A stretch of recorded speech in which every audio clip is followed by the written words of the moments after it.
Well, actually...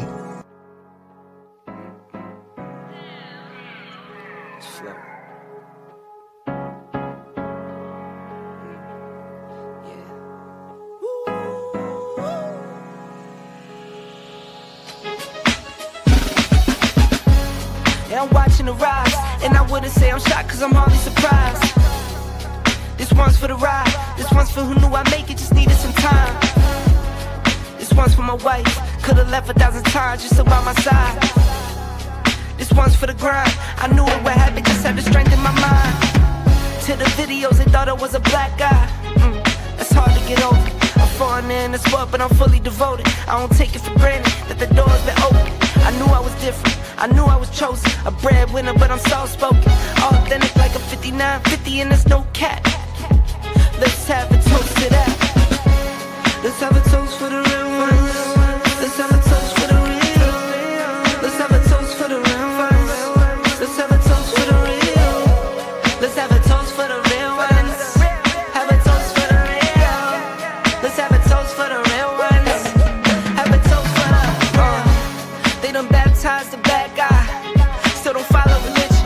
The fabric's not average. The cotton's Egyptian. 500 for the shoes come dirty, but the European.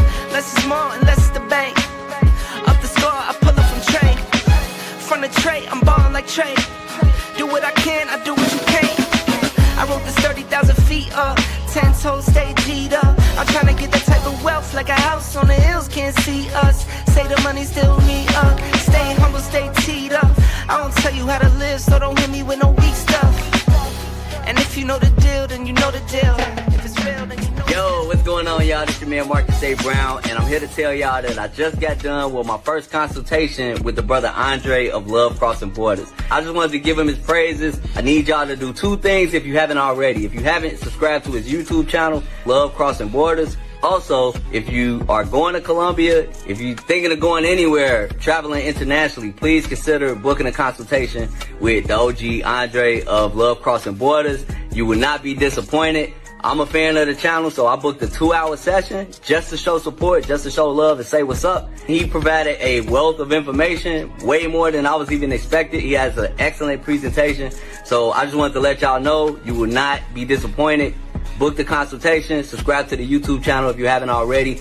Dre, man, I appreciate you. I will be out in Colombia, and I look forward to linking up with you. And y'all, get in tune with him if you haven't already. Tell him MAB sent you. Peace. Let's have a toast for the real ones. Let's have a toast for the real. Let's have a toast for the real ones. Let's have a toast for the real. Where are all the black men? And I'm not talking about the scammers, the drug dealers, the robbers, and the crooks. Well, actually... Well, actually, we are here with Andre and Andre. Love Crossing Borders. Appreciate all you guys that are here. And thank you for your patience. I like that, but I don't want to start there. This is where I want to start. This is where I wanted to start. About a week ago, I did an episode and I talked about how black people who claim that, you know, we built the United States, and I asked the question,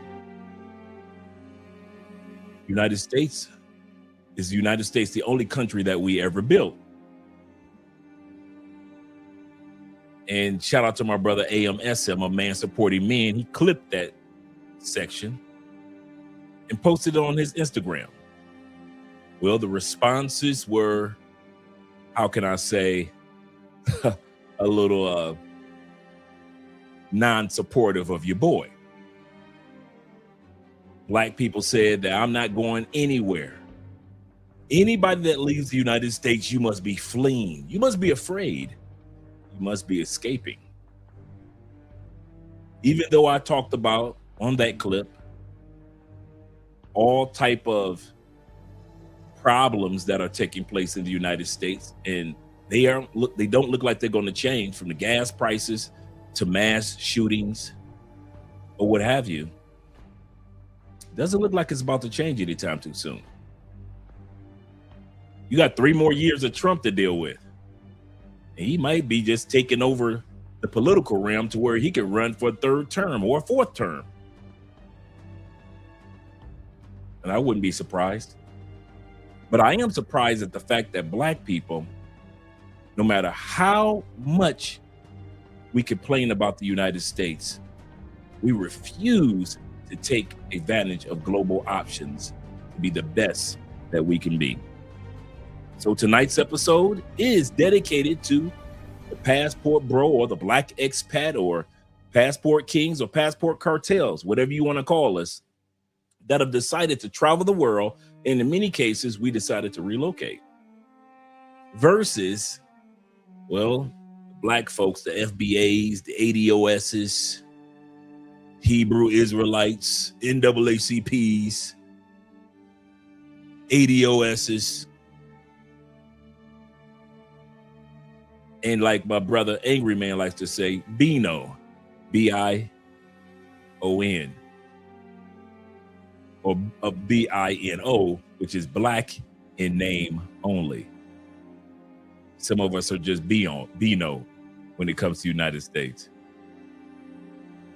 So it's the passport bros versus the plantation bros. And we're going to see once and for all who holds the cards on tonight's episode of Andre and Andres Love Crossing Borders. Now let's get started. Yes, sir.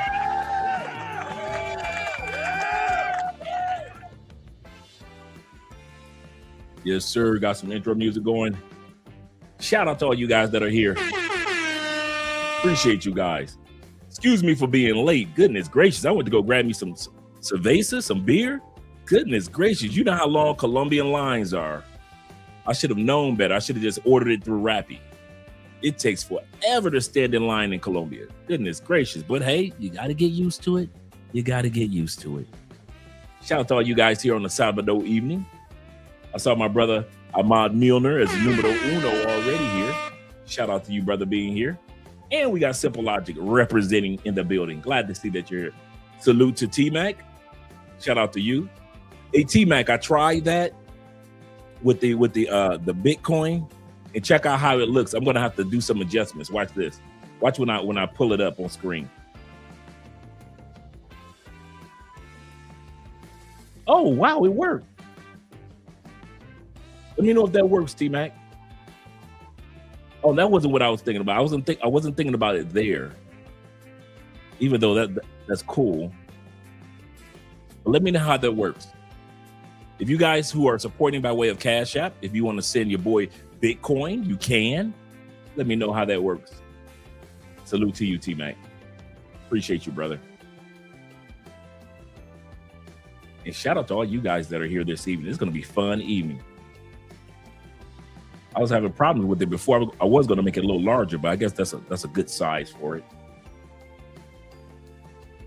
Shout out to my brother Don, aka Don J. Don J. in the building. Glad to see that you're here. Glad to see that you're here. As well as our brother Kenny in the building, Mr. Peoples. He said, "Good evening, Dre. Good interview with Ronan." That was a good interview. Once again, if any of you guys are interested in getting the slides in which Ronan and I went over yesterday, just shoot me an email. I know you guys, I responded to all you guys last night, and a couple of you guys have hit me up today. And so I've responded already. So if you're interested in getting those slides from last night's episode, shout out to Ronan Travelers. Did a great job in informing us how to live, relocate in the Philippines, what Filipino women are like, as well as the community. Guys, if you want those slides, plus the cost of living, definitely hit me up and I'll get those over to you in a millisecond. Yes, sir. He said, you already know that black ain't going the black folks ain't going no damn where. He said, but running into store, traveling and complaining about the economics. Economics. That's all they're gonna do. I noticed that in the comment section of AMSM. We're gonna watch that clip today. I noticed in the comment section with AMSM, was it nothing but complaints on complaints on complaints. Let's see. Shout out to this is, you know what, T-Mac? It worked great. But it doesn't, you know, with the Bitcoin, it doesn't tell me who it came from, though. Like, it shows me the Bitcoin that is there. Shout out to you for the $5. I think it was you that sent the $5 love. But it doesn't. Let me see something.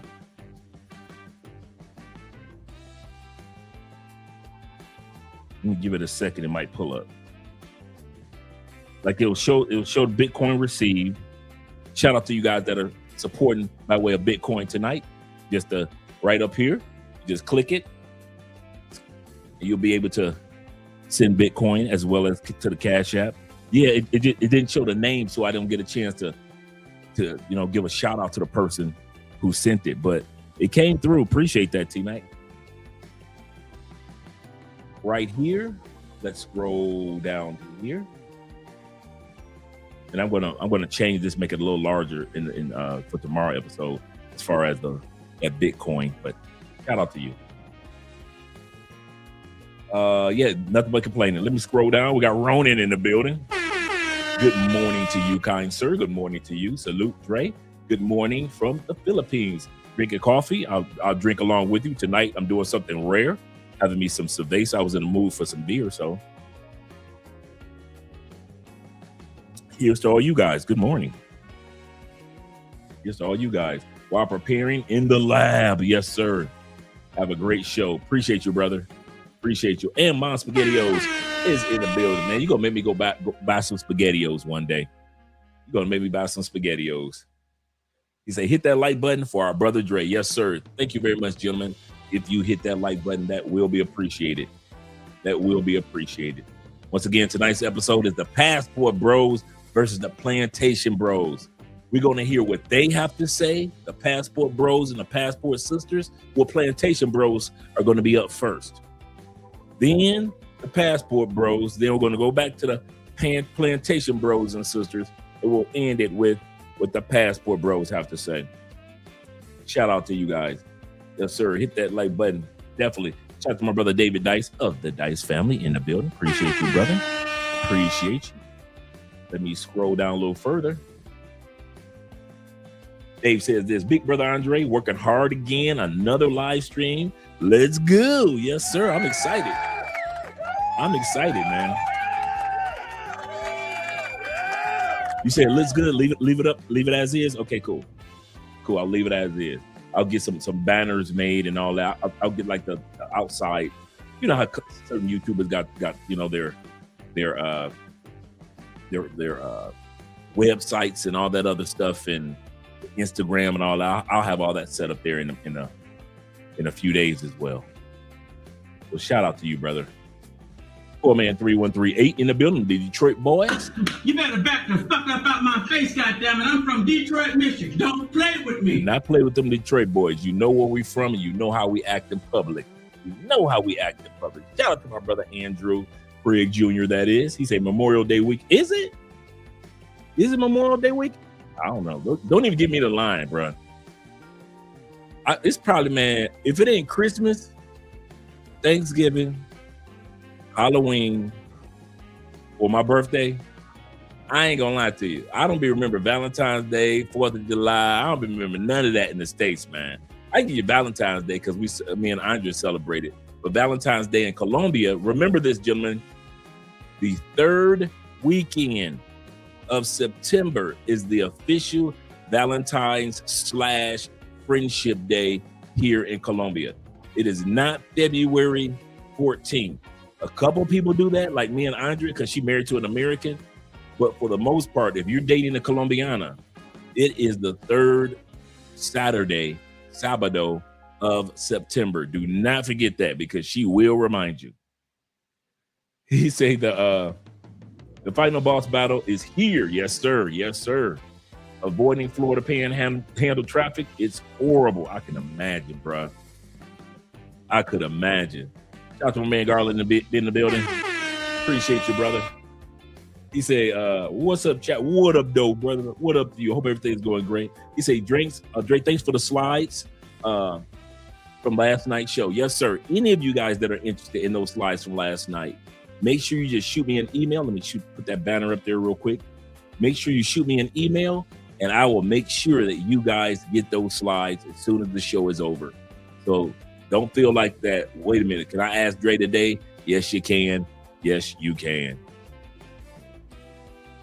Let me scroll here. You say it will look better on the other side of the screen? Let's see this. Let me try that. Okay. So would it look better on the other side? Over here? Because it's covering up the words, push yourself. So would it look better over here? Or would it look better over here? Let me know. Right here is on my left. On my left. And over here, it's on my right. So let me know if it looks better on the left or on the right. I think it looks better on the left because it's not covering up the push yourself picture up there. He said, my Knicks in 5. Let's go. It's looking good, Knicks. It's looking good. I ain't gonna even lie to you. Y'all surprised me. You have surprised me. I am not a hater. I am not a hater. Shout out to the Knicks, man. Yes, sir. They running through. I won't lie about that. Yeah, it came through. Thank you very much, T-Mac. Oh, man, we doing real good. We got my brother Professor in the building. Yes, sir. We must be doing something right tonight. I hope everything's going great with you. Professor, let me know if you're still in Mexico, man, how things are going. Let me know if you're still in Mexico, if you're somewhere else. Let me know, man. He said you can also set it up either or portion of all of the money sent to Cash App to be auto converted to Bitcoin. Oh, okay, cool. Cool.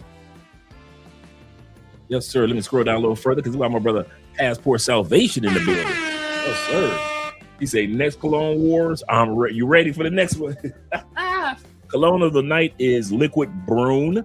B-R-U-N. Liquid Brune is a clone of one of Parfum de Marly's very, very famous clones. And this clone was clone of the year last year.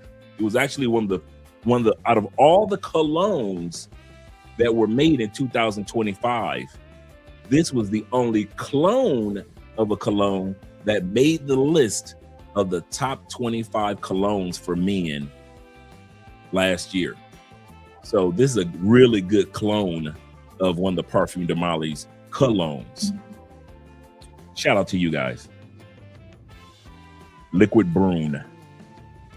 Shout out to my man Most in the building. Bill Most, BK in the building. He said, what's up, Dre, Andre, and chat? Shout out to them indie boys in the building. Yes, sir. He say, is in the building. He say, been extremely depressed as of late. Talk to me, brother. Talk to me. So I appreciate some prayers. I do keep you guys in prayers as well as positive thoughts. I'm glad that you mentioned that. I when I say that, man, I don't be saying that just to say, I'm gonna keep you in my prayers. Dude, while the intro music is going and everything, that's my prayer time for us. Like me and Andrea have prayer time for you guys. But then when the show gets, I never told you guys this. When the show is about to come on, I don't care how fast I'm moving.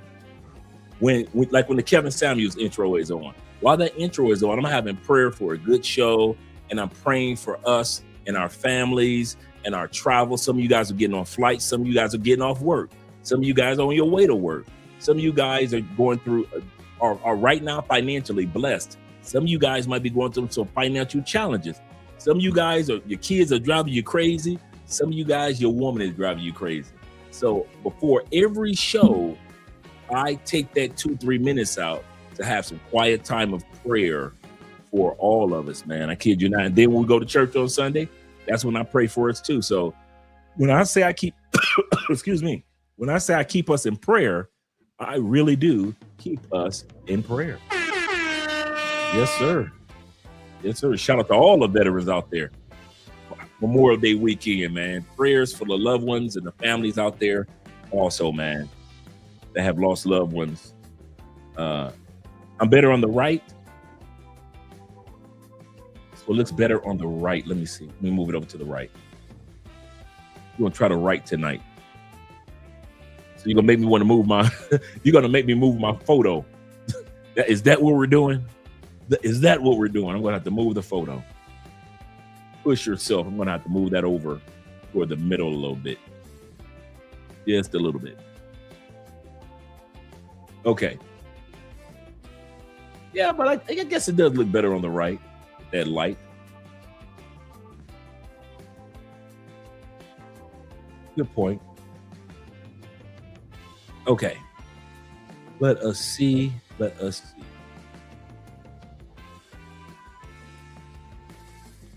Let me go back here. Here we go. Mess around with T-Mac. Trying to get everything in order.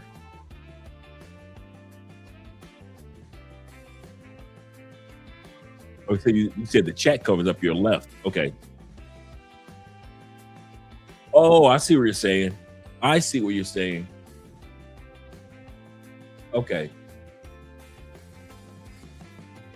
I got you. Yeah, if I look over here, I see what you're looking at.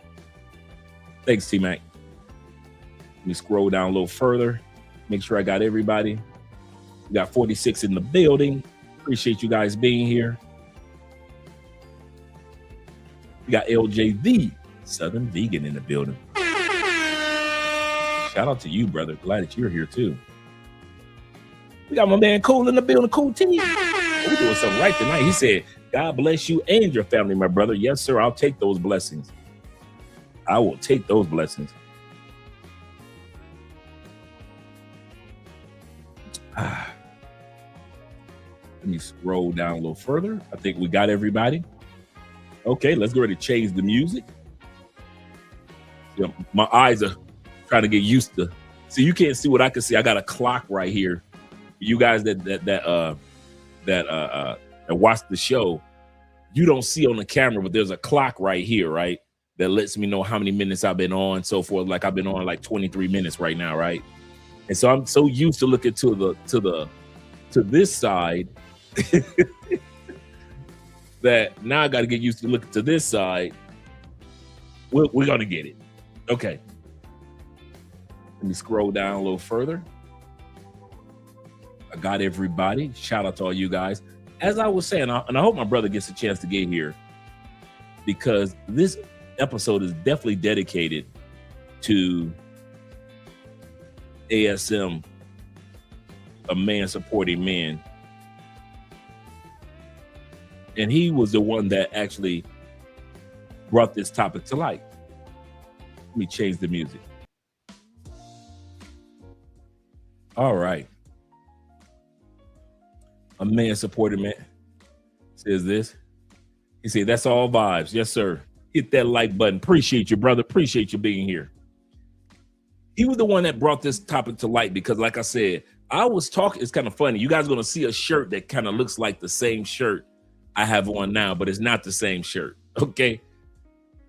But last week in that shirt, I gave commentary on, listen, I don't see why people of color, black people, do not take advantage of travel globally as much as we should.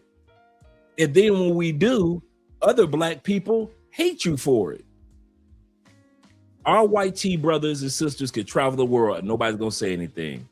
Latin people can travel the world, nobody's gonna say anything if they leave America and come back. Our Asian brothers and sisters, as well as everybody else, could travel the world, leave the United States, relocate, silent crickets.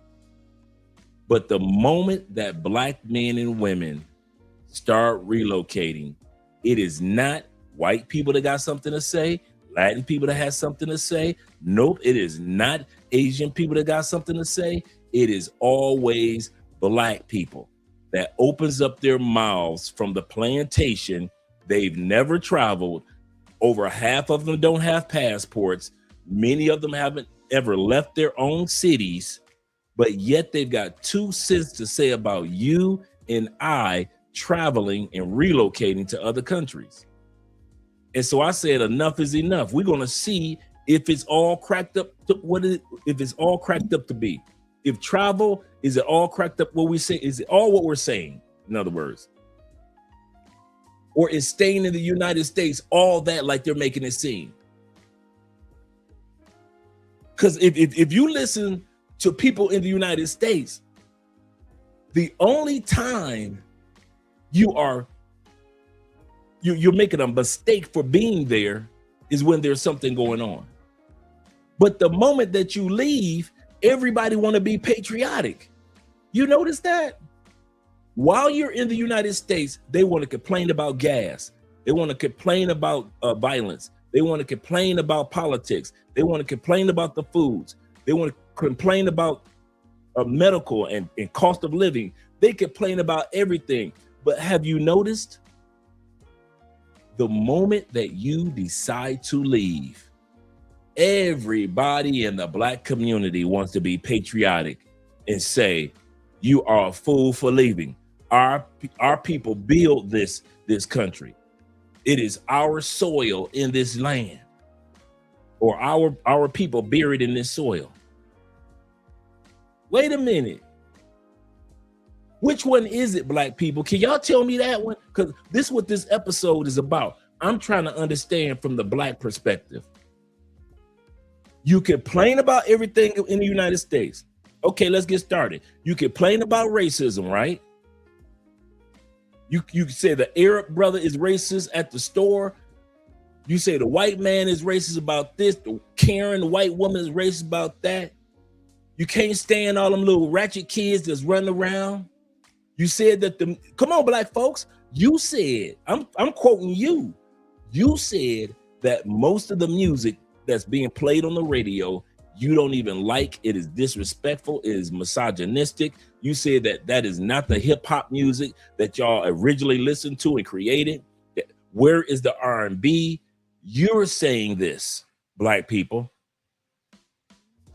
You're saying that the medical system is too expensive in the United States. You're saying this, Black people.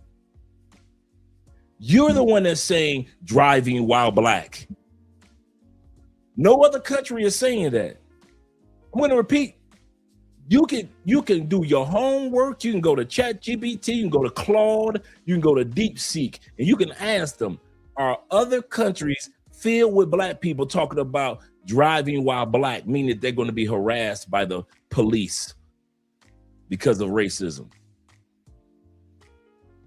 No other countries? Maybe, let's say 1 or 2. I'll put it out there. Maybe 1 or 2.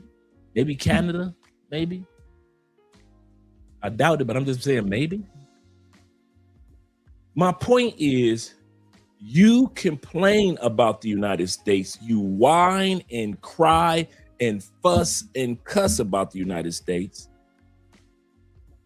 But when someone says you have options, you want to tear that person down. How dare you tell me I have options? How dare you tell me that I can use the US dollar, geo arbitrage, get a better bang for my buck? How dare you tell me as a Black woman that I have other options of men in the world?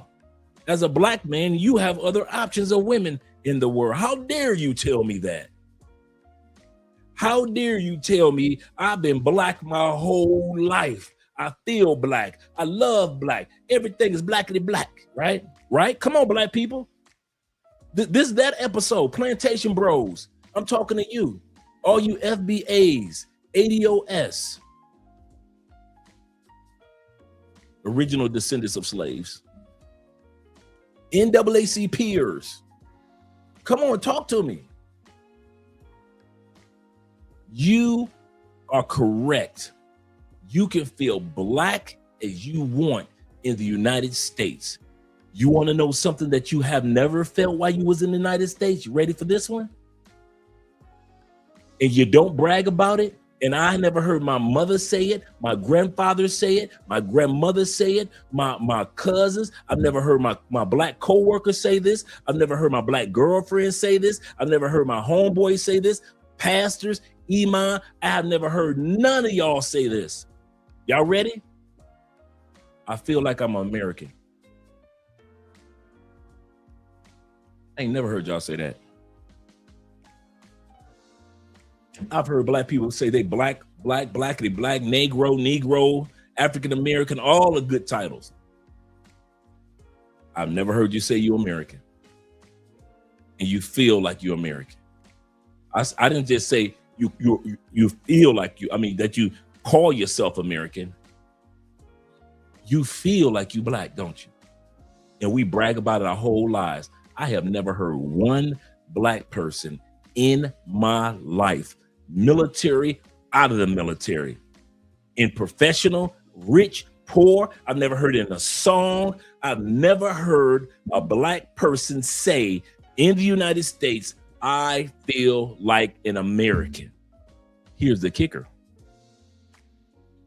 I've heard plenty of black men, white women, black, white, Asian women, Latin men, Latin women.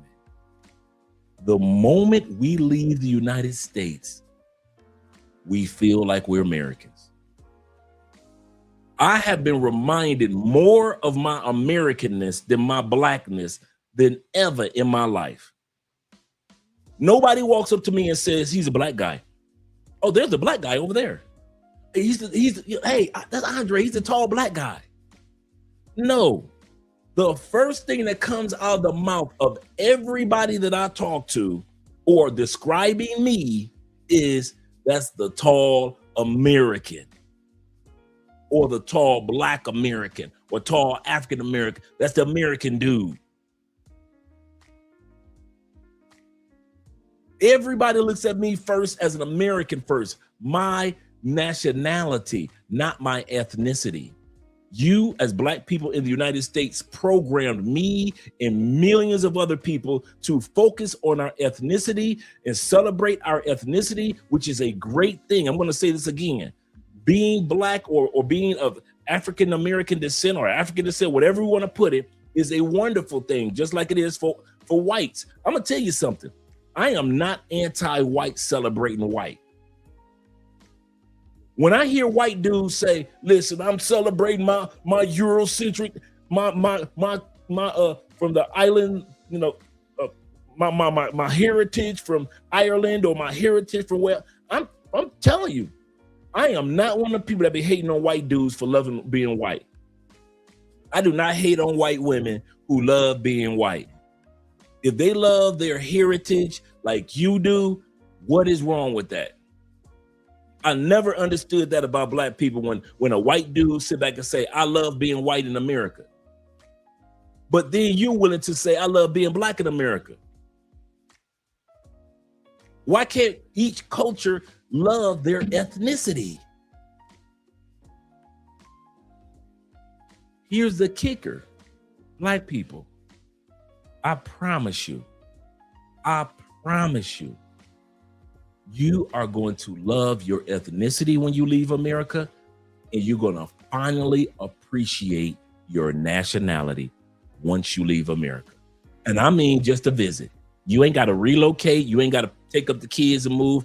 I'm talking about just travel to another country and realize how much people notice and want to know about your nationality and not your ethnicity. I have never had anybody ask me about my blackness in America. Tell me how it is to be black in America. What type of foods do you guys eat? Can I get a recipe? Nobody ever asked me that. You know what they asked me about? As an American, what do you think about that dude Trump? As an American, what's your favorite sport? As an American, you know, do you guys drive on what side of the road? As an American, they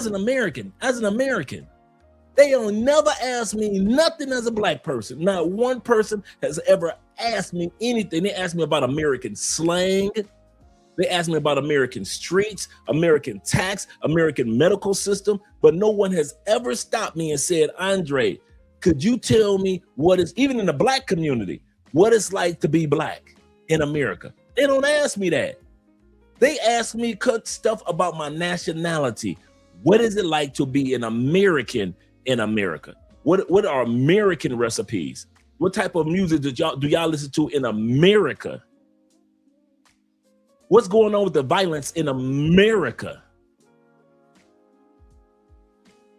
What type of movies are coming out in America? They don't ask me about no blackness. Am I black? Yeah. But in other words, once black people start getting passports, hint, hint, get your passports, and start traveling, you will notice that your ethnicity that you consider number one is not number one in the eyes of the other 96% of the planet. I'll say that again.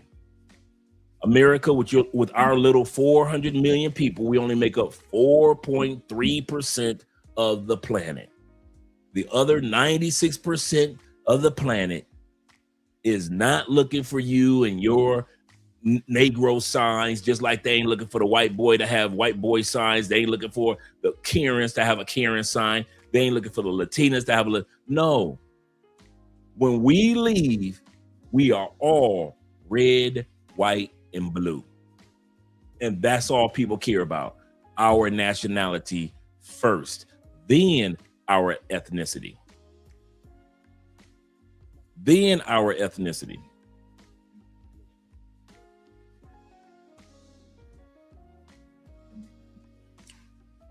I'm going to say something I never said before. I'm very picky about the black people I hang out with, even outside the United States. I'm going to say that again. I am very picky about the black people that I hang out with outside the United States. If you hang out with 98% black people outside the United States, don't invite me to the picnic. If that's all you going around meeting black people in every country, which is cool to do, I love it. But I'm not hanging out with only black people in every country I go to. I did not leave the United States just to hang around ethnicities. I left the United States. One of those reasons was ethnicities, but the major reason is to learn different nationalities. I am not just going to hang out with black people in Italy. I'm not just going to hang out with black people in Mexico. I will hang out with black people, yes, in all countries, but those are not the only people I hang out with. And I know brothers that leave the United States and all y'all do is go to the black areas and the black this and the black that, which is cool to introduce the world to. I have nothing against that. But if those are the only people you hang out with outside the United States, only black people, don't worry about it. Don't invite me to the picnic. Don't invite me to the picnic. One of my goals before I go on my final day is to live life as if I'm already in heaven. Say that again for the back of the room. One of my personal goals is to live life as if I'm already in heaven by way of all the ethnicities I get to meet. Because when I get to heaven, it ain't all black. It ain't all black. And I want my life here, the Bible says, on earth as it is where? In heaven. If it's in heaven and all type of ethnicities are together, who am I to leave the United States and I'm only hanging out with one or two ethnicities? That's not what heaven looks like. I'm trying to be in Italy and just in the lost in the back of a small town with some Italian dude and his old wife introducing me to their winery. I'm trying to be in the city and be in the Afro beats area in Portugal among the brothers and sisters. I'm trying to be in parts of Brazil where there are Japanese, Koreans, and Vietnamese, as well as the Afro-Brazilians. When we were in Cuba, I was not only hanging out, me and Andre were not only hanging out with the Black Cubans, we were hanging out and learning from everybody. So my travel experience, I wanted to be on earth as it is in heaven. And in heaven is all type of ethnicities. And so in my life on earth, it's going to be all type of ethnicities. But I know some of you brothers, man, y'all come down here to Colombia, you only hang out with Afro-Colombians, pro brothers, learn the brotherhood, and that's cool. But say that again. That's cool. But if that's all you come to these countries for, is to be a pro brother like you was in the States, don't invite me to the picnic. I ain't going. I am not going. I ain't gonna lie to you.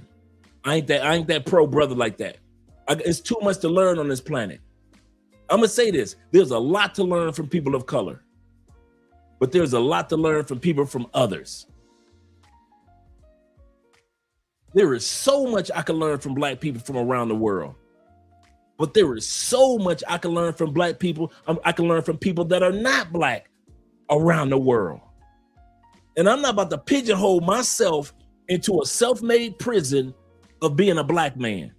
Y'all con me with that bull in the States. In the States, think about it, guys. Never in any of our schools in the inner city, since we were kids, since they took the Pledge of Allegiance out of schools, you don't see nothing in the Black community that celebrates our nationality. Okay, if I'm lying, put it in the comment section. Put in the comment section one thing that celebrates our nationality as Americans, other than 4th of July. Don't give me that 4th of July. Give me something else. Black History Month? That's Black folks. I'm talking about, I didn't say your ethnicity. I said that celebrates your nationality. Nothing. Nothing. There is no celebration in the Black community of being Americans. Nothing. We got all type of cultural events. Yes, we do. Racial events. Yes, we do. Ethnic events. Yes, we do. Name one event. I don't care if it's a Black parade celebrating Blacks being American. I don't care if it's a day of celebration of Blacks being American. Name one. I don't care if it's a cabaret, a picnic, whatever. Name one national celebration that we do ever have done as Black people to celebrate that I'm just as American as everybody else. Oh, we ain't got one? We ain't got one. So, but when it comes to celebrating our race or our ethnicity, we got all type of celebrations. That's why as a Black person, you never understand how wonderful it is to be an American until you leave America. I don't care what Black person says what. You can never convince me otherwise. There's a lot of stuff that people back in the States could convince me of. The one thing that you will never convince me of since I've left the States, and I watch you guys who have left as well, you are celebrated as an American just as much as you're celebrated for your race and or ethnicity. And I've never had that happen in the States ever. And I don't know nobody that had that happen. I don't have one family member that talks about how they are American and proud to be American.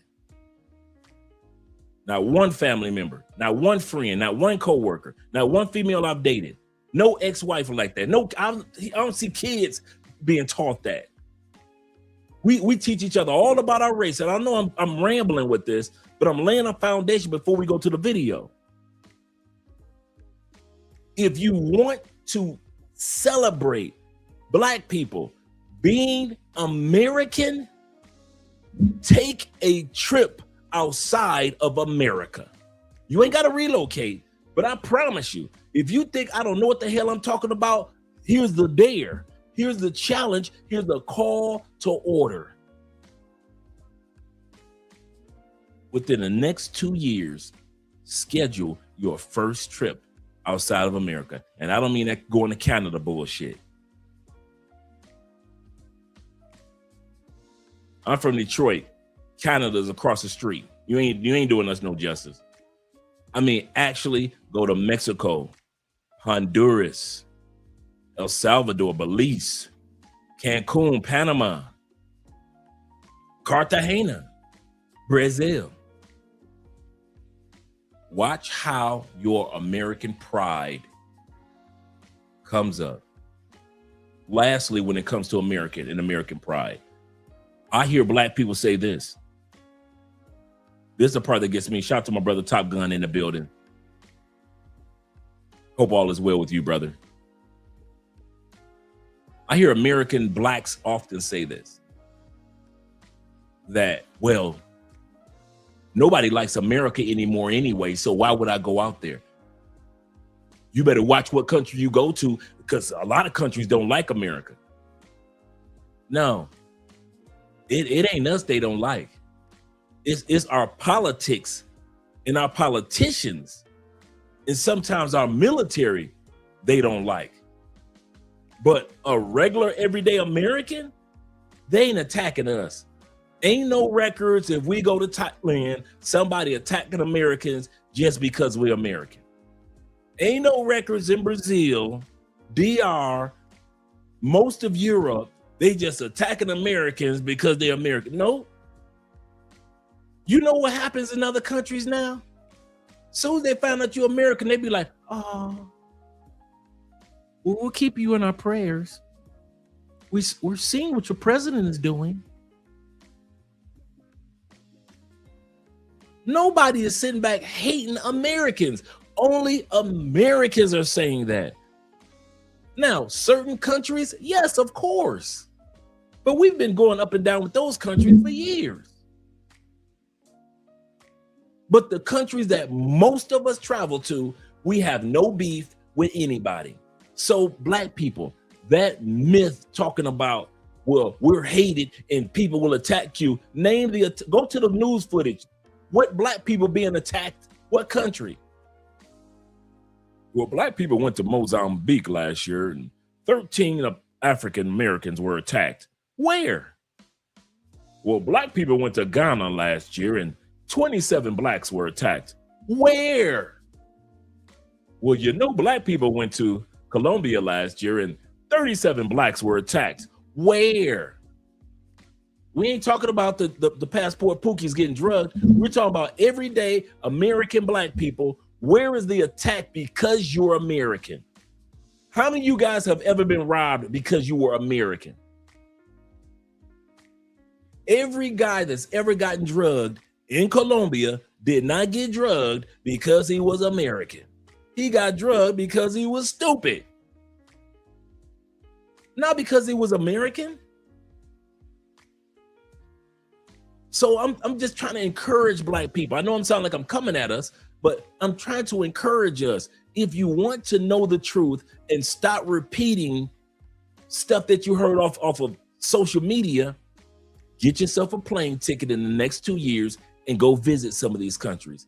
And your American pride, that red, white, and blue, will start coming out, and you'll realize, wow, I'm just as American as the white brother. I'm just as American as the Asian sister. I'm just as American as the Irish brother. I'm just as American as the Latin sister. I'm just as American as everybody else. Your American pride will come out, and you won't have to live and die only having Black pride.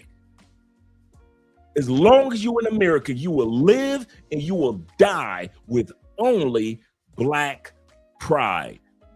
Pride of your history as a Black man. pride of your current state of a black man. And there is nothing wrong with that. There is nothing wrong with us being proud as a people. But I want to know what it was like to be proud as an American. And it never happened in America. And it's amazing how it happened once I left and once many of you left America. All of a sudden, everybody's calling. It was as if everybody wants your autograph. Hey, American, can I get your autograph? Yes. You know I'm an American. You just signed in red, white, and blue. You just think you a celebrity. Girl, I'm about to get some. Hey, come on, let's be real, fellas. This barbershop. When you was in the States, have you ever got some coochie because you was an American? Ever? You lived from state to state. Have you ever got some coochie in the States? She said, ooh, I ain't never been with an American before. Ever? Hell no.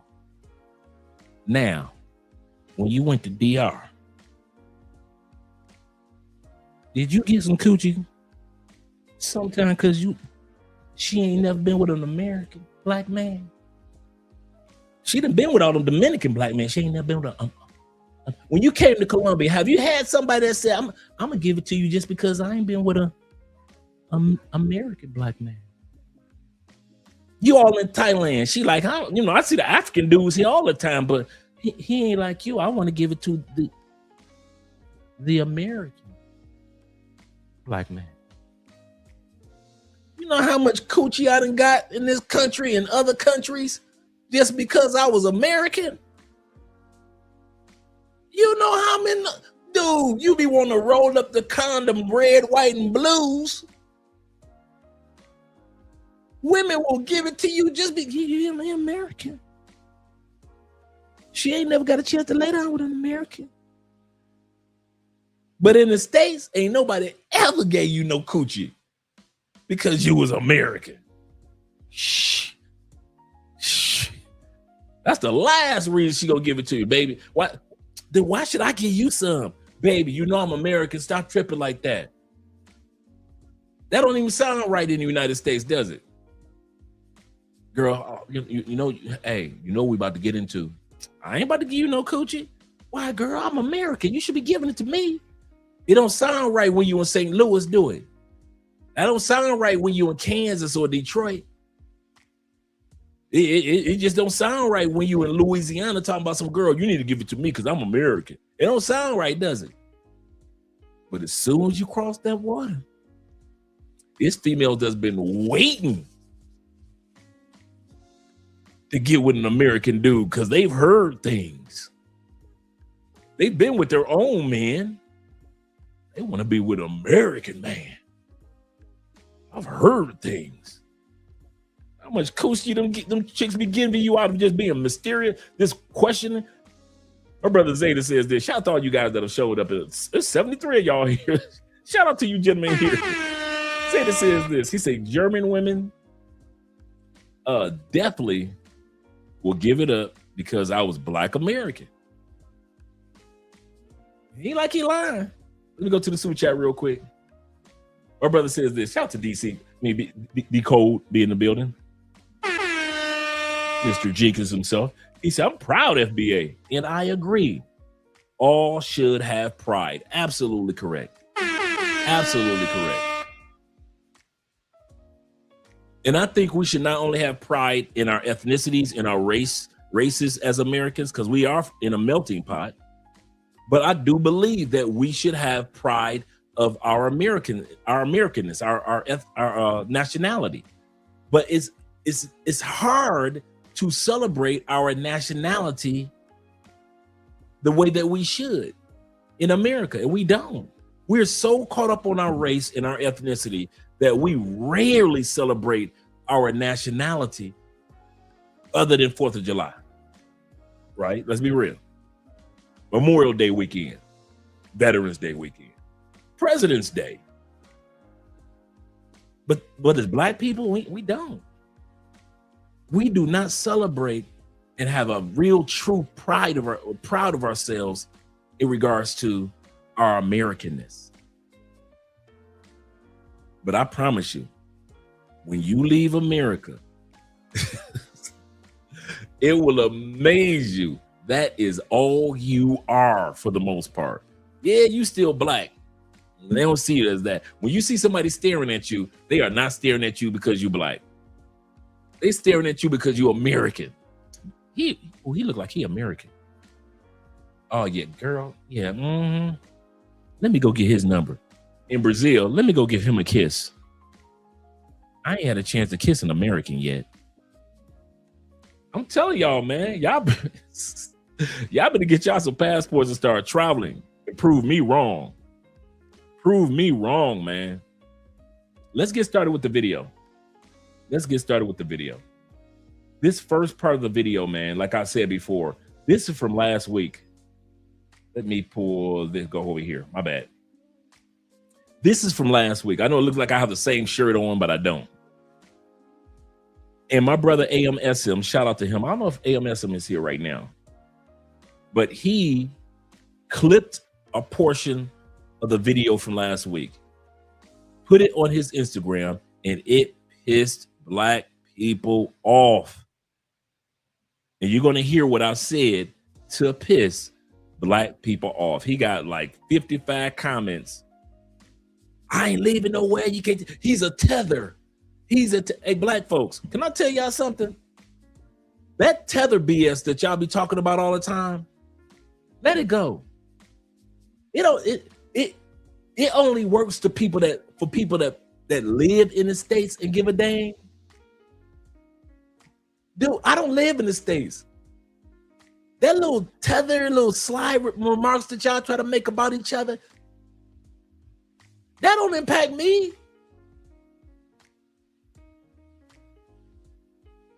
He's a tether, bruh.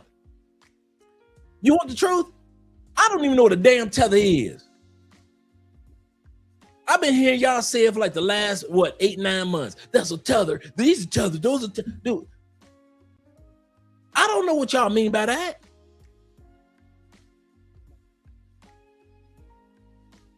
I know what it means by way of computers, but you black folks, you call people stuff that A, don't give a damn, B, don't know what it is, and C, go back to A. So black people, that he's a tether. Oh, okay. I don't know how to take it as a compliment or an insult. And if it's an insult, I don't live there, so I don't care. He's a tether. I'm like, okay. I don't know what that is, bro. That wasn't around when I left 10 years ago. So yeah, I gotta say, if you want to insult me, you gotta say some stuff from back in the day, like he's perpetrating. Okay, now I understand. He perpetrating. Hey, Dre, you know you perping. Okay, now I understand. I'm perpetrating. Okay, I got you. I understand. But tether, I don't know. Don't give me the line. Let's get started with the video.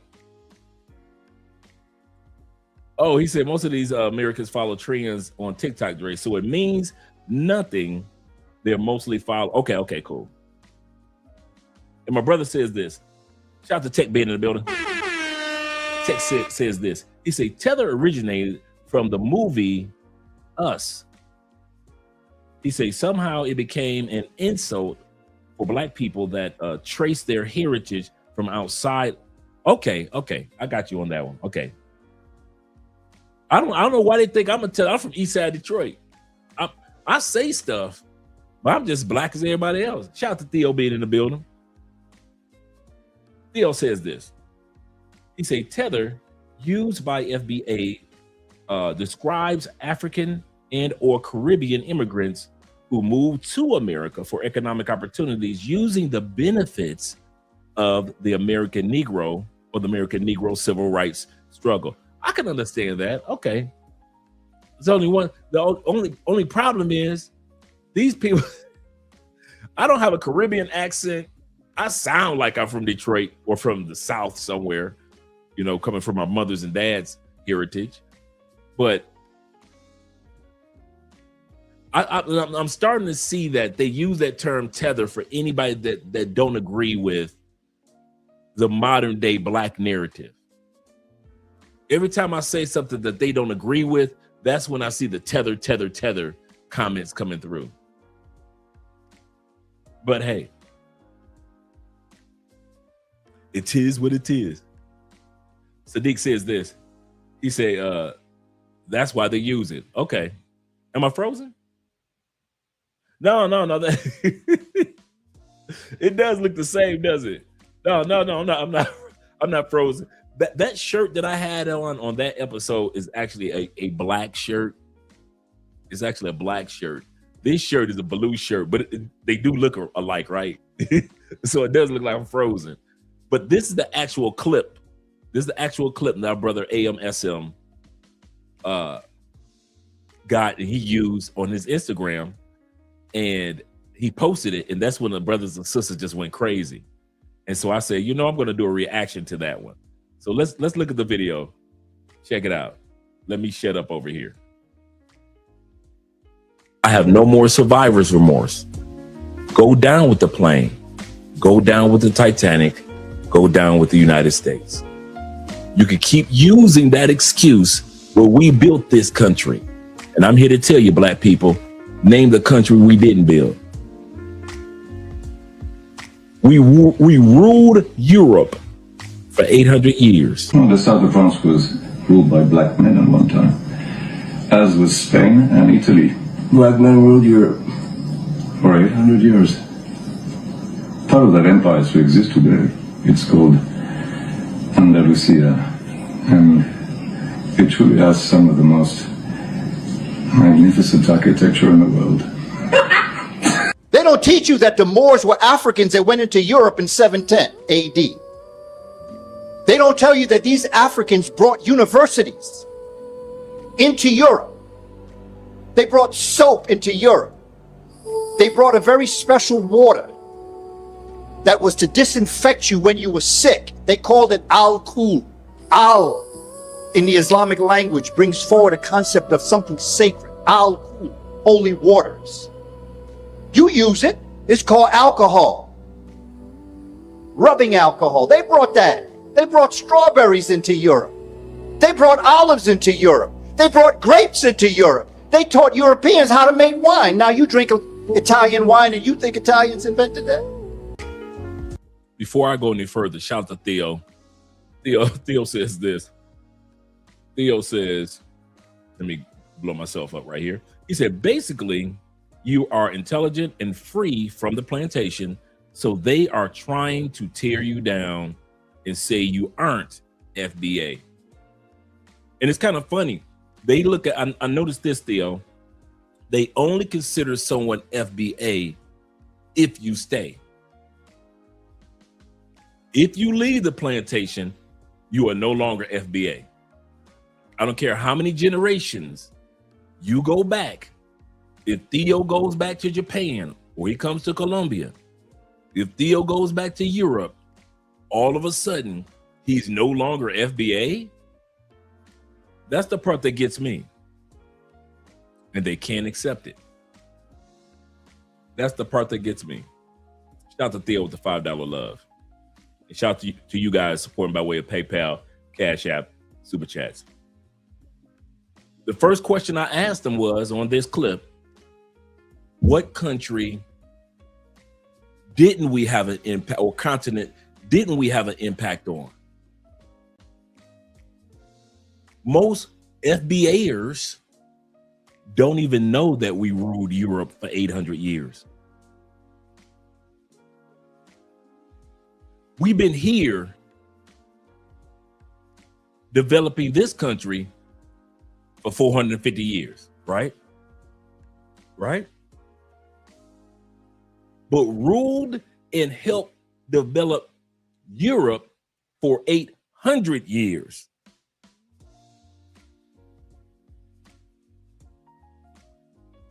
So when I say, yes, we did have a major impact on the development for 400 plus years of the United States. But it's not the only country. Do you know them black folks got pissed?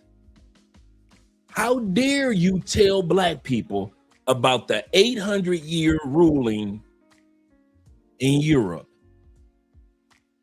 How dare you tell the FBAs, the ADOS, the Hebrew Israelites, and the rest of them, the NAACPers, that we also ruled and developed on another continent twice the amount of time that we worked on the development of this country. But they didn't want to hear that. They cuss black folk. Can't put this on the white man. Black folks cussed me out in the comments, called me all type of names for reminding them that we were in Europe helping develop and establish Europe twice the amount of time that we've been in the United States helping develop the United States into the country that it is today. They didn't want to hear that. I'm about to show you something else they didn't want to hear. Name the country we didn't build. Japan was originally black people, not this white Japanese that you, or Japanese that you see. Name the country we didn't build. I've never seen a black Japanese person. We technically don't have like the original people that lived in Japan years ago. They got like wiped out. There was two different types of original Japanese people. Types of people that originally were in Japan. Because Japanese people alone are not supposed to be that pale skinned. They were never white. They were never white. Those Chinese people that came in basically like they killed all of them. They killed all of them. So when they came and then they started, you know, also like mating with some of the Japanese people there, then they keep becoming whiter and whiter and whiter and whiter. And man, yeah, dude. They erased their original history. Wow. Japan itself, its history itself is so fucked. Like it has so much history that doesn't get talked about. Because now we see the Japan of today. And they covered it with Hello Kitty. And Naruto. Bruh. Those black people and our brothers, a man supporting men, AMSM's Instagram, they were pissed when I said that Japanese people were originally black. They didn't want to hear that. Black people in the United States want to act like that's the only country we have ever been to. We've never been to another continent. We've never migrated anywhere. We've never explored it anywhere. We've never invented anything outside the United States. If it was not invented by a black person in the United States, that invention does not exist. It's not real. It is not real. Only black people in the United States invent. Only black people in the United States are the original black people. The rest of you are tethers. We're talking about black people that were around in Japan centuries before America was called America. We're talking about black people that were ruling Europe centuries before America, the Pilgrims, even thought about crossing over the ocean. But if you say that to black people in the United States, boy, you talking about pissing off some people? You talking about pissing off some people? No wonder there's the ongoing joke. If you want to hide anything from black people, where do you put it? Go ahead, put it in the comments. I'm not going to even say the answer. You guys know it. If you want to hide anything from black people, where do you put it? Put it in the comments if you know the answer. Let's continue on. If you want to hide anything, there you go, Theo. In a book. You put it in a book.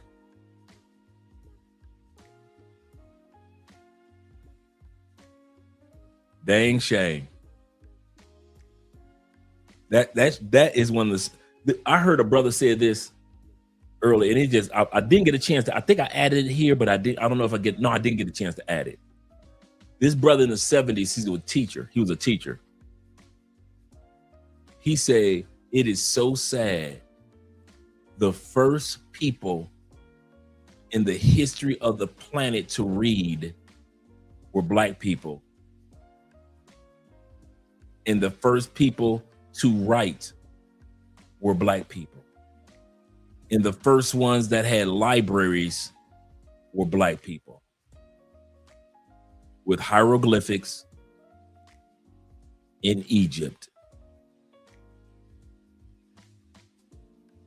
Brought libraries in reading, mathematics, and writing, and taught it to all the other countries.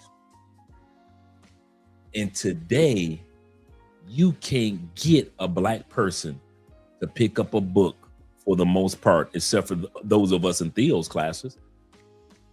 You can't get a Black person to pick up a book. If you guys want to see something that a lot of people don't talk about with Colombia, go to a Colombian bookstore. Go to a Colombian bookstore or go to a bookstore in Europe.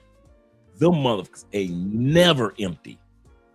I have never, ever been to a bookstore while American bookstores, Barnes and Nobles and all of them are closing down. Bruh. It's always packed in the Colombian bookstore.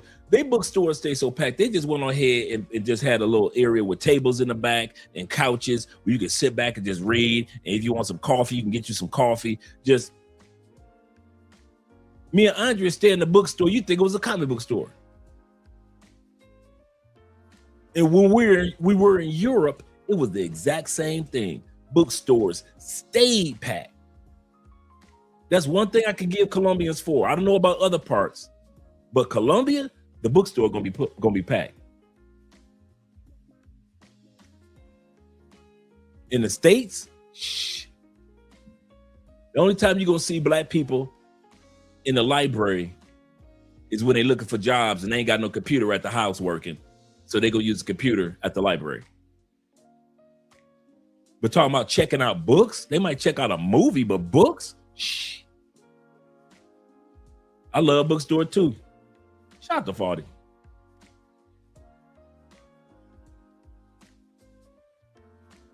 Yeah, scholar, I love bookstores too. He said one of the best scholars on Moorish history is Dr. Robin Walker. Let me write that down. Let me write that down.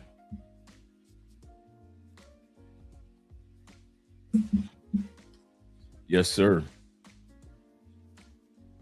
It's sad. Shout out to Kofa. Kofa says that he said, Black folks, how dare you want to leave the same country we hate, but want to stay in? For real. They be mad at us for leaving. Professor says this. He said writing came from the I pronounced that incorrectly. Anunnaki, I hope I got that correct. Anunnaki, who taught primitive humans and altered their DNA. There you go. See, that's what I'm talking about. Knowledge. Bring the knowledge. Jaman says this. Better yet, want gifts from their so-called enemies, aka Mighty Whitey. He said, hid in your books. He said, if you know your history, it's hard to program you. That's a good way of putting it.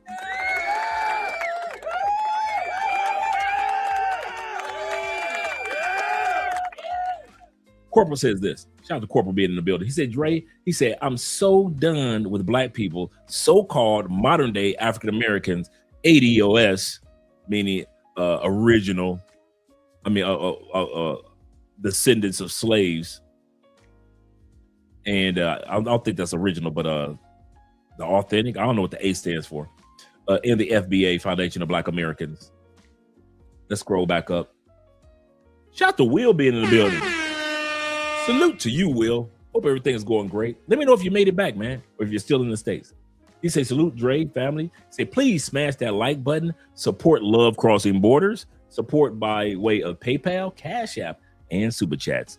Since being back in the U.S., okay, you answered my question. Back in the U.S., he said, witnessing home, I feel sorry for you, bros. I ain't gonna lie. That's how I felt when we went to the conclave. I'm like, ugh. It was crazy. You know what was crazy? I went to Walmart with Richie Mack. I think it was, what else was it? Was it Will? Was that you with us? Me, you, and Richie Mack went to Walmart. Let me know if that was you with us. I think it was you. And I felt so in another country. I felt so out of place, bruh. I'm looking around like, wow, so what is it? You would have thought this was my first time in a Walmart. That's how long it had been since I've been in a Walmart. Are you still in the States? Okay. Shout out to my rent is due, or your rent is due 22. He's in the building. Anunnaki. Okay.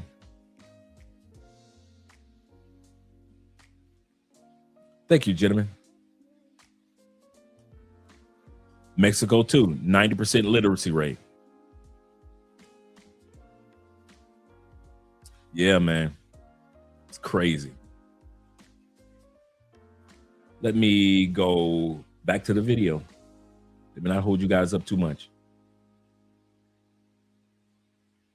So when you want to cry and say we built America, you're correct.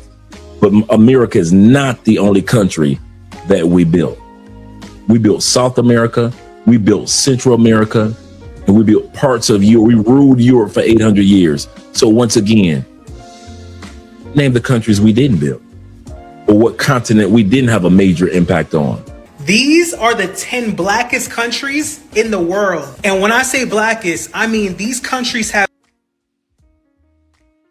Okay. Before he goes any further, give me the answer for number one. What is the blackest country? And do not Google. You should know this by now. We travel enough. What is the blackest country in the world outside of Africa? Outside of Africa. You guys should know this one.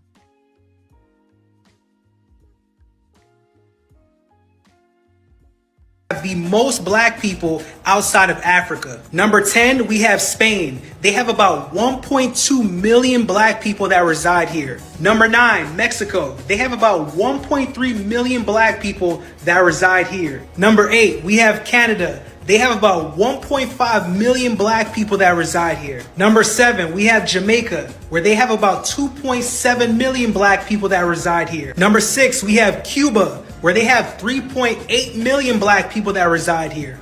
Number 5, we have Dominican Republic, where they have 9 million black people that reside here. It could be the Plantanos. Number 4, we have Haiti, where they have 10 million black people that reside here. Sapase! Number 3, we have Colombia, where they have 12 million black people that reside here. Number 2, you have the United States of America, where they have 42 million black people residing here. God bless America. And now the moment you've been waiting for.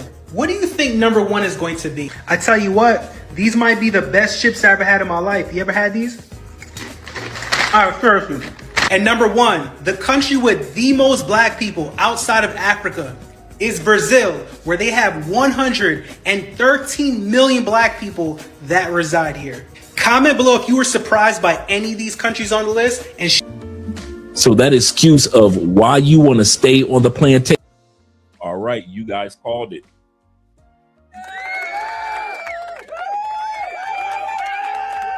You guys called it. Brazil.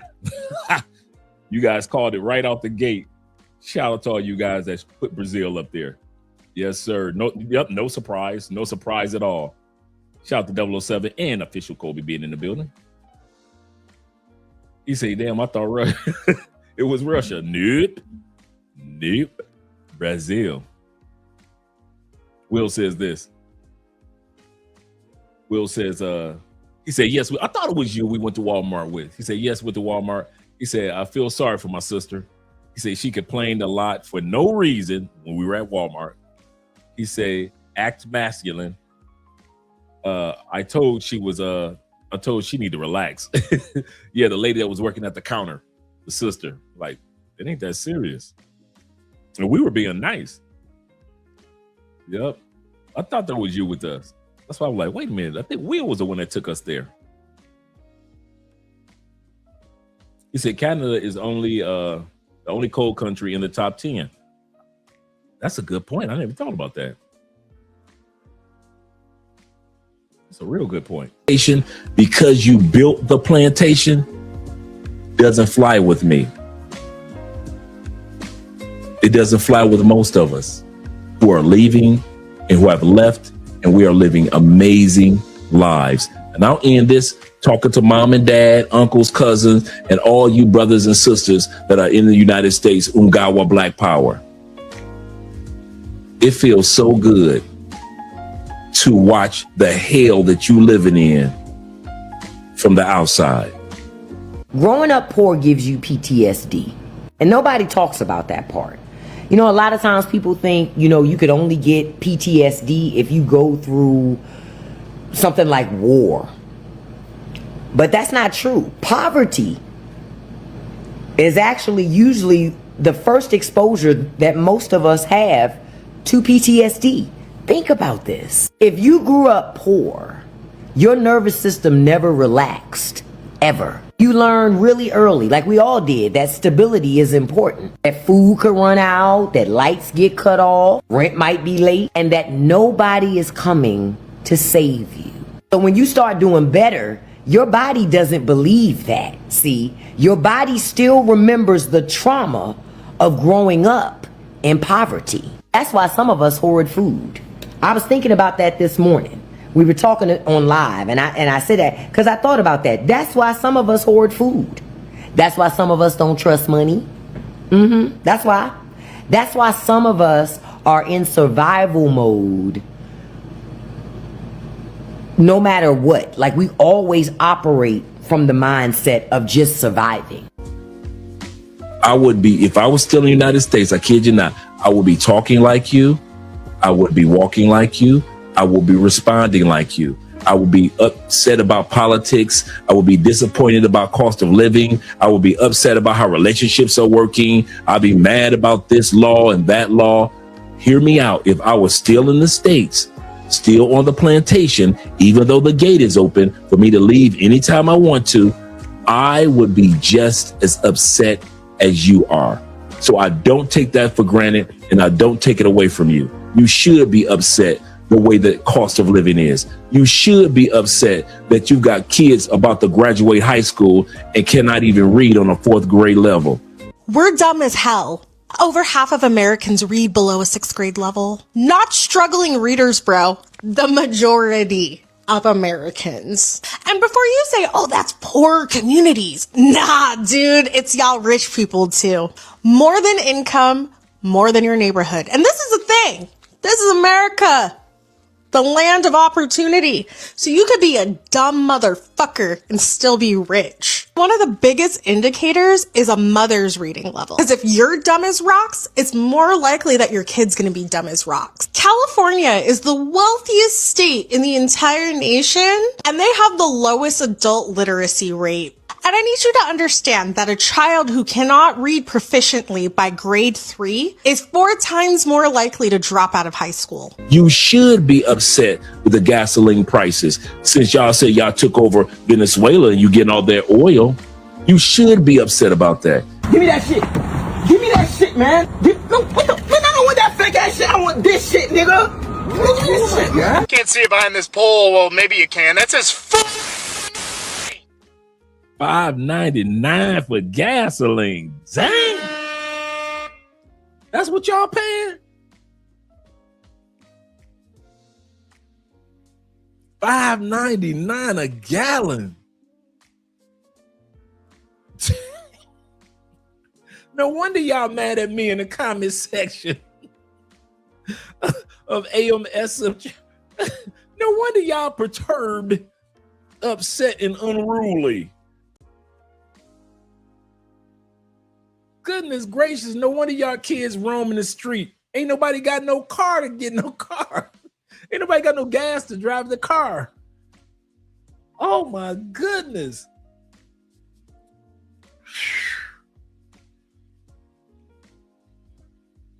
Goodness gracious. I got a couple of them up there for you, International Quiet Storm. Shout out to you for being here. He said, I just filled up yesterday. 670. Ooh, wee. That's not too bad. Shout out to Naptown. Goodness gracious. Some guy put in $2.84 in his car. What's going on? Bro, do not ask me to go nowhere. That's not. Damn. Shout out to T-Mac with the crypto over on PayPal. Appreciate that. There's the crypto code right there in the top right-hand corner, gentlemen. If you want to support by way of PayPal, super chats, as well as crypto. And shout out to my brother over on PayPal. My brother Will with the support over on PayPal. Appreciate you, brother. Yeah, man. She said, don't nobody ask me to go nowhere unless you gonna pay her. Paying me because, excuse me? Gas is so high here, you can take my wallet, take my phone, take my bag, take my ring. Oh, hell no. What the fuck Circle K got going on? Whoa, Circle K got the 999 for the 99.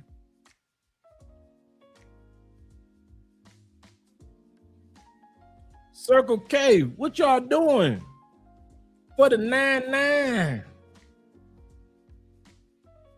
Got the juvenile for the 99. Goodness gracious, that's over there with T-Mac and them are. That's them T-Mac prices, them California prices right there. That's Jay Fleming prices over there.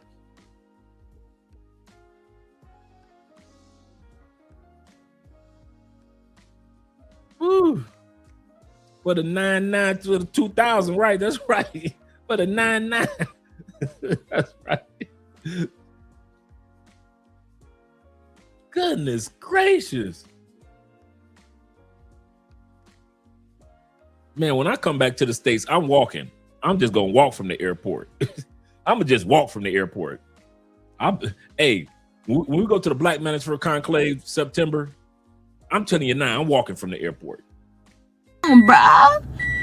Shit. Bro, ain't no way, bro.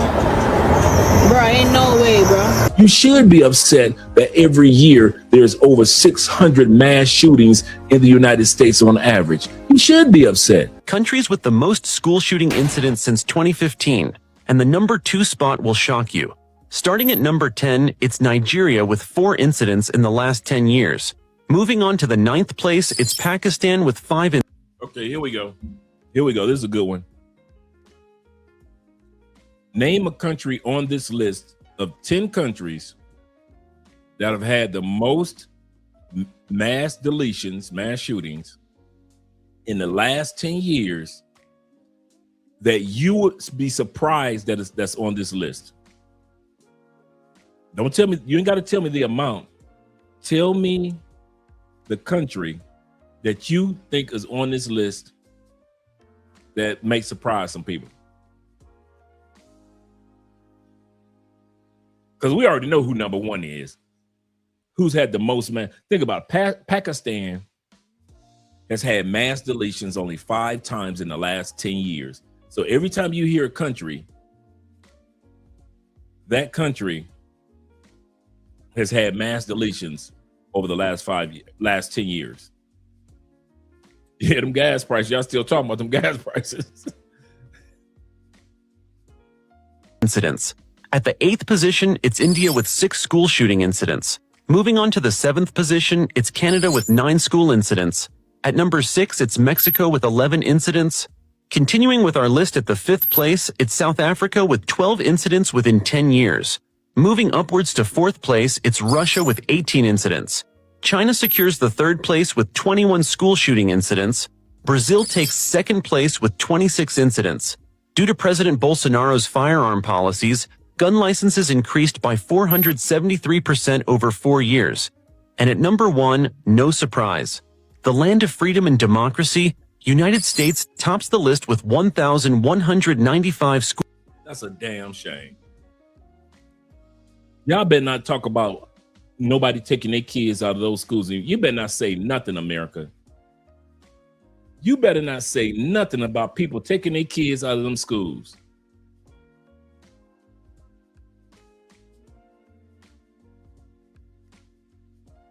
You notice Colombia wasn't on the list for no kids. Venezuela wasn't on the list for those kids shooting up mass deletions. They got artillery in these countries. They have guns in these countries. But in 10 years, you won't see Colombia on that list. 1,195. That doesn't include 2026. School shooting incidents since 2015. That's an average of 119 per year, more than the rest of the world combined. I was surprised about China too. If I was still stuck there too, I would be upset just like you. But here's the kicker. I'm not.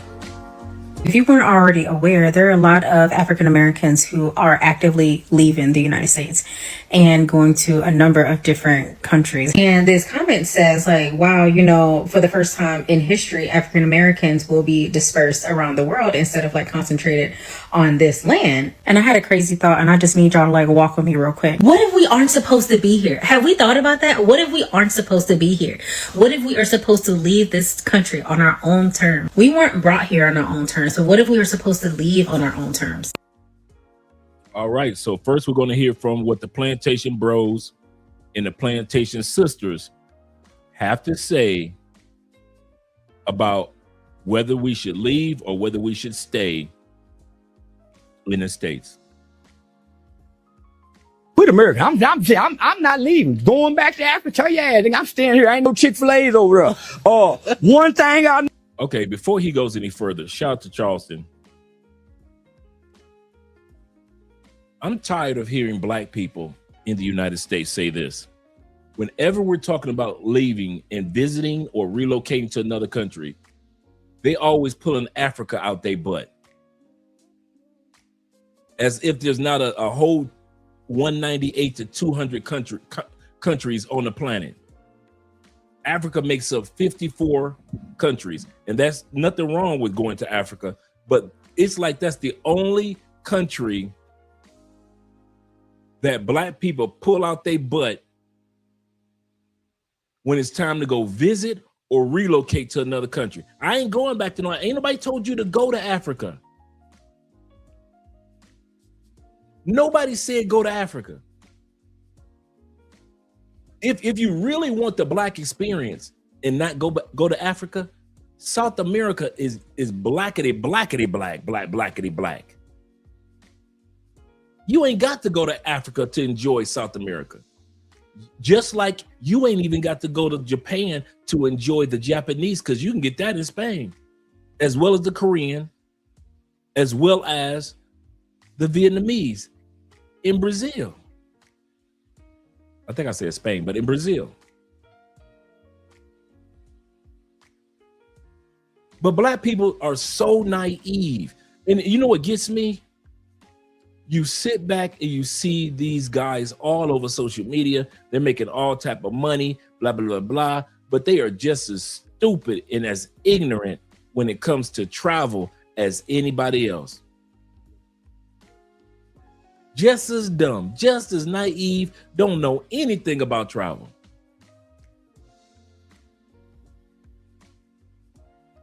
That's one I've been hearing my whole life. Whenever a black person gets a passport, the first thing they always put up in their face is, you ain't nobody going back to Africa. Ain't nobody said nothing about no dang Africa. Like, if you don't go to, it's like in Detroit with my family. My family go from Detroit to Alabama, Tennessee, and back to Detroit. And that's all they're going to do. And they've been doing that for 60 years. If my family leaves Detroit, other than my immediate family who moved to Cleveland, where my sisters and brothers are, other than them, if my family going to travel somewhere, they're going to travel down to Alabama, hang out with the family there, go to Tennessee, hang out with the family there, and go back to Detroit. And they've been doing that same pilgrimage. It's got to be 1963, 64. That's how long they've been doing it. This my family. And if you ask them about traveling outside the United States, first thing that come to my family, because they don't know any better, is Africa. Ain't nobody going to Africa. Ain't nobody, wait a minute, pause. Nobody ever said anything about the continent of Africa. That's how naive Black people are in the United States about travel. No matter how famous or well known by social media, and no matter how much money we have, when it comes to travel, Black people don't know a damn thing. Let me bring that back. I ain't going to no Africa. Ain't nobody asked you to go to Africa. The land of freedom and democracy, United States tops the list with 1,195 school shooting incidents since 2015. That's an average of 119 per year, more than the rest of the world combined. If I was still stuck there too, I would be upset just like you. But here's the kicker. I'm not. If you weren't already aware, there are a lot of African Americans who are actively leaving the United States and going to a number of different countries. And this comment says, like, wow, you know, for the first time in history, African Americans will be dispersed around the world instead of like concentrated on this land. And I had a crazy thought, and I just need y'all to like walk with me real quick. What if we aren't supposed to be here? Have we thought about that? What if we aren't supposed to be here? What if we are supposed to leave this country on our own terms? We weren't brought here on our own terms. So what if we were supposed to leave on our own terms? All right. Once again, let's hear what the plantation folks got to say. Quit America. I'm not leaving. Going back to Africa. Tell your ass, I'm staying here. I ain't no Chick-fil-A's over there. One thing I know. As much as you holler you don't like America, take your ass somewhere else and say something about the president. Oh, it's over. No, as a Black man that understands somewhat of what the world tries to teach us about the world, if I leave this country, I have no guaranteed rights nowhere else. Shout out to the people. Okay, before he says that,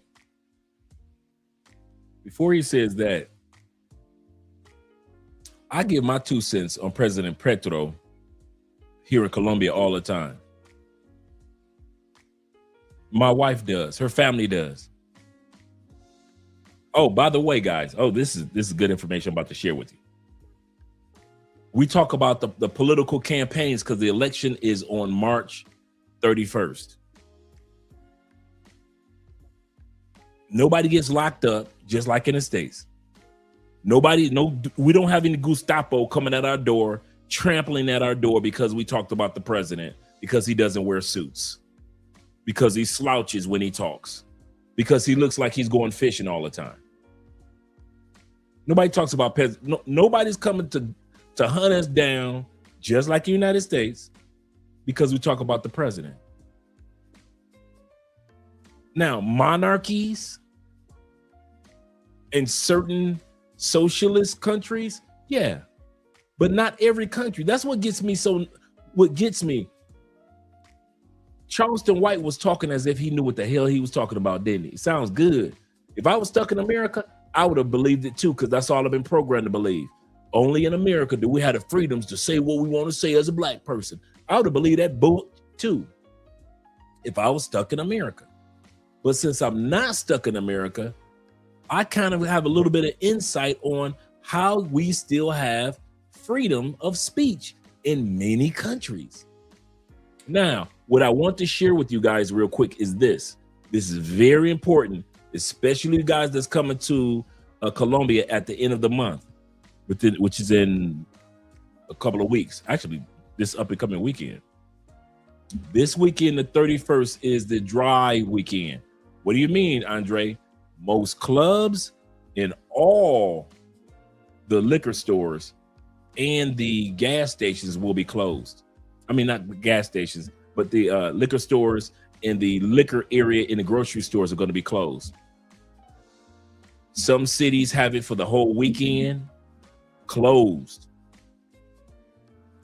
Some cities just have it until after the election, closed. But at least that Friday and Saturday, yeah. Colombia, I'm telling you, this weekend is not the weekend to be in Colombia. Unless you already have your pre-liquor and all that stuff, which a lot of y'all always do. How do I know? That's how y'all get drugged. Y'all always got the liquor in y'all Airbnb already. So when the girls are in there, they just got to drug your liquor. So I already know you got liquor in your Airbnb. But I'm just letting you know, this weekend is not the party weekend in Colombia. Anytime there's an election in which me and T-Mac and hopefully will be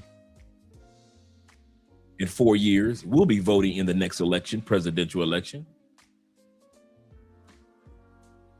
Anytime there's an election, that's when they shut the liquor down. I mean, shut everything down as far as drinking. So you're gonna be going to the grocery store trying to get you some beers.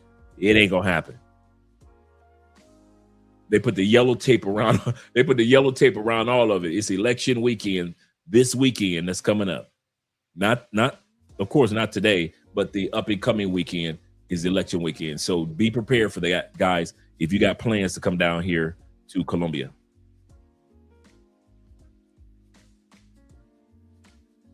T-Mac says Japan paid some Brazilians to leave and return back to Brazil, but did not allow them back. Oh, but they didn't allow them back. Wow. Crumble said, my auntie said, I don't know nothing about Africa and them Africans. I'm American, and this is my homeland. Period. You can get the fuck out of here. I love it. If y'all think I'm trying to convince Black America, you guys already know, you've heard me enough. What's my calling? I am called to convince most Americans to keep your tail in America. A lot of you guys sit back and say, wait a minute, you left America. Hey, just because I smoke cigarettes, that don't mean you need to be smoking these cigarettes. Hey, these cigarettes bad for you. You don't need to be smoking these cigarettes. Just because I do something, that don't mean you need to be doing it. Right? Just because you see me do something, I'm going to tell you something now. I'm telling you to stay for my benefit. I don't care nothing. I'm being honest. And I mean this from the bottom of my heart. I'm serious. I could care less about what most of Black America does, whether you stay or you go. I don't care.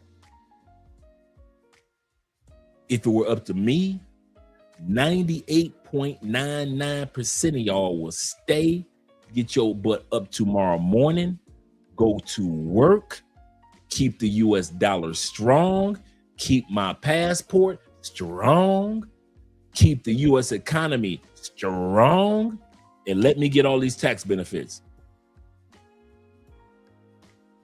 I don't need you out here. You can stay right where you are. This channel is dedicated for those of you who have already at the point of I'm on a fence of whether I want to visit or relocate to another country, or I'm on the I'm on the fence on whether I want to move to another country full time. That's what this channel is dedicated to.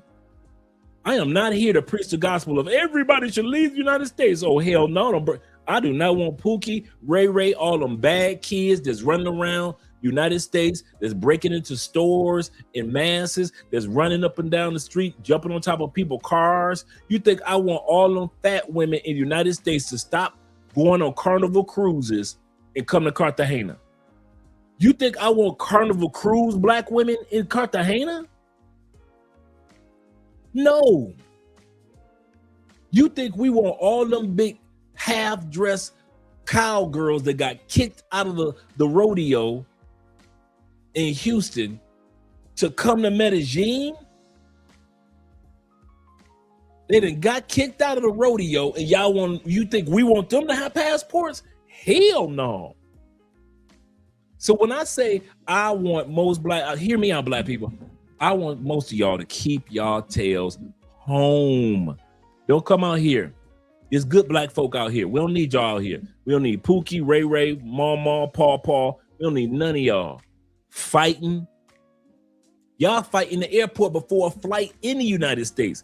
Can you imagine how y'all gonna be fighting in the airport if it's international?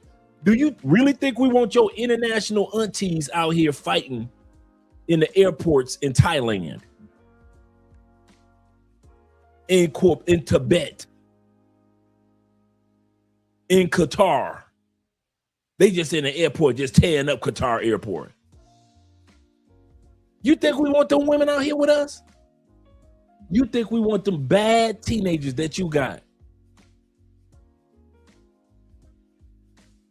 Nah. I want 99% of black folks to keep you right there. I ain't one of them. I ain't one. You got enough YouTube channels out there. Come on out here, black people. Love, black love. Not me. Stay home. That goes for white people. Hey, white people, I'm talking to you too. I want most of y'all to stay there too. Hey, I don't want Bubba out here. Craig. I don't need a Chad out here. But Bubba, you go and stay in the Appalachian Mountains where you are.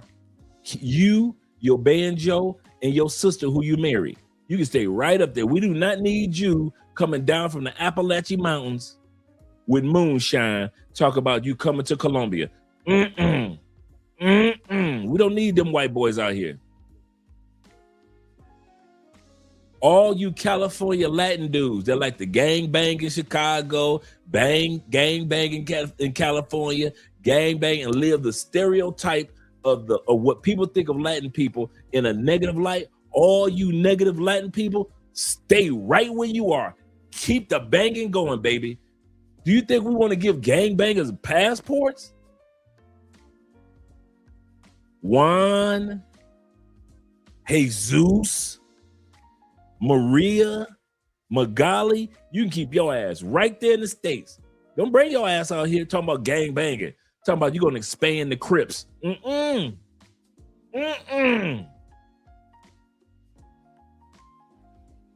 Talking about you gonna expand the Latin gangs to Brazil. They got their own. They got their own gangs. They don't need no American gangs.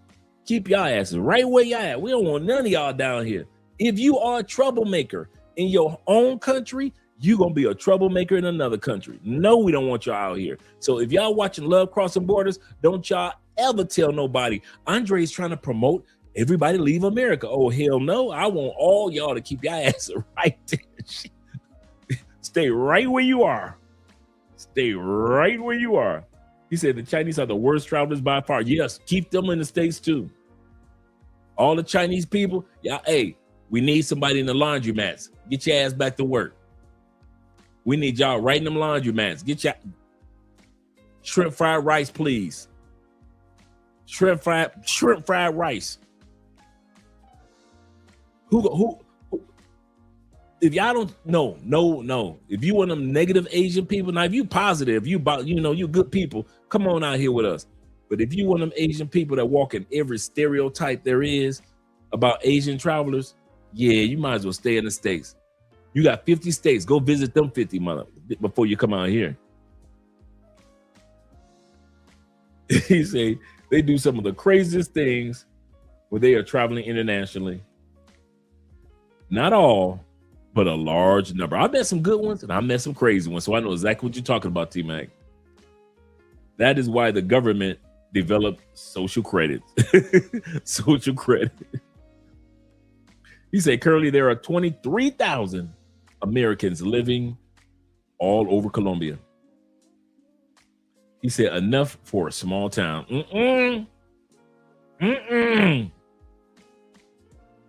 I like the first part. All over Colombia. Keep them spread out, Will. Keep them spread out. Don't get these Americans no idea about trying to build an American small town in any country. Ameritown. Where you live, man? I live in Ameritown in Colombia. Ameritown? No. Let's not get these dudes no idea, because you know they'll tear it up. Well, if we created an Ameritown, you know Pookie and Ray Ray will come down with his cousins and tear it up. That's serious. He said Indians, Chinese, Israelis. He said way worse than any tourists. Hey, believe you me, I've been hearing the stories from over in Thailand and the Philippines about them. You were not lying. Shout out to Raymond in the building. Raymond says this. He said American or black should stop giving these fake racist Pookies a dime loss of their time, lost their damn minds. Absolutely correct. We'll say facts. Yeah, well, I like the first part. All over Colombia. Yes, keep us spread apart. Keep us spread apart. Let's go back to the video. People that be leaving America and moving to other countries. That understand somewhat of what the world tries to teach us about the world. If I leave this country, I have no guaranteed rights nowhere else. Shout out to the people that be leaving America and moving to other countries. I can't do it personally, but shout out to y'all. I can't do it because I can't leave my family here. I can't imagine leaving America and living in a whole nother country, like where it would take days or however long it takes to fly back. When I first heard this from this brother, when I was putting this video together, you could tell that black people don't go nowhere. It takes days to fly back.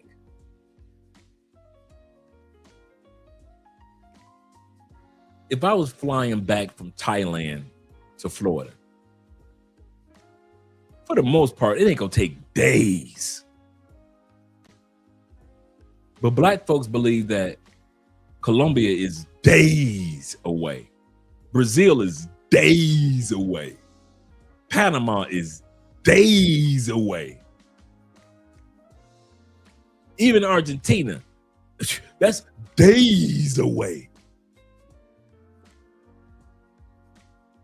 That's how naive black people are. I told you about the 4 F's. What's the 4 F's that black people or any people in America don't leave? Because they blame family. They put the pressure on family. When family already told you, go live your life. We lived our life, go live your life. You will still blame family why you didn't leave.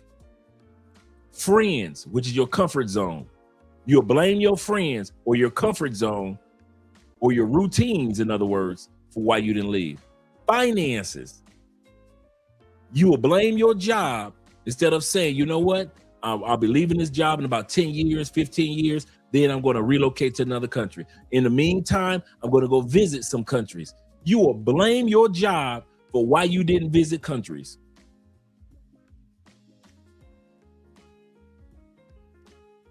They say we left. And I'm going to look this up to make sure I'm correct. 90 million hours of vacation time on the table every year. Let me make sure. I don't want to misquote. Let me make sure. Let me ask my side chick, ChatGPT. As a collective, how many vacation hours on average, and give me a guesstimate, has America or Americans left on the table every year from their jobs? How many hours of vacation time go unused?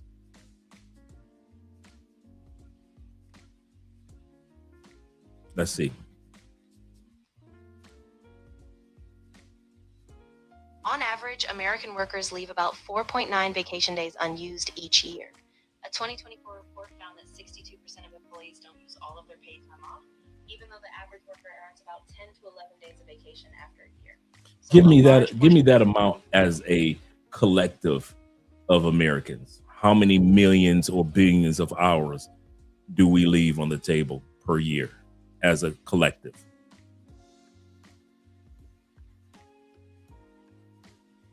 Each year, American workers leave a staggering amount of vacation time on the table. In 2024, the average worker left about 6 days of paid time off unused. Collectively, this adds up to roughly 658 million unused vacation days across the country, amounting to a huge economic and personal cost. Thank you. You're welcome. If you needed more stats or want to dig into anything else, just let me know. 600, I was way off. 658 million hours in 2024 of unpaid vacation time that we did. I mean, of paid, I'm sorry, paid vacation time that we didn't use. 658 million that we didn't use.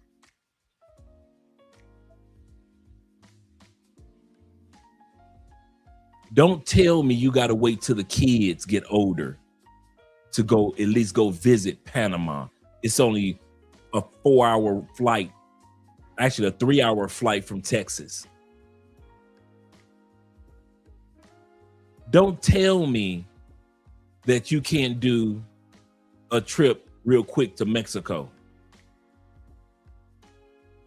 When we're sitting back leaving almost 660 million hours of paid vacation time on the table.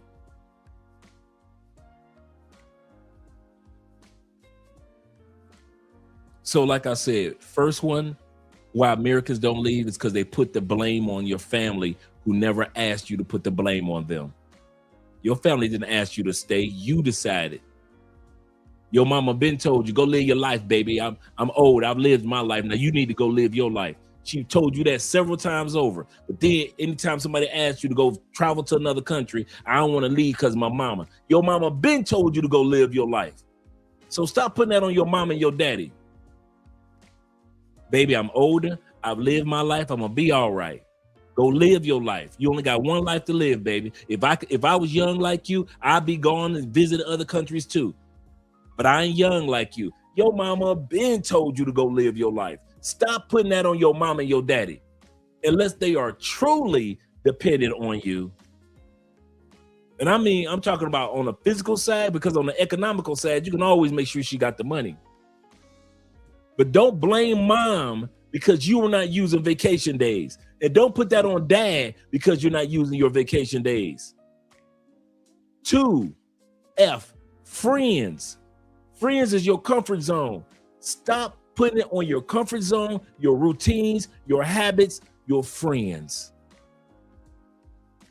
Why you haven't traveled to another country that's only 3 hours, 6 hours. Colombia, for most of us, is between 6 to 4 to 6 hours away. You're in Colombia, depending on if you're in Florida or depending on what part of the country. I would even push it to maybe 8. You ain't got no excuse for not having to visit Colombia yet. No excuse. But in y'all mind as Americans, everything, like the brother just said, everything is days away. Brazil is days away. Peru is days away. Not a day. He said days away. I don't want to be away from my mom. Number 3, finances. Nobody said you have to quit your job, but at least use your vacation time to go visit countries. Use your vacation time to at least go visit at least 1 or 2 countries. Some of y'all ain't even been in Canada yet. But the most important one, number 4 reason why most Americans don't go nowhere is not family, it's not friends, it's not even finances, it's fear. You don't go anywhere because you too dang scary compared to other countries. Africans ain't never been scared to go nowhere. Make sure they got some money and a passport. Watch how fast they get on the plane. Europeans, they'll take a train anywhere. Trains and planes are very inexpensive in Europe. Asian people of Asian descent, They ain't got no problem with visiting another part of their continent and countries. Black people, you ain't even gonna go to Canada or Mexico. You ain't gonna even go visit Cancun or Toronto or the largest festival in the world. And it ain't in Brazil. And it ain't in Belize. And it's not Barcelona, Spain. Well, Andre, where's the largest festival in the world? The Montreal Jazz Festival is the world's largest celebration. You ain't gonna even go to Montreal. Right up over you, Canada. But y'all sit back and y'all complain, but you'll give away 658 million paid work vacation hours in 2024. And I bet you it was even more in 2025.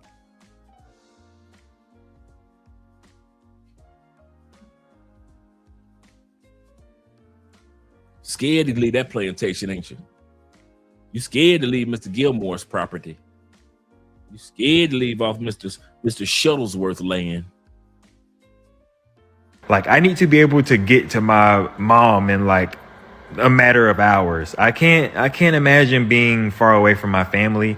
That's just wild to me. Like, I know obviously America has its issues, you know, obviously what we know about the FDA and all the toxins and poison that's in all the food and all of that. And I know that food in other countries and healthcare is supposed to be so much better. But at the end of the day,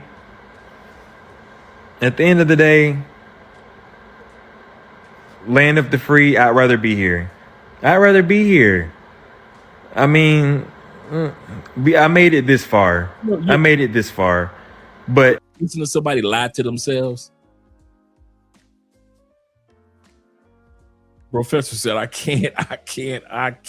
I'm with you, brother.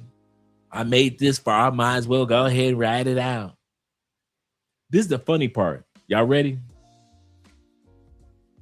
While all these Black Americans are crying about, I'm not leaving because of family, you do realize if your family had the money, they would leave your ass. Oh, they would leave you behind, bruh. If your mama had the money and a passport and she was young enough, she'd have left you right there to go visit Italy and France for the first time in her life. A lot of times our parents didn't go any place because they didn't have the money. They were too busy raising us. But for many of us that are in the position to travel, your parents are telling you, live the dream that we wish we could have. But what do y'all do? No, I don't think I want to do it. And I'm going to tell y'all something. I love Americans that are like this dude right here. Like Charleston White, dudes like here, the Anton Daniels, the dudes that ain't going to leave. I love it. I love it. I love it. Because as long as y'all go nowhere, they ain't going to play with the passports. As long as y'all don't go nowhere, they going to act all funny with the U.S. currency. As long as y'all don't go anywhere, then they're not going to change the tax laws and the tax breaks. As long as y'all stay stuck in the States, everything going to be smooth sailing for us. Will say, I'm not going to listen to this man who's laying on the floor talking classless. What is he saying? Sounds uneducational. The way that he is presenting information is lazy. I understand. He said, I love living in America. Love traveling and visiting other countries as well. And there's nothing wrong with that. And that's all I ask most Americans to do. If I'm going to ask them to do something, just go see other countries before you die. Go see a country or two. But don't assume about other countries. But as far as living, I want all y'all ass to live there. If y'all think I'm bring up, I am the one that will not debate Americans about living in America. Hell no, I'll be on the other side. I have my podium right here. Andre is con when it comes to Americans living in America, and the Americans over there are pro. I will leave my podium and walk right over there with the pro dudes. I am pro all y'all ass living in America. Stay there. Nobody want y'all out here. I mean that. We do not want y'all out here with us. We ain't never begged y'all to come out here. We only talk to people that are already interested. I'm not talking to you, brother. Just in case you think I'm talking to you. I'm not talking to you. I'm just talking in general. In general. I'm telling y'all, man, we ain't gonna never beg y'all to come out here. We'll tell y'all that it's opportunities. Yes. We'll show you the opportunities as much as we can. Yes. But pleading and begging and telling y'all that y'all dumb for being in America, you will never hear me tell you that being in America is dumb. Hell no, don't come out here. Keep your ass right there on that farm. Stay your ass right on that plantation. Don't you move. Cuss about the country, fuss about the country, but don't you dare leave. Stay right there. Americans that have left the plantation, we don't even make up that. There's only 12 million of us that live outside the United States right now. We don't even make up a percentage. The other 99 to the 99 into the 2000s of y'all that's still stuck in the States, we don't want y'all here. We barely tolerate your kids known as Pookies and Ray Rays out here. You think we want Pookie and Ray Ray uncle and daddy out here with us? Hell no. Stay right there. Eat that horrible ass food. Keep on paying those high gas prices. If your kids make it through the school year, oh well. If your kid gets shot, our prayers will go out to you. We don't know what school's going to be, which college is going to be from year to year, but we already know 600 school shootings will take place in the United States. So it's a crap game throwing your kids in them public schools. But we will keep you in prayer. When it comes to taxations, bad politicians, hey, stay right there. You voted for them. You voted them in, you can vote them out. We are not out here in these other countries feeling sorry for y'all. I kid y'all not. When these lights and cameras go off, I can't tell you a damn thing about the United States. Nothing. You know why? Because I don't want you out here with me, and I ain't trying to be in your business. Let's do it like that. I ain't in yours. You don't be in mine. The only reason I know half of what I know, and I mean this, half of what I know about the United States, you ready? Because I do social media. The day I stop doing social media, I really ain't gonna know shit about the United States. Y'all think I'm non-caring now? Yeah, remember I told you guys how I was on 9/11. I mean, not 9/11, but January 6th, one of the brothers called me. For you guys that never heard the story, me and Andre was doing a pandemic, and me and Andre wanted to get out the house, so we rented a hotel room, right? And so we in a hotel room. I'm sitting on the balcony, and I just poured myself a nice cold beer, right, in Grenada area, T-Mac. And kid you not, brother called me. He said, "Dre, check out the news, man. White folks that went crazy in the Capitol." So I look, I'm seeing white people just tearing up everything. You know what I did? Turned my cell phone off, turned it upside down, and finished my beer. White people tearing up any part of the Senate, the House, ain't have a dang thing to do with me. Nothing. Nothing. Nothing. Nothing. If I wasn't on social media, the only thing I would know about America is that the Michael Jackson movie came out. What? The Michael Jackson movie came out. When did that happen? And that doesn't mean I'm hating on my country or I don't love my country. No, I'm not in my country. So I don't care what y'all do. What can I, okay, let's be honest. What can I do from here to help America? Other than my voting right, other than my voting right, and other maybe to send some money home for a good cause. What can I do from here? Other than go home and visit family and friends. What can I do? Nothing. So why should I worry? Why should I worry about a country that ain't worried about me? When I left America, ain't none of y'all worried about me. I like what one brother said. He said, I stopped worrying about America. He said, because I was gone for 5 months and my family didn't even know I was gone.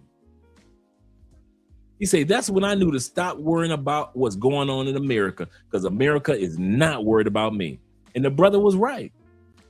You are gone for 5 months living outside the United States and your family act like they don't know nothing.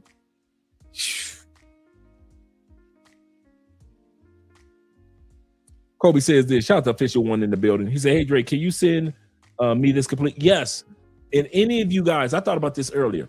Any of you guys that are interested in getting this montage of videos, make sure that you send me an email. I got Kobe's information, so I could just send it to him anyway. But send me an email if you want this montage to share with your families. This video clips, you know, like the 30, 40-minute video clip that I put together of all the videos, not this part of me talking right here.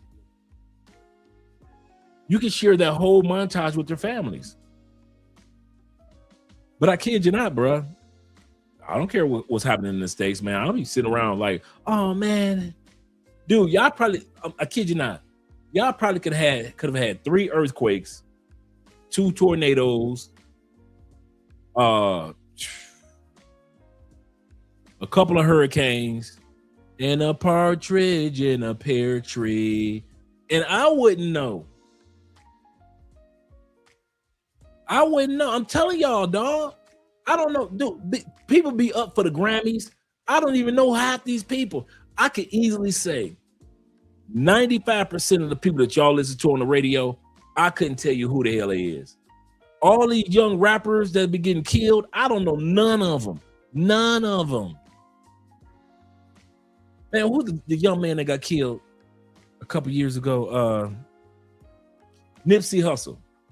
Dude, I had never heard that dude until after he died. I was like, who's this Nipsey Hussle character that they speak of? This young man was just deleted. Let me find out about this Nipsey Hussle gentleman they're speaking of. Other than that, I had never heard that name a day in my life. When Beyonce came out with the cowgirl habit, dude, I ain't seen a Beyonce video in 100 years, bruh. I'm still on all the single ladies Beyonce videos. You think I'm lying too? When you living in another country, you ain't got no time to be sitting around watching no damn American videos, seeing what's going on in America. If you gonna do all that, you might as well go on back to America. There is too much to learn, too much to experience. Your daily routines that you bring with you. You're trying to enjoy your routines. Days go by super fast because you're enjoying them so much in other countries. You do not have no time to give a damn about what's going on with the pop the balloon in the United States. I'm sorry. United States, hear me out. When your citizens leave, you're not big of a deal as you think you are to us. We love the United States. I love the United States. I love my country, 'tis of thee, sweet land of liberty. Let freedom ring. But that doesn't mean that I am thinking about your gas prices all day long. Which one of your kids got shot all day long? How unhealthy your food is all day long? What type of new cancer y'all gonna end up with this year? Oh, I don't think about that shit all day long. And most of us who travel, we don't think about y'all. Y'all not that serious when these cameras go off. And it just hurts most Americans' heart to hear an American talk like this, like, you a tether, you don't love America, you don't love Black America. I do love Black America. I love white America. I love all of America. I love America and Americans. But you are on my mind living rent-free 24 hours anymore. I'm not sitting around all day like in the United States. Race, race, race, race, race, race, race, race, race, race, race, race, race, race, race, race. I don't do that. Don't nobody do that. I didn't leave America to be thinking about race all day like we was doing in the States. Nobody's doing that. Man, I've had white Colombians tell me to my face, I am not racist. My grandmama and my granddaddy black. And I'd be like, oh, my bad. You know where I picked that racist stuff up? Being raised in America. So I always send now, does Colombia and a lot of countries have race issues that they're still working on? Yes. But is it as bad and as all day, every day? No. It's not like that every day. That's America, man. I got tired of that trash. So yes, I do love my country. But some of the cultural things that we do, I don't miss that ish. I really don't. And for those that expect me to miss it, you can miss me with it. For real.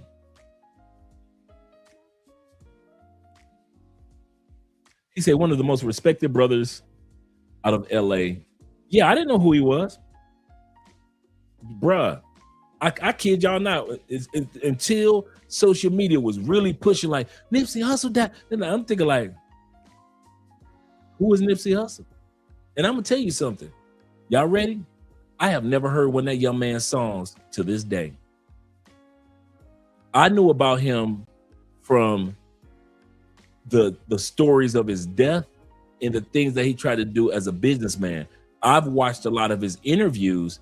I have never heard a Nipsey Hussle song a day in my life, ever. Why? Don't care to hear it. What for? I'm not in America. It's not going to benefit me to sit back and say, oh, okay, okay, I get it. Okay, let's say I got it. I understood why y'all really like Nipsey. After watching his interviews, I liked him as the man who he was becoming, who he was. The interviews gave me more insight into the man than just a song would have. So I focused on hearing what he had to say as a man and as a businessman and as a man that was part of, being a positive example compared to just putting on a bunch of his songs. And now I heard his songs. That wasn't gonna tell me nothing about him. So I just sat back and I listened to his interviews, and it gave me insight to understand, okay, now I understand this young man. But I've never heard one of his songs ever. Y'all got like 90 dead rappers, and I have never heard any of those songs. Why? Didn't want to. Man, I listen to classic hip hop when I'm in the gym. Classic, give me some 90s, early 2000s. Give me some early 80s. Give me true hip hop.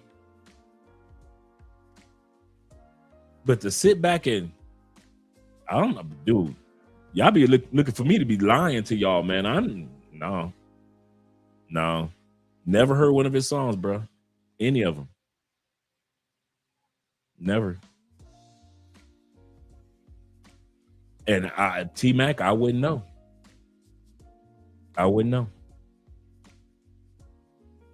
And I'm not saying as anything against him, because remember, I've never heard his song, so I don't know if it's good, bad. Is it quality educational? I don't know. I don't know. Let's go back to the video.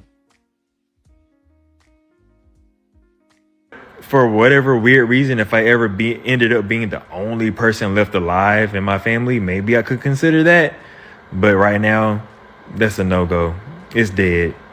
It's super dead on that. But yeah, Atlanta will just for traveling abroad. I think they said it's like in the 20s, or maybe 30 some percent I think it's lower than that. America's a leading country. I mean, to travel around the world, it's always the same people all the time. Bro, I think 80% of the people in any particular state have never even been outside their state. You might be right. I've known people, which is sickening, but I've known 40-year-old people who've never been out of St. Louis. Yep. Unfortunately, that's crazy. I met a couple of them myself. That is crazy. As big as the world is, you've never been outside of St. Louis. That's crazy. I got family like that. We all got family like that. We all got family like that have never even been out their own city. I got family that, this is the crazy part. I got successful family members that have never left Detroit. Never left Chicago, never left Cleveland. I mean, never. Very successful, married, careers, got money, have never been outside the United States. And my bad, never been outside of Michigan or Ohio, ever. Kofa says same, yeah. Dude, when I first started traveling, like many of you guys, I was looked upon like I was a space alien. Dude, you would have thought, true story, you would have thought that every time I traveled outside the United States, I was leaving on a space shuttle. That's how my coworkers and my friends looked at me crazy as I was traveling to these countries. I might as well have been getting on a space shuttle and orbiting the Earth for a few days and came back. That's how crazy they were looking at me. And some of you guys know that same feeling every time you travel and you go back and people say certain things and they don't know what they're talking about. And you like they be like, yeah, you down there in Colombia. And you be like, bro, that was 19 in the 90s, bro. What are you talking about?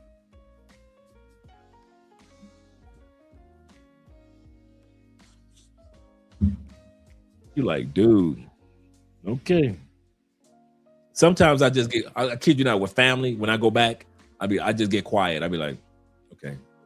Because I'm not about to argue with these people that've never been anywhere, right? Even friends.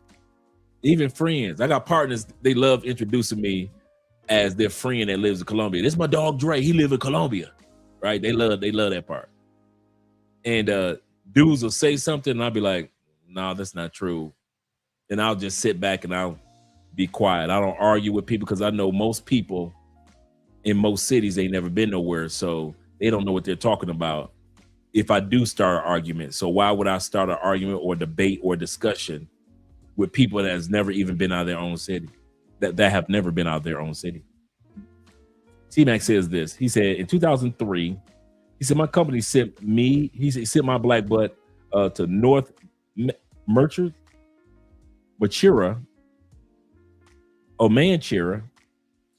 just south of the Siberian border. Okay, let's hear this one out. He said, I had to go to remote form of Chinese air base to fix an airplane. Wow, and that was in 2003. My brother say there is no way. Kobe says plantation bros are docile. That's a good point. Are docile. As a part of masculinity is adventure. That's true. And taking courage to go out of your comfort zone. I expect the women to be afraid, but the men to never explore the world is a tragedy. And the crazy part is more women are traveling in the black community than men do. Shout out to Gabriel in the building. He said one of the home bosses, homeboys I knew in college. One of the homeboys I knew in college used to roll around with me. He said Nipsey did have a lot of chaotic elements around him. Elements around him though. Yeah. Yeah. So yeah, I never heard the songs. And Mr. Milner says this. Shout out to Ahmad. He says this one. He said, I travel next year in 2027 to get away from the plantation bros and trying to move to another country. So if black people want to stay on the plantation, stay on it, like I say. But don't complain. You trying to tell black people not to complain? Man, black people do two things very well. Cook barbecue and complain. And we gonna complain while we're making the barbecue. We gonna complain. Black people gonna complain. And then we'll complain about you for leaving instead of staying to complain. Black people will get mad at you because you got a passport and decided to start visiting other countries instead of staying with them and complaining. That's the craziest thing, dude. I never understood that. But that goes on in every city. So they don't know nothing else. They hear what they hear in the local bar, what the local scuttlebutt is, and they go with it. If you don't like America, then just, fucking leave. But to the rest of us, we know that there's something sacred about this place. It ain't perfect. It's never been perfect. But it's powerful. It's rare, and it's free. The United States of America, the nation forged in the fire of the American Revolution, wasn't built on comfort. It was built on courage, on rebellion against tyranny, on the radical, dangerous idea that rights do not come from the government, they come from God. And that idea changed the world. Through civil war, we tore ourselves apart to end slavery and preserve the Union. Through 2 world wars, we crossed oceans not to conquer, but to defend liberty. At D-Day, young men stormed beaches knowing most would not return, but not for the applause, not for hashtags, but for freedom. And today, today we scroll past that sacrifice like it's background noise. And here's the truth. America gives you the right to protest it, to criticize it, to vote against its leaders, to say things about it that would land you in prison in half of the world. Not true. Not true at all.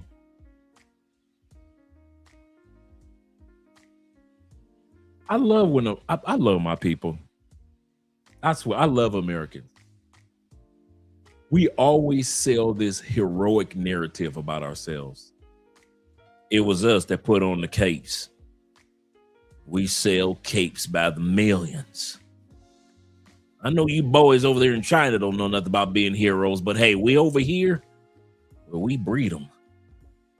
Our heroes are heroes among heroes, and there weren't any other heroes on the planet but American heroes. And if it wasn't for the American heroes and their capes, well, we don't know what this world will be. So as long as Americans are putting on capes and taking care of the world will always be a better place with America. It doesn't matter that there were countries around here centuries before America. Doesn't matter that countries will be around centuries long after America's gone. But as for now, they all need America. We always talk about our country in a heroic way. And there's nothing wrong with that. I'm going to say this again. You should, talk about your country in a good way. Mexicans should talk good about Mexico. French should talk good about France. Colombians, they love their country too. But Americans be having me rolling how we talk. Like it ain't, like it's just, we ain't got no mistakes. Like half the wars we be in, we ain't got no business being over there in those wars anyway. Like half the time when we go to war, we know it's for corporations that are making billions off of us through military contracts. But we got to ignore all that. Forget about the corporations that are making millions off of selling artillery to other countries and sending our troops to other countries because of all these other countries, such as Halliburton, getting government contracts. Forget about that. It's all about American way. We always sell that narrative. Civil War almost tore this land apart. And we always talk like we were there. Civil War, I was there. That Civil War almost tore our land apart. And I'll be looking at y'all like, come on, man. Come on. No country is perfect. I'm going to tell y'all some of how I feel about our country. There's none that's perfect. So for the most part, I try to enjoy most of them that I can. I put my home country over no other country. You should have a country. No, we've been programmed to think we should have a country over another country. I don't put no country over any. Some countries are good in some things. Some countries are good in other things. That's why I look at it. I'm an earthling. Hey, sexy boo. What you say, woman? What? I can't hear you.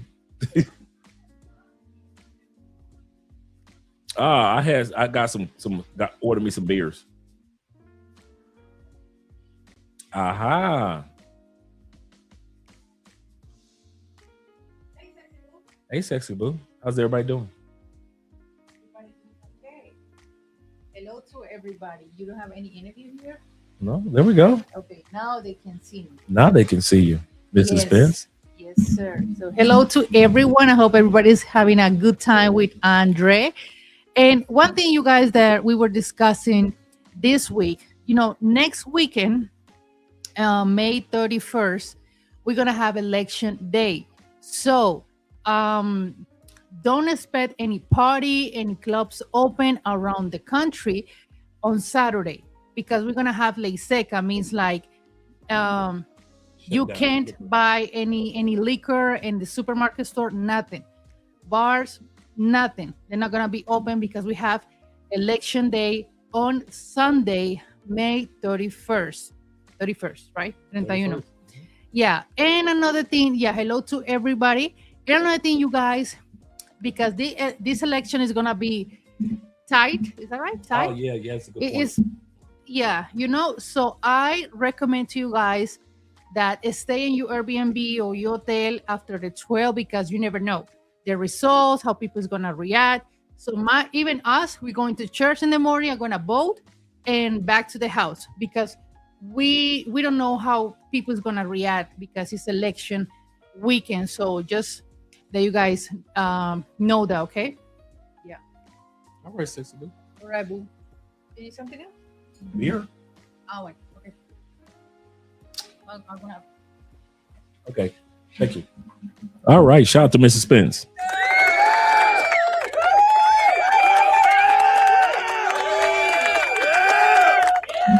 Oh, she did make a good point. I forgot about this one. That next weekend is not the weekend to be hanging out in public too much. Here in Colombia, election weekends are touchy. Election weekends are touchy. It is. You don't know how people are going to react. I remember last year reactions, a lot of riots in Cali and Bogota. So, and then remember, President Petro is Colombia's first Democratic president. So they might go back Republican again. So Yeah, that's what we need. Thank you, babe. That's my candidate. Republican? Yes. All right, Miss Spence. Thank you. But yeah. So yeah, you see the T-Mac, you see the one candidate, he's got the security around him like the Pope. So that's the one that Andrea is voting for. And a lot of her family and friends are voting for. But yeah, let's get back. Yeah, just stay in the house that weekend as much as possible. That's true. That's true. That weekend, next weekend, is not the weekend to be hanging out. First of all the clubs are going to be closed for the most part. If you find one that's open, it might be a hole in the wall or something, but it ain't gonna be no major partying going on. And also, the grocery stores will not be from Friday, Saturday, and Sunday. No liquor sold at the liquor stores are going to be closed, and the bars are going to be closed, and the grocery stores liquor aisles are going to be closed. So a lot of guys are going to come down here next weekend and realize that it's not going to be popping. He said, black party next weekend, Cali. He said, free tequila. No. Andrea heard you. She said no.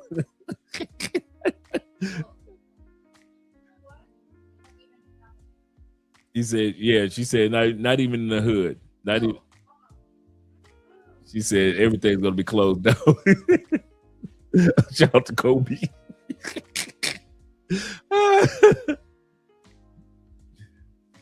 Random question. He say, what is the runoff date if needed in the election? What is the runoff date? Andrew, let me know what you mean by the runoff date. Shout out to Johnny being in the building. The $5 love. Appreciate you being here, brother. Let me know what you mean by the runoff date. Yep, no liquor, Chalupe. Sold on Friday. Nope, Friday, Saturday, and Sunday. That whole weekend, fellas. It's like that every election year. Take it from me. I've been here for a couple of them. They put in the grocery store. They just put the yellow the yellow tape. It looks like police tape. The yellow tape is surrounding everything in the liquor store. The wine area, in the liquor stores, it just closed. He said, I'll get a bottle at the airport. I don't think you get one at the airport. Oh, before the party. Yeah, before the party. Yeah. He said, even the Spence residence is closed for me. We ain't going nowhere. Yep, we going to church. That's it.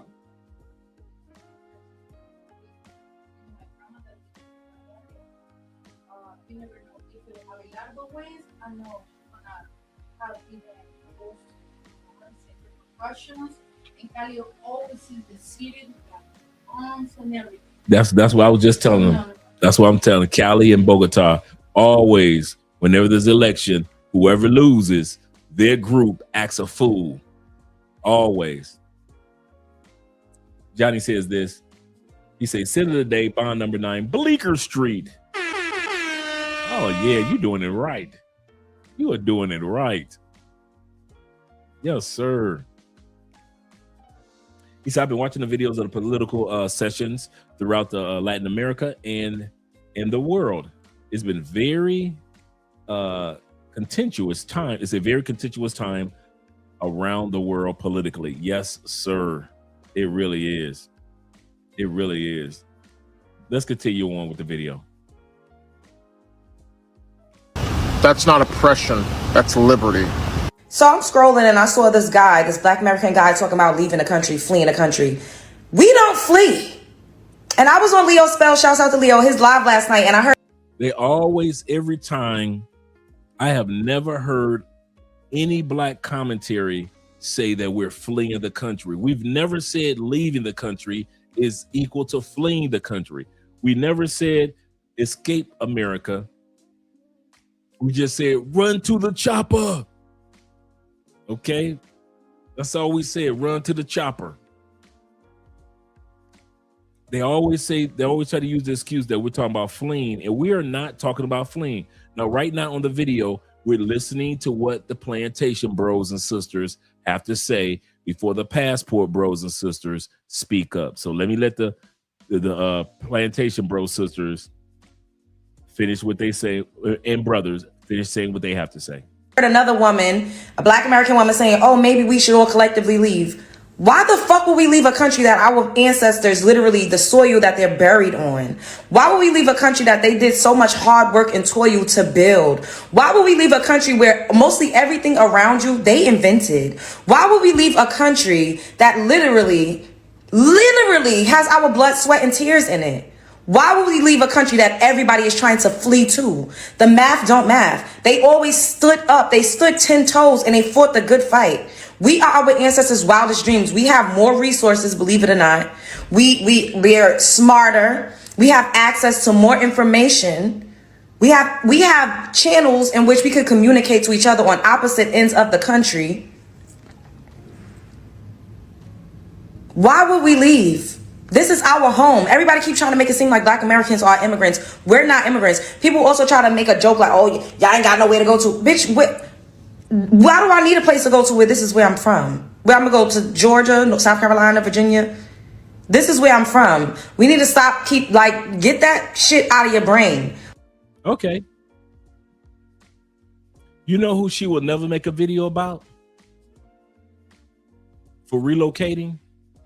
Even though they put their blood, sweat, and tears into the United States. I've never seen a Black person make a video about a white person relocating to another country.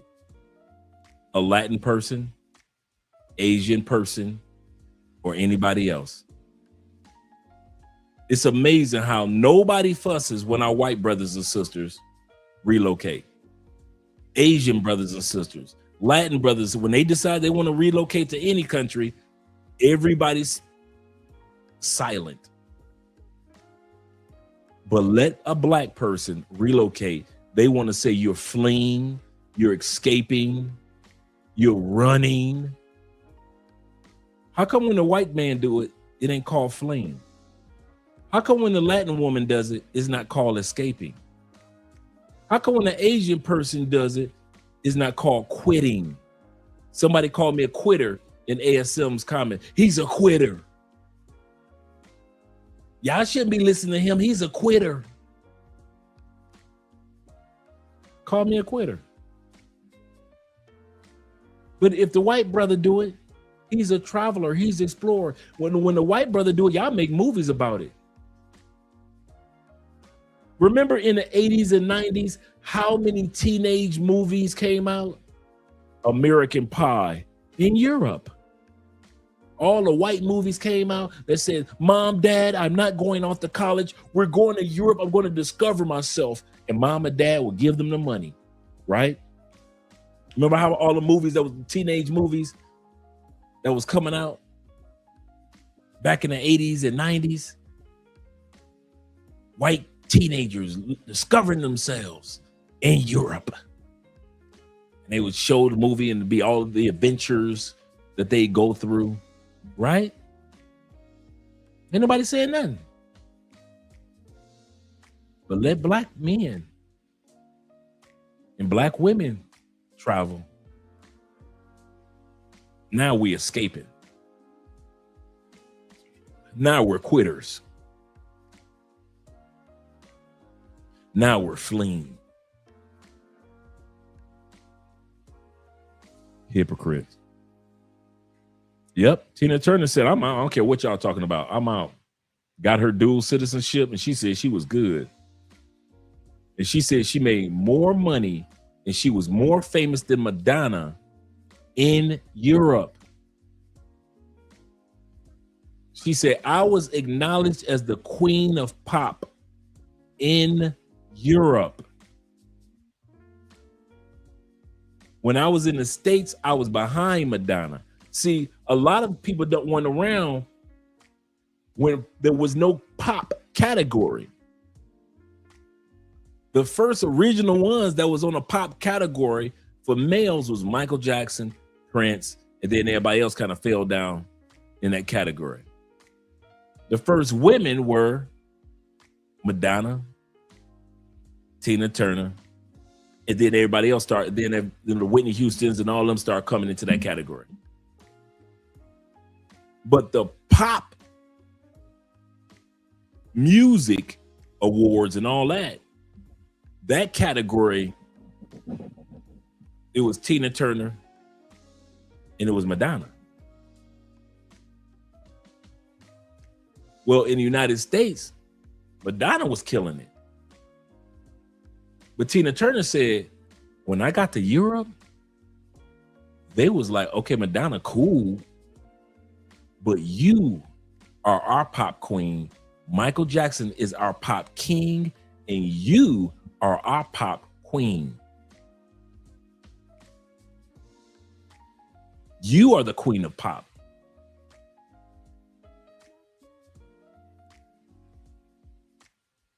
I always want to talk about we trying to escape somewhere. Anybody trying to escape nothing?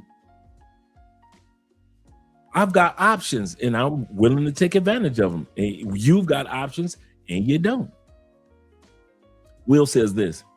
He say people forgot MJ had to fight to get on MTV.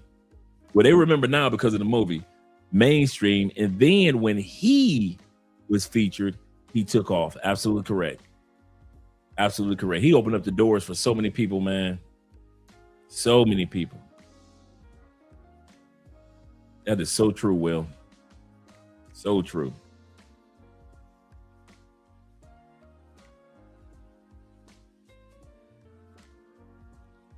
Yeah, Jimi Hendrix but he was before, he was doing that rock era of the 60s and 70s. Well, really the 60s. Yeah, and it's kind of often like that, man. A lot of people B-side songs blow up overseas, man.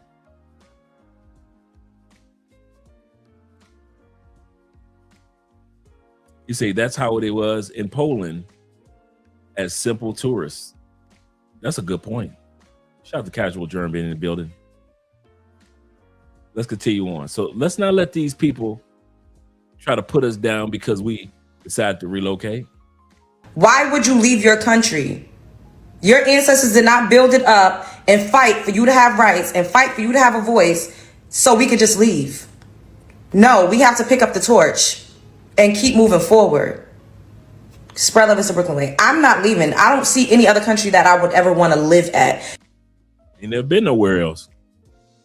Okay, let's hear what the passport bros and the passport sisters have to say with this debate. Oh, we don't run. Black Americans stay and fight. As if the people who are saying shit like that fought a day in their life. Most of us speaking didn't even experience Jim Crow. Didn't even experience marching in the civil rights movement. It's so easy to talk from a privileged mindset. How the hell are y'all shaming people for leaving their country where horrible things are happening? Things that we wouldn't have been able to survive through. Y'all are shaming them, especially women. When you know shit happens in a country, women and children are the first to suffer. And y'all know I'm about to have some fun, right? Yeah, I know I'm about to have some fun. I'm bringing that back. Andre, a lot of conservative, and I'm conservative. I'm a conservative independent. I've always voted conservatively, and I'm an independent. I know that there are some things that the Democrats say that are correct, and I know there's some things that the Republicans say that are correct. Remember, and I often say this, your ballot is not the president. I think a lot of you Americans forget your ballot is not the president. Your ballot is long. Your ballot has bills for you to vote on, policies for you to vote on. You got it on your ballot. You have people that'll be running your sanitation department is on your ballot. You got people that are going to be your congressmen, city councilmen on the ballot. You got people that's going to be your judges on your ballot. For all, as much as Americans cry, I'm a Republican, I would ask you to don't do that. I'll tell you what I mean by that. I shouldn't have said it like that. If it were me in my perfect world, everybody would vote independent. I'll tell you why. When I'm voting for a president that's independent from how I'm voting for my city council member on that same ticket. on that same ballot. When I'm voting for a congressman, that's independent. If I'm voting for a senator, that is independent from how I'm voting for my House representatives. I am not going to be talking about no Republican. You don't know who you're voting into trashy positions and some into good. I don't like that with Democrats. Democrat, doing it the lazy way. Democrat, just the judge is Democratic, so you're going to vote Democrat. No. My ballot is always do's. Okay, I know about him. Do's. Okay, I know about him. Do's, her. Do's. Oh, they want me to vote on the policy for marijuana. Okay. Do's. Okay, there's a policy for the kids' school. Okay, get them and they're going to build another high school. Okay, do's. I do not run through mine like, no, hell no. So all that, I'm 100% Republican. I couldn't be. I'm 100% Democrat. I couldn't be. Because there's some Democratic people that I would not dare vote for when it comes to certain parts that are grassroots in my city. When it comes to that part of the ballot. We always talk as if the ballot is only like the president, vice president, a congressman, and a House of Representatives, and a senator, in other words, for Congress. And we act like those are the only positions, and your ballot is 80% that has nothing to do with the feds. 80% of your ballot don't have a dang thing to do with the feds. And you just gonna vote Republican just you won't know nothing about this judge. You ain't studied this judge at all. So I'm Republican. I'm Democrat. I'm just go Democrat. You just gonna do it because it's Democrat?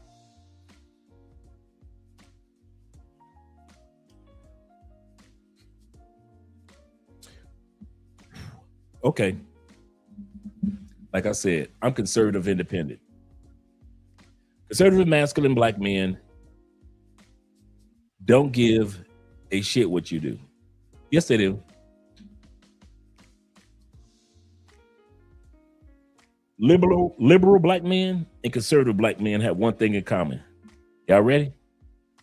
Y'all both cry when other black men leave. I've seen conservative black men all over social media crying about black people relocating to other countries. I've seen liberal black men all over social media crying. I've seen Democratic black men all over social media crying every time a black man decides that he want to relocate to another country. He's a tether. He's a quitter. So I've seen all y'all cry. I've seen black men and black women cry. You don't cry when a white man do it, but let a black man or a black woman get a passport and said, I'm done, or y'all will cry to the hills. Y'all cry on y'all knees to God. Lord, why'd they leave? Well, they was never really black. When I was putting together this, and in the comment section of our brother AMSM video, do you know how many people said, well, he must not be American? Because I decided to leave America. Well, he must not really be American. He must be, somebody said he must be Jamaican.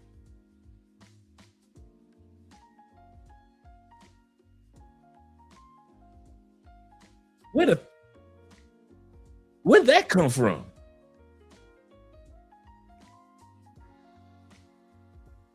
We just tired of anti-American. Ain't nobody anti-American.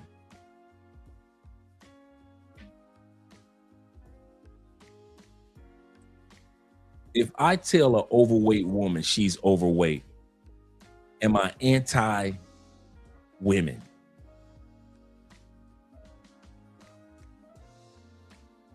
If I tell a lazy man he's lazy, am I anti-men?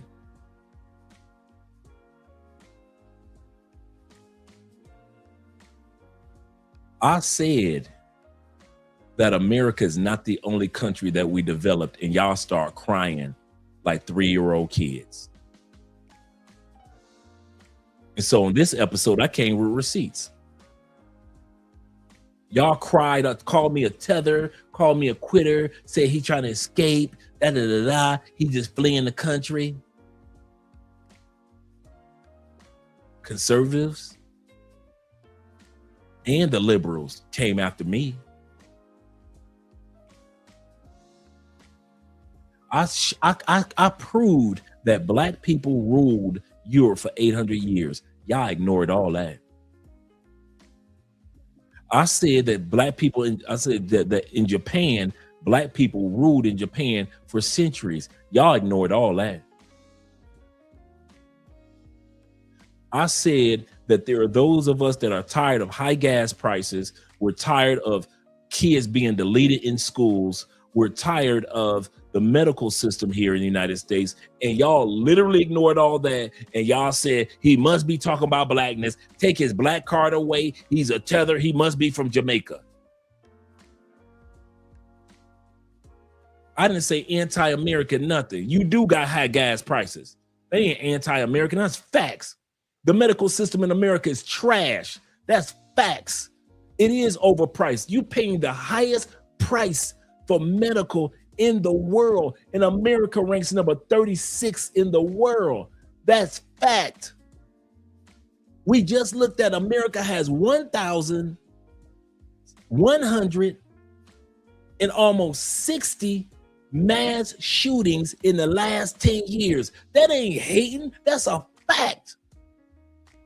America teaches you only to focus on your ethnicity and your race and never your nationality as an American. That's a fact.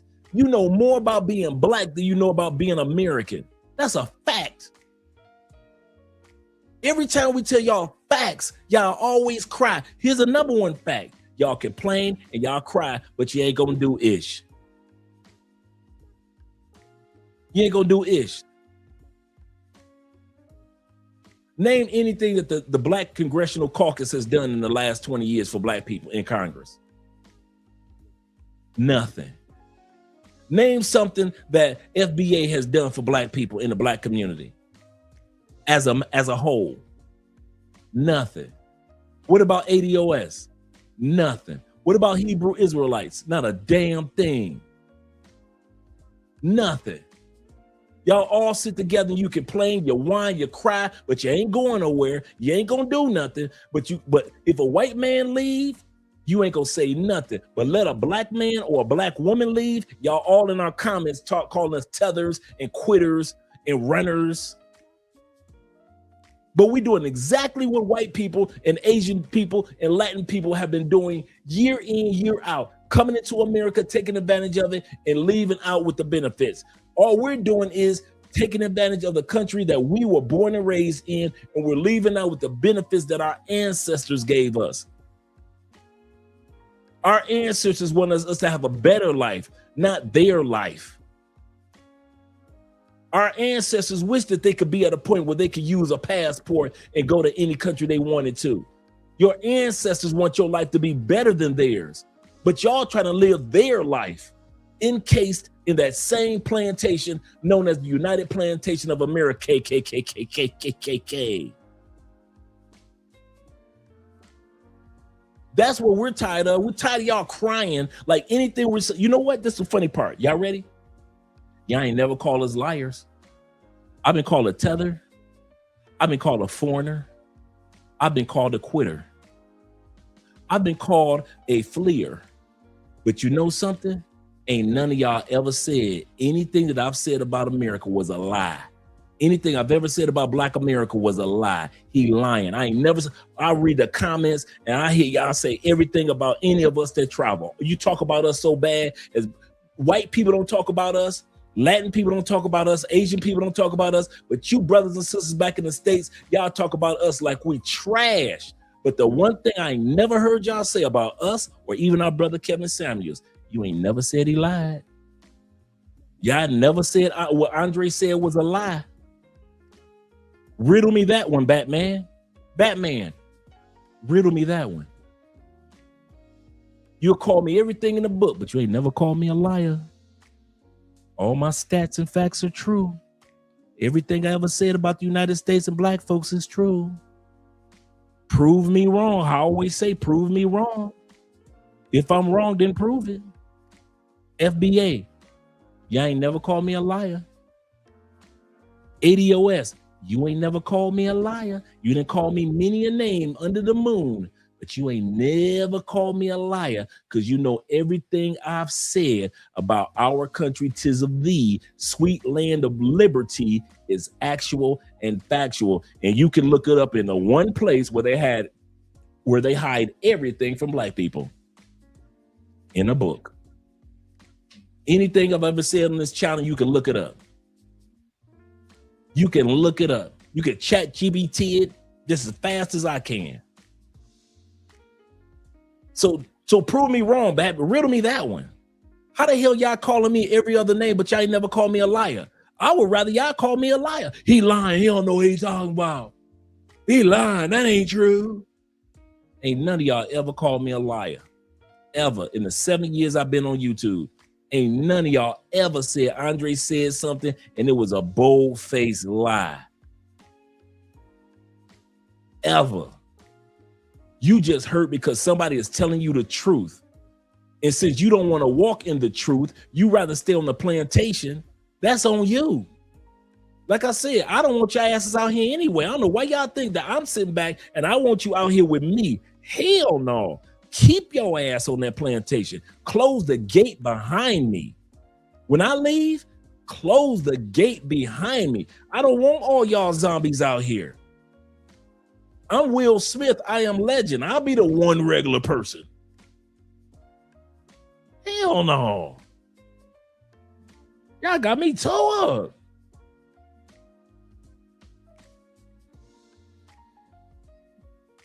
That's serious. That's so serious. I love when y'all got two sisters. Nobody give up. Dude, I live in a whole nother country.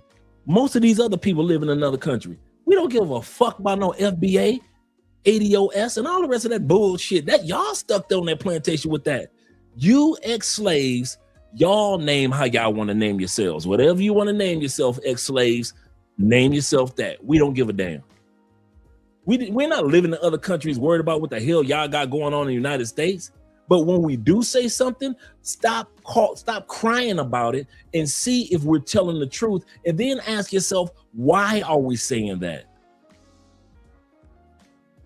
In 7 years of content creation, I've only said one thing and one thing only to black people. You want to know what it is? You've got options. That's it. If you ever want to get in a debate with me about anything, it has to be about, do black people as well as rest of America have options? That's a yes or no question. Forget about all the thousands of videos that we've done. The main point, the main thread that goes through our channel is to let men and women know that if you're tired of Canada, if you're tired of UK, if you're tired of Mexico, Australia, New Zealand, if you are tired of the United States, you have options. That's the sole purpose of every episode we do. And that'll be the sole purpose of every episode we do from now on. So if me telling black people they got options go make y'all cry, well, you better get you some damn Kleenex. You better get some Kleenex for real, because you on the right channel, because y'all gonna be doing a lot of crying, because I am not about to start telling black people lies to make y'all feel good. That's how we got in the predicament that we in right now. We telling each other lies and not want to embrace the truth about certain situations and certain circumstances that are taking place in our community. We don't want to face the fact that we bring in over $2 trillion in economics every year, yet our money is getting lower and lower and weaker and weaker. We don't want to talk about the truth that our kids are graduating from high school but can't even read a cue card on social media for a fourth grader. We don't want to talk about that. We don't want to talk about that. We want to talk about some Trayvon Martin type shit, right? That's what we want to talk about. We want to talk about why is Nicki Minaj shaking hands with Trump. We don't talk about that shit, right? That's what we want to talk about as black people. You don't like when black people can't stand the truth. We hate the truth as a collective. We hate it. We know, we sit back and we will watch videos of thousands of kids running rampant, of black kids running rampant throughout the United States, jumping on top of people's cars, tearing up property, setting stuff on fire. That's not all American kids. That's not all black American kids. But it's too many American black kids that are out there running the streets, tearing up everything, running into stores and everything else. Oh, white shirt. How about a short sleeve? Yeah, any of the short sleeve shirt. Yep.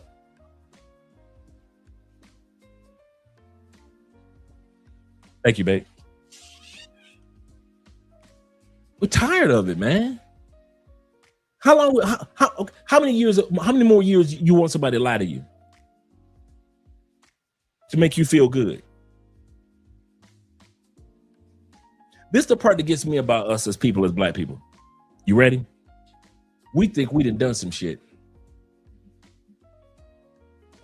We think we done got a couple black billionaires and a couple individuals that are superstars globally, such as Michael Jackson. We done some shit. As long as the white man could take all of Michael Jordan shit like they did Diddy, as long as the white man could be in cahoots and take MJ's life, as long as the white man can sit back and politically change the voting locations to where now your granddaddy can't vote like he used to vote, we ain't did shit. Everything we got, the white man giveth, and the white man can take it away. So while we sitting around bragging, we still got sleeves to roll up, and we got a lot of work to do. That white man came in and told all them black generals over the last year, you're gone, you're not going to be an admiral anymore, you're not a leader anymore.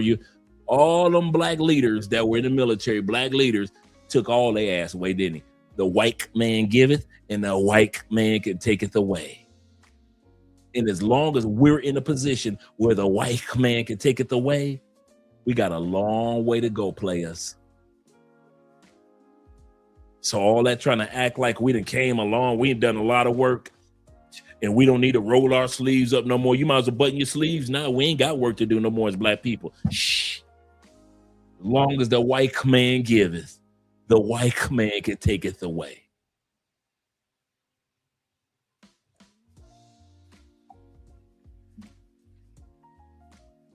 Now, let us continue on.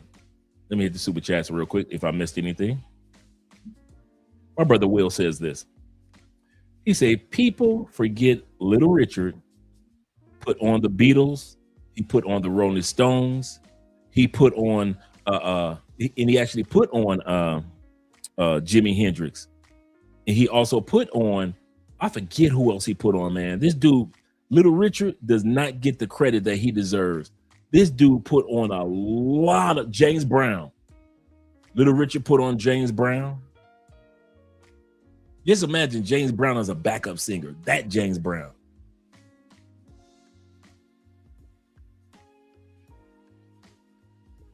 Say when they open up for him, when they used to open up for him. That's why I was so happy when Michael Jackson gave Little Richard, before he died, the publishing rights to all his music. This dude put a lot of dudes on. And when he was saying for years, I remember all through the 70s and 80s, everybody laughed at Little Richard, called him just a crazy old dude. When he was like, I am the architect of rock and roll. I was the one that put rock and roll together the way that it is now. And I remember in the 70s and 80s, they laughed and mocked him. Now, since social media and people can do their homework, like over the last 10, 20 years, everybody knows that crazy dude was not crazy. But I remember as a kid, they were looking at him like, whatever crazy guy. International Quiet Storm says this. Shout out to International with the $10 love. He said, Dre, I have been researching the midterm candidates for 18 months. He said, I read every state proposition. And I used to do that. Dude, I was reading the propositions just as much as I was reading the candidates. So I knew when I was going into my voting booth, I knew what new proposals that they wanted me to vote on. I'm with you on that one. He said that want to rise my property tax. Man, I used to go to those meetings, those property tax meetings in Florida. Shh, you think I ain't go? Man, me and Jeffrey Ghostface, my uncle used to go to them. Man, okay. Y'all think I just be over here talking? Okay. He said all the organizations and companies that vouch for them. I'm with you on that one, brother. Shout out to you. Shout out to you. Official Kobe says this. He said, that's it, Dre. He said, I'm telling you, I'm Pan-African. I'm with you, brother. Shout out to you guys being in the building. Make sure you click the like button. Let's go back to the video. Shout out to Kobe. Let me bring it back a little bit. I was running off at the mouth. Let's bring her back just a little bit.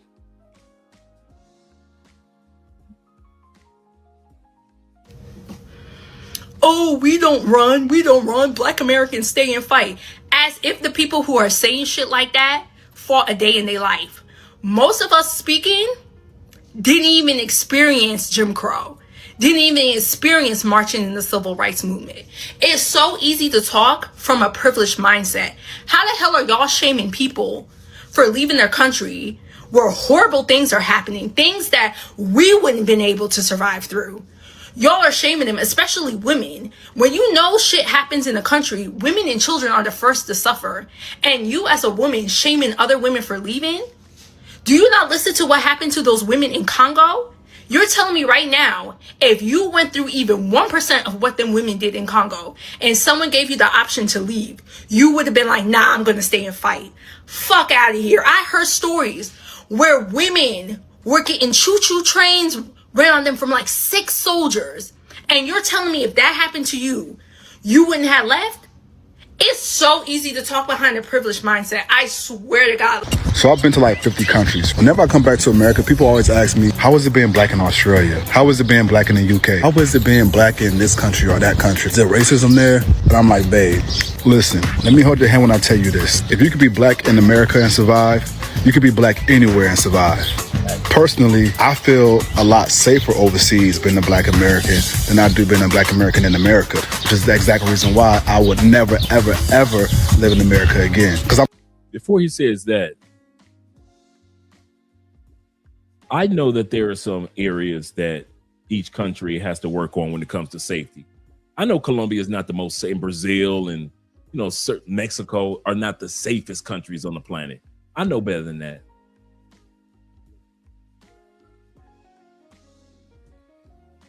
Let me figure out how I'm going to word the next thing I'm going to say. I know these other countries are a lot more dangerous than the United States. I'm not naive to that.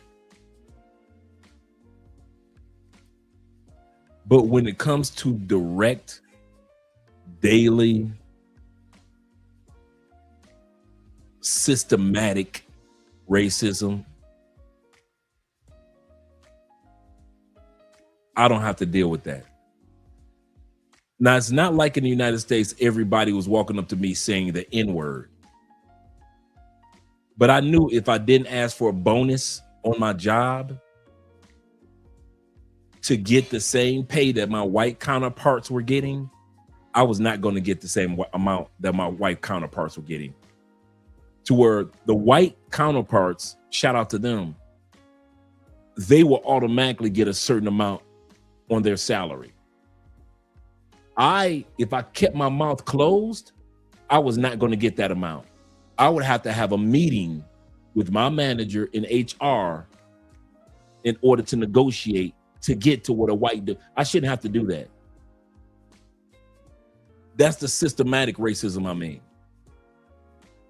Systematic racism is I'm driving my vehicle in the United States. Nobody's called me the N-word or nothing like that. But I've had several times where police officers are tailing me. I turn on purpose to make sure that they're not tailing me. I'm in my 40s. I'm not some young kid. They've already checked my license plate. No outstanding tickets. But they're still tailing me. I've never had that happen in another country. No matter what country I've rented a vehicle from, I've never had anybody, no police officer ever tailing me. Especially if they've already ran my plates. That's the stuff that a lot of times Americans who have never lived in another country don't know what the hell they're talking about. Those are the things that lowers your stress level when you leave the United States. The systematic racism that's there. The fact I had to negotiate to get the same thing that my white counterparts were getting. I was doing a great job. They were doing a great job. But because of their race, they got that $5,000 bonus on their salary. I'd have to go in and negotiate my $5,000 bonus. White dude can walk in oblivion and drive in oblivion in the United States, half drunk, on weed and everything. I ain't never drove drunk or on no weed, but I'm being tailed. Until you leave the United States and you don't deal with that, FBA, come talk to me. I've never dealt with that. No, you never knew you were dealing with that. There are many forms of systematic racism. For example, what Black women go through is not a coincidence that Black women's births and miscarriages are on record levels now, that Black women are losing babies all of a sudden in this medical system, to whereas other races somehow are able to have kids. That's systematic racism. To whereas if a Black woman was having that baby in another country, she's just having a baby. Her baby doesn't all of a sudden come up deceased. But in America, every time you turn around, Black women are losing their children.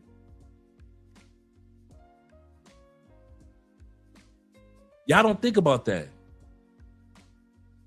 Racism is not just somebody walking up to you saying the N-word. Racism is systematic. It's in the system of the United States. Racism is the thread that makes the quilt of the United States. Systematic racism, and I've seen these type of videos several times over the last 5-6 years. Black couple goes to sell their house. They want to sell their California home for $3 million. All the other houses in the community are going for $3 million. The auditor comes out, the house is $2.6 million. Black people, and I've seen this one several times, they take all the photos out, anything that will remind you that Black people live in there, and they bring a friend or a person that works for them that's white, a white employee of theirs, and bring them into the house. House is appraised $3.2 million. Systematic racism.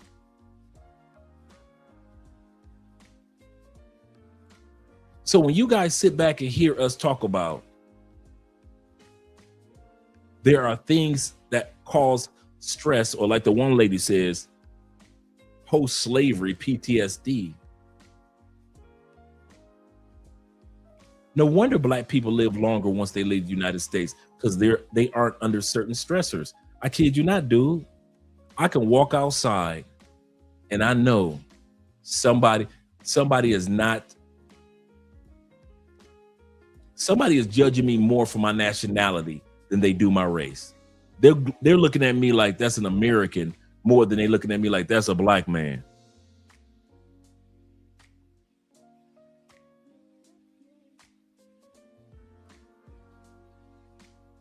And as long as you're in America, I'm gonna say this before we go back to the video. You don't know a damn thing what I just said. That's probably the saddest part of all, black people. As long as you're in America, everything I just said for the last 10 minutes went right over your head. You don't know what the hell I'm talking about. What do you mean police don't follow you around? They do that everywhere.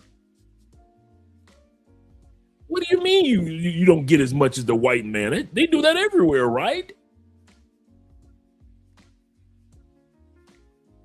What do you mean they appraise your house differently? Well, they do that around the world for black people. Everybody's going through racism.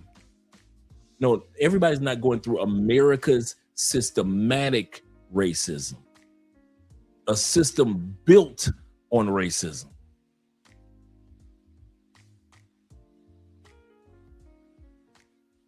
Built on it, thrives on it, would crumble without it. I'll say this again. You want to see America crumble? Take away racism. Y'all talk about the black family or the white family, America's crumbling. Take away the military, America crumbles. Take away the stock market and the money, America is crumble. The petrodollar, America will crumble. Take away racism. Take away pure, unadulterated racism. Make being a racist illegal. Like really illegal, not that play illegal. Take away the mindset. Watch how America crumbles when it has to be fair to everyone. And you want me to stay in that country.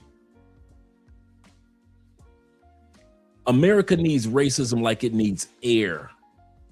Like it needs food. America couldn't strive or survive or continue on without putting its foot on somebody's neck, and it's yours. And it's at the point where now you've even been trained to put the foot on your own neck. They don't need the Klan anymore. They don't need the Aryan Nation anymore. They don't need the white man love white man movement anymore. They can sit back and just watch you let your kids run rampant and tear up everything. And when the police so happen to arrest them or happen to shoot them, what y'all gonna do? Do a little picket signs and y'all gonna say it ain't fair. And what's gonna happen? You gonna let your little raggedy ass kids run the streets again. And then it's gonna start all over again. Blah, blah, another kid dead. Y'all gonna get a picket sign. Ain't nothing gonna happen. Y'all let y'all little badass kids run the streets of America again. You let your girlfriends and your daughters walk around half naked again.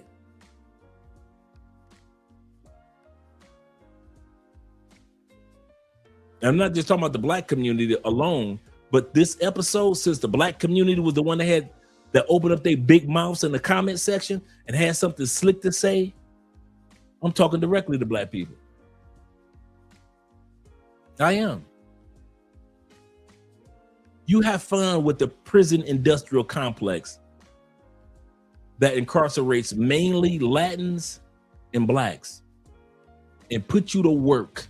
Because according to the 13th Amendment, you are legally a slave if you are incarcerated in the judicial system, the juvenile system, the state system, or the federal system. By law, you are a slave. That's the Constitution, 13th Amendment.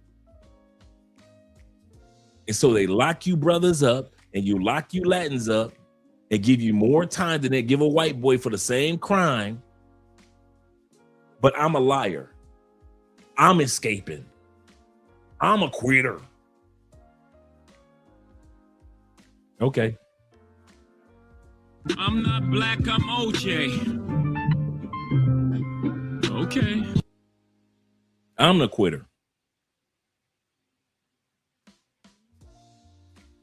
Andre, stop hustling the FBA and American money benefits.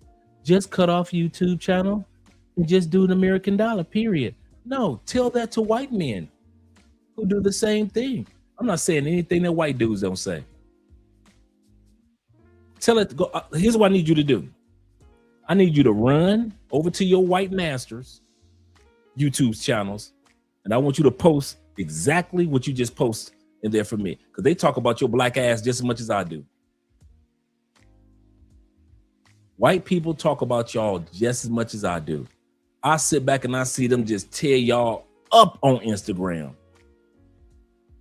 We're going through this black fatigue. They done said they got black, they tired of y'all ass. I see white people now be on the streets calling y'all niggas in public. Nigger, nigger, nigger.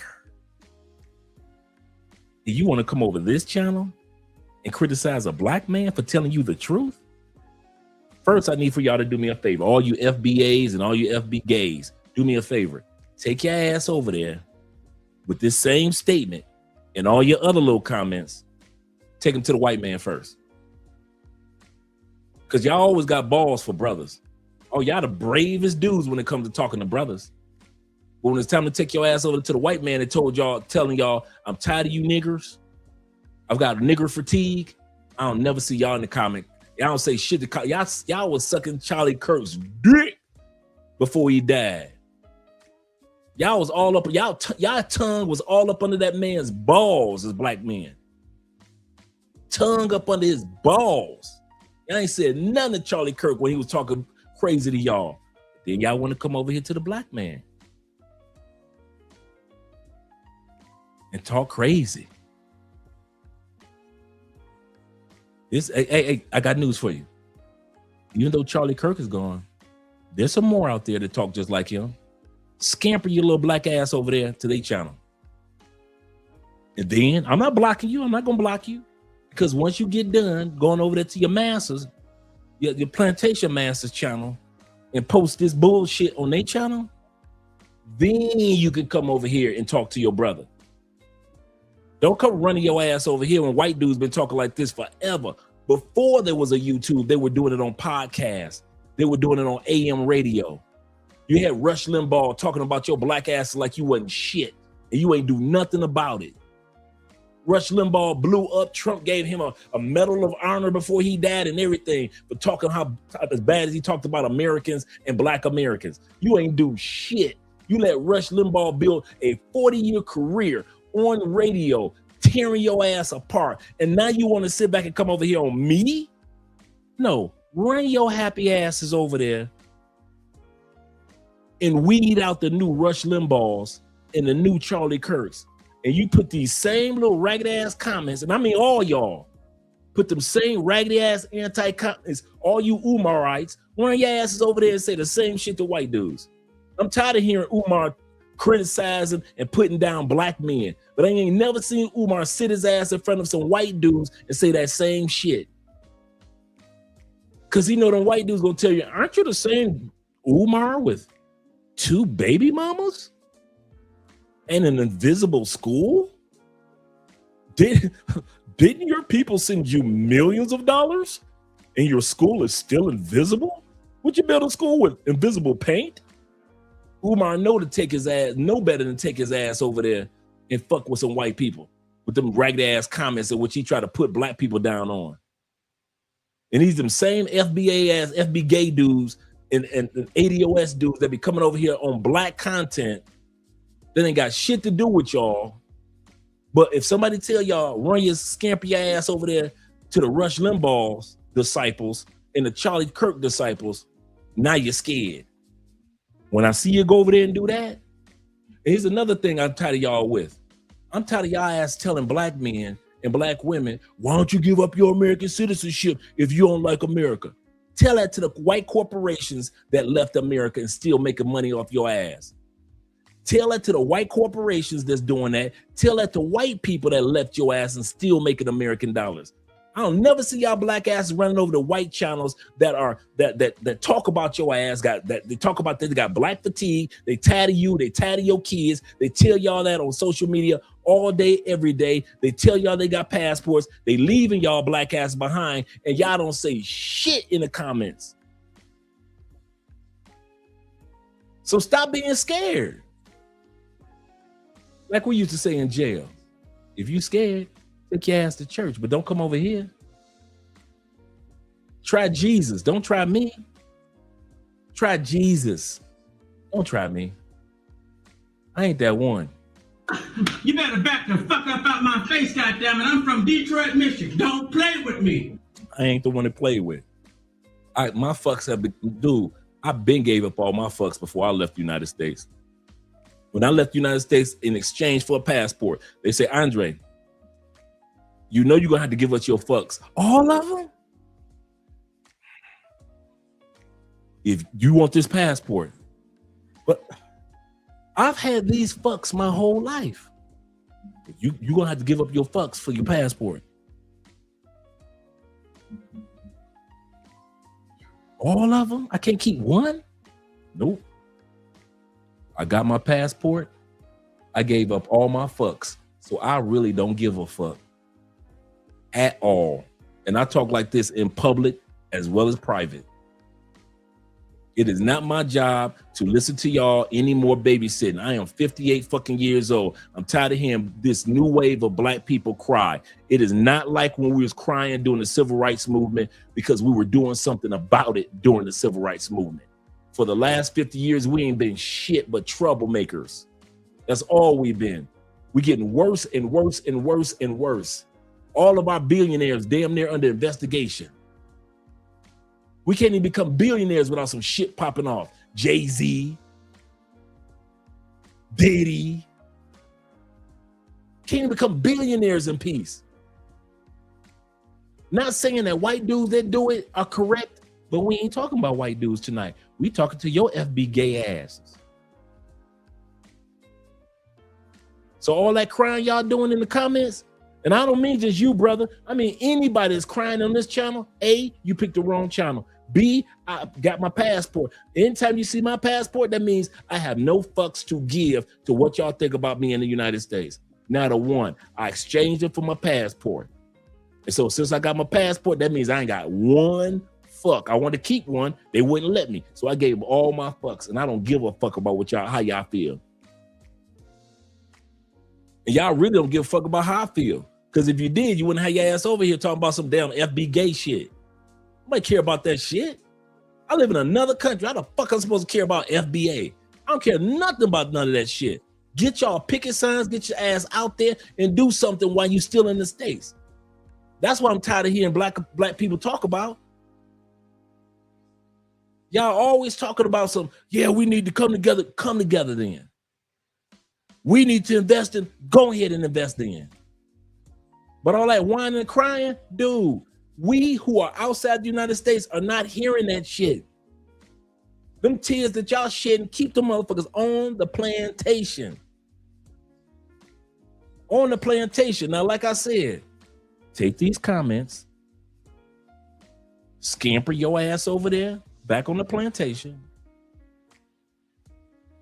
and go to the white man and go to his YouTube channel. And I want you to post this same shit. Don't post nothing. I want you to screenshot your shit. I want you to post exactly what you posted on this black man's channel.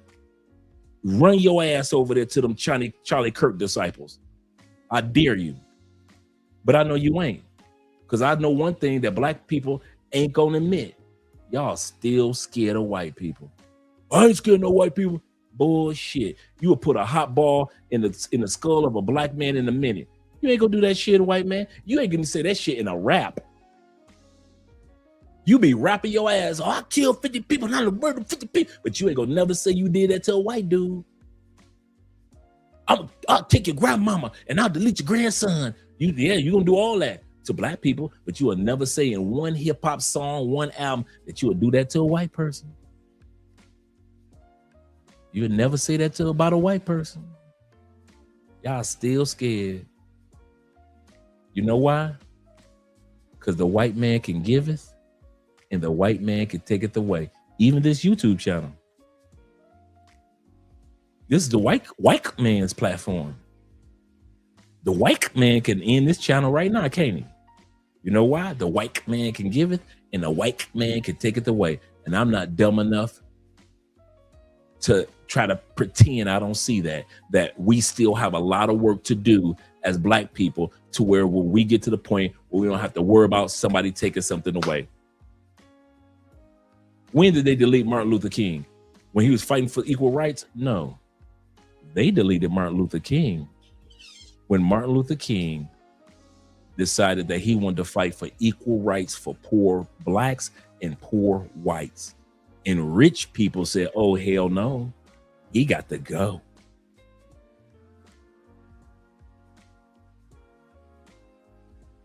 Okay. Thank you, babe. Okay. Yeah. So don't put no more comments in it. I don't want to hear no, I don't want to read your comments, and anybody that's like you here, I don't want to read y'all comments, man. And I'm not. Take them comments over to the white people. Stop being so scary. I mean, black people, I'm serious. Stop being American black people. I'm not there. If I gave you any advice, let's say I'm about to leave, go to heaven in a couple minutes.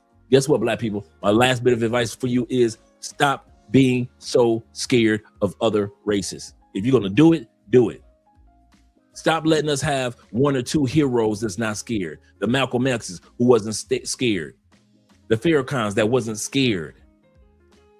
The Stokely Carmichaels that wasn't scared. Martin Luther King's that wasn't scared. The Malcolms that wasn't scared. John Lewis who wasn't scared of white people. We always got these little bits and pieces of black people, one or two black people with each era that's not scared of white people. Most of y'all still scared. Talking about you so tough. Anybody, like Jesus would say, anybody can delete somebody from their own family. It's easy for you to delete another black person. Talk crazy to another black. I'm another black man. It's easy to talk crazy to me because that's all we ever did to each other over the last 40, 50 years when we weren't like this. But when I sit back and I say, take your screenshot your own comments and take them over to the white man channel, now you're scared. Now you're scared. Don't be scared now. I dare you. You ain't gonna do it. These cameras can go off tonight and you can see white dudes, and I see them all, white men and white women ain't scared of telling y'all Negroes they are tired of y'all asses. Trump has opened up the floodgates for white people to say what they've been waiting to say. They've been holding that in since the Obama administration. White people are going in on y'all. Y'all know my job is to research all of these videos. So I come across black videos. I'm in South America, so I can watch all the Latin videos, and I watch the white video. And I'm telling you, white people are tired of your kids running the streets. They are tired of Umar and his invisible school. And they are tired of black people who want to come up with this FBA and ADOS, but ain't doing nothing for the community. And dude, if y'all want me to do an episode on it, I could run you. You talking about getting your feelings hurt? I could do an episode and I could show nothing but white folks telling y'all how tired they are of you being fake black instead of being the black who we used to be. What's the fake black, Dre? Give me an example. What do you mean? The black who we used to be was married at an 80% clip. This fake black is divorced at an 80% clip. The real black who we used to be, 80% of our kids were born in marriages. This fake black is 80% of our kids are born outside of wedlock. The real black was black women used to be fashionable and stylish. This fake black women barely putting clothes on. The real black women were shaped, built, and had the weight of supermodels and beauty queens. Curves just right. Just beautiful black women. Now, 70% of our women are considered fat or obese. And you want to get mad at me? Let me put it like this. If I was still stuck in the United States, I'd be pissed too. Hey, Raymond, check it out. If I had to have my ass still stuck in the States dealing with racism, and then when I wanted some pussy, 70% of the females that I had a choice of fucking was fat as hell with an attitude. If every time I took a sister out on a date in America, it's gonna cost me between $50 to $150 just for one date. So if it's 3 dates, I'm cracking over $600 damn near. $425, $450 just for 3 dates. I'd be pissed too. If my gas prices was $7 a gallon, I'd be pissed just like you. If I had to deal with systematic racism on the job and off the job, I'd be pissed like you. If I had to live in a country that has a concept called driving while black, I'd be talking just like you, Raymond, out the side of my motherfucking neck because I'm mad. I'm mad. You can defend America all you want, but I'm not talking about just America. I'm talking about Black America in this episode, because y'all the ones that always come after us people that got passports. So I'm here to defend the brothers and sisters who had enough sense to get a passport and start seeing what the world is all about, whether we want to move or not. But if I was like y'all, then I was stuck on that fucking plantation, eating that same unhealthy ass food. And I know that it's unhealthy. And I'm feeding it to my kids. And I'm feeding that nasty ass shit to my grandkids, who I claim I love. And I'm sending my kids to school and not knowing that if they gonna make it through the school year, because some fool gonna come in there and shoot the school up, I'd be pissed too. I would be pissed. So I don't blame you coming on this channel crying and whining and all that shit. Cry on, brother. But here's what I need you to do. Have some balls about yourself. Take all your little comments and scamper your little ass over there to White Men's channel. Do that and then bring your ass back over here. I might believe what you just said if you do that. But until then, don't be bringing that scary shit over here. That shit don't move nobody. And I'm not going to block you. I ain't going to do none of that. Because you need to go ahead, take your ass over there on your own. Be a man about yours. I'm serious. I am not joking. It's not a joke. There are plenty of white channels. You want to give you some? Dude, I can give you plenty of white channels that are on Instagram, TikTok. They do panels at night. White people do panels at night talking about how much they tired of y'all black asses and your raggedy ass kids who could barely read at a fourth to sixth grade level. They all over TikTok. So they just think I'm making some shit up. See, here's the kicker that y'all pissed out about. You ready? They ain't mad at us. Ain't no white channels talking about no damn, we can't stand the passport, bros. Ain't no white channels for that. We can't stand black women that travel.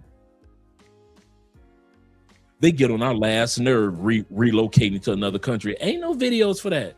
Look, when the last time you saw a video of a white person saying they are tired of black people traveling? Maybe Pookie and Ray Ray in them, but us? No. See, we don't have to deal. Ain't no racism towards black people with passports. I'll be glad when those black people no longer use their passport. Ain't no videos. Not one video. Believe it. Not a one.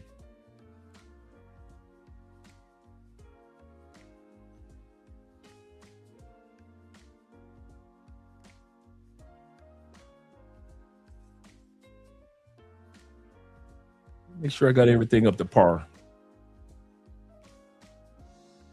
And gentlemen, I just want to say, I ain't apologizing. I ain't apologizing. Fuck them. And I mean that. Take that shit over to white channels. Let me bring you that. And every time they come, I'm gonna say the same thing. Run your ass over to white boys first, and then come over here. Don't never come to a black man's channel. And I mean any of our channel.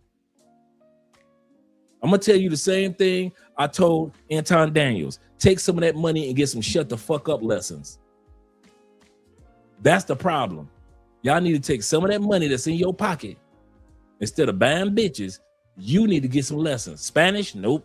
Portuguese? Nope. No, I know what you mean, Dre. You want to get some Thai lessons or some Japanese lessons? Nope. Some of you black dudes need to get some shut the fuck up classes. Some classes that's going to teach you how to shut the fuck up because you don't know what you're talking about. When it comes to this travel space, this is our space. Now, when it comes to the United States, you may be able to tell me some shit. I've been gone for 10 years. So it's been a lot of changes have taken place. That's why I always ask, because I'm not sure. But I know one thing I am sure about when it comes to travel and black people, y'all don't know shit. Not a damn thing. It's only a handful of us that travel the world. Most of us don't go no damn where. Sit your ass down somewhere. I got church in the morning, got me out here cussing. Seriously. T-Mac said, like Robin Harrison said after his concert, if I offended anyone during my show, just want to go say, fuck y'all. Seriously. That's seriously. Shout out to my brother Chaos Rang in the building. Shout out to you. Make sure we support the brother. That's serious. I don't like that crying shit. Don't come crying to black people if you don't cry to white people too. If y'all ever notice about this channel, I will slice and dice jokes on white people just as fast as I'll slice like a joke on Latin people and black people. Have y'all ever noticed? I do not discriminate. I do not sugarcoat for white people when they be stinking and funky and you be in other countries and what the hell is that smell? And we be like, if you don't take your ass in the shower, how the hell you gonna be in Thailand smelling like that? You are not crack on their asses all the time. Do I not talk about corporations and systematic racism or corporations that have the prison industrial complex all the time? I'll put no cut on it. Right? So if I don't put no cut on a white man and I don't put no cut on the corporations and I don't put no cut on the Karens, you know, if you bring your black ass over here talking crazy, I'm coming for you. I do not block dudes. I respond to dudes. I talk about everybody. And I think that's one of the things that black people don't like. Because if I was one of those content creators that just like Umar, only focused on black people, then it would be easy. Why? Because black people always putting down black people. So it would be easy to be accepted into the cool, right? But since I talk about everybody in America's weaknesses and areas that we all need to improve on, all of us, none of us are perfect. Black people don't like it. Black people don't like it. Like when I said the white man giveth and the white man taketh the white way, black people don't want to hear that shit. Black people want to really feel like we built some shit. Like we really doing some shit. Our people bled for this. Bled for what? For us to still be in a position where the white man can still giveth and the white man can take it away. Am I lying? After all our 400 plus years of hard work, we are still in a position where the white man can give it and the white man can take it away. Am I lying? 400 plus years of hard work, going to school, building businesses, getting our cities torn down and building another town, losing land, getting land taken away from us so they can build a damn park in New York. The whole thing. All the hard work we do, all the degrees, all the businesses, we are still in a position. No matter how many billions you got, Jay-Z already knows, just like everybody else, just like Will Smith and anybody, the white man giveth and the white man can take it away.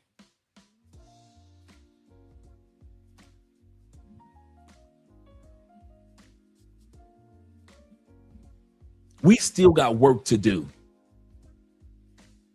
That's the moment when I'll be proud of us as a people.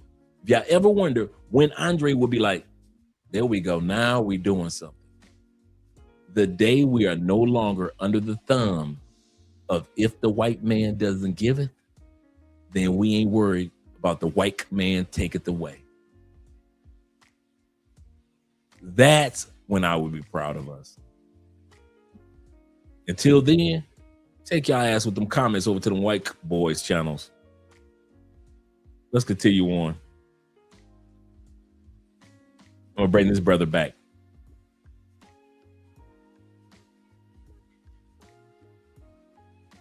Fight. Fuck out of here. I heard stories where women were getting choo-choo trains ran on them from like 6 soldiers. And you're telling me if that happened to you, you wouldn't have left? It's so easy to talk behind a privileged mindset. I swear to God.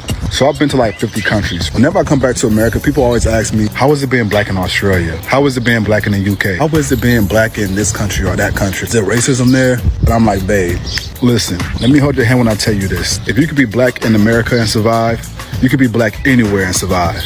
Personally, I feel a lot safer overseas being a black American than I do being a black American in America, which is the exact reason why I would never, ever, ever live in America again. Because I'm a firm believer in going where your soul feels most at peace. And for me as a black man, to live in America is like living in a constant state of anxiety. And that's not life to me. That's not what I want my life to look like or to feel like. And the older that I get, the more that I really value my safety, my peace of mind. And so if I can get that at home where I was born and raised, and I'm gonna go to a place where I can get that. And so that's Australia, if that's the UK, if that's Bali, then so be it. And I'm an advocate for living in places that don't bring you anxiety. Even if that means having to live in a place that is far away from your loved ones. You know, if you're gonna be a trailblazer, you're gonna have to make some sacrifices. The two go hand in hand. Pick your path. But I'm just a world traveler, so what do I know? In case of war with Russia or China, would you encourage your people to go and fight for America? In case of war with Russia or China, would we encourage, you mean the black people in America, to fight in defense of America? Black people in this country have fought to defend America ever since America has been America, and black people in this country still don't have the freedom, the justice, and equality that they thought that they were fighting for when they were fighting to defend America. Why I left the US and will never go back there. The biggest reason why I will not be returning to live in the US is because it is a failed society. I don't think that Americans realize that the way that they live is not actually normal when you compare it to the rest of the world. It's not normal to not have healthcare. It's not normal to be in crippling amounts of debt from going to school or going to a hospital. It's not normal to be afraid of gun violence, for there to be a threat of gun violence in your school. It doesn't matter if it's a developed country or an underdeveloped country. It's not normal to only have 2 choices when it comes to politics and who runs your country. It's not normal to have a 79% literacy rate and half the country cannot read above a 5th grade level. My family and I immigrated. 2 choices when it comes to politics and who runs your country. It's not normal to have a 79% literacy rate and half the country cannot read above a 5th grade. My bad. Let me hit that one more time. Of gun violence in your school. It doesn't matter if it's a developed country or an underdeveloped country. Or China, would we encourage black people in this country still don't? It's not normal to not have healthcare. It's not normal to be in crippling amounts of debt from going to school or going to a hospital. American household debt hit a record 16, almost 17 trillion at the end of 2022. That's up 2.75 trillion since 2019. That's just our debts. American credit card debts, almost 100 billion in credit card debts. Our mortgages, 11 trillion in mortgage debt. 1.5 trillion, 1.55 in vehicle loans. Student debt, 1.6 trillion. This is the norm in America, and we try to act like it's the norm around the world. hospital. It's not normal to be afraid of gun violence, for there to be a threat of gun violence in your school. It doesn't matter if it's a developed country or an underdeveloped country. It's not normal to only have two choices when it comes to politics and who runs your country. It's not normal to That's one that Americans could never get their head around. The fact that there are countries that during election, like Colombia and others, that have 4, 5 different common political parties. Americans can't fathom the thought of more than 2 true political parties. 5? But why? What for?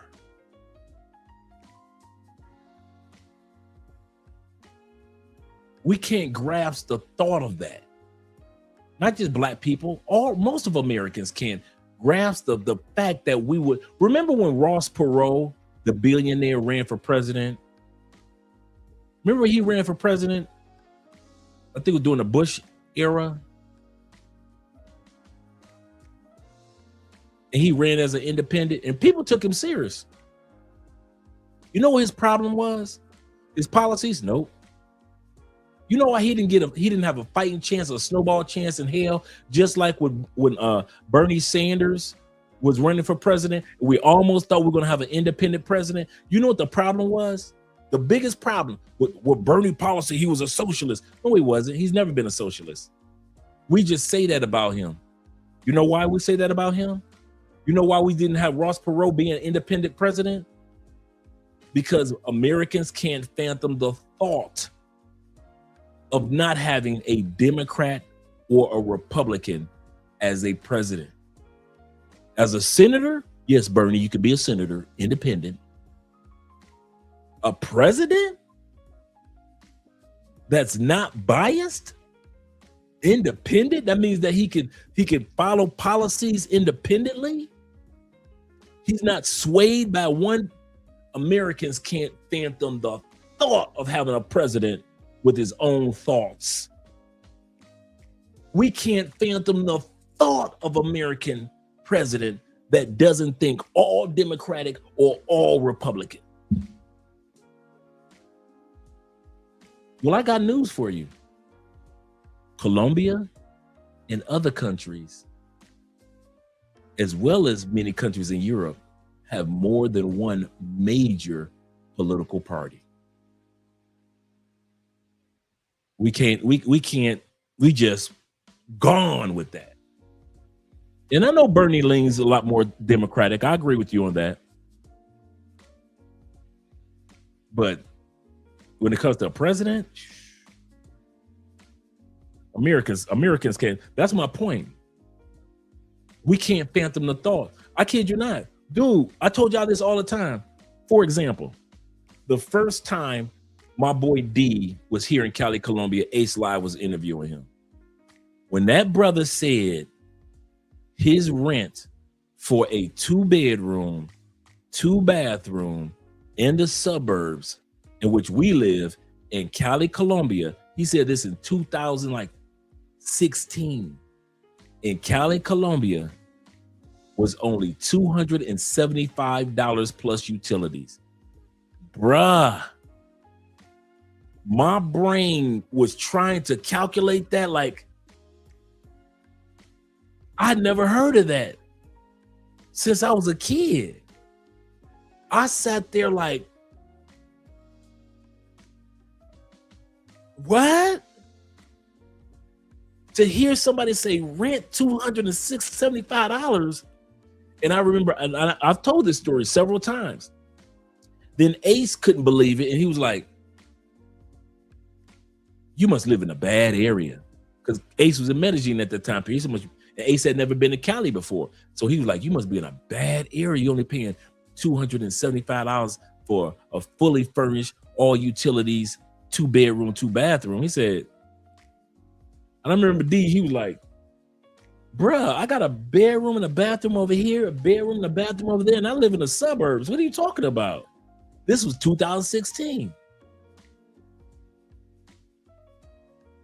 You just couldn't wrap your head. As an American, I mean, dude, when he said it, he might as well have said it in slow motion. My brain was like,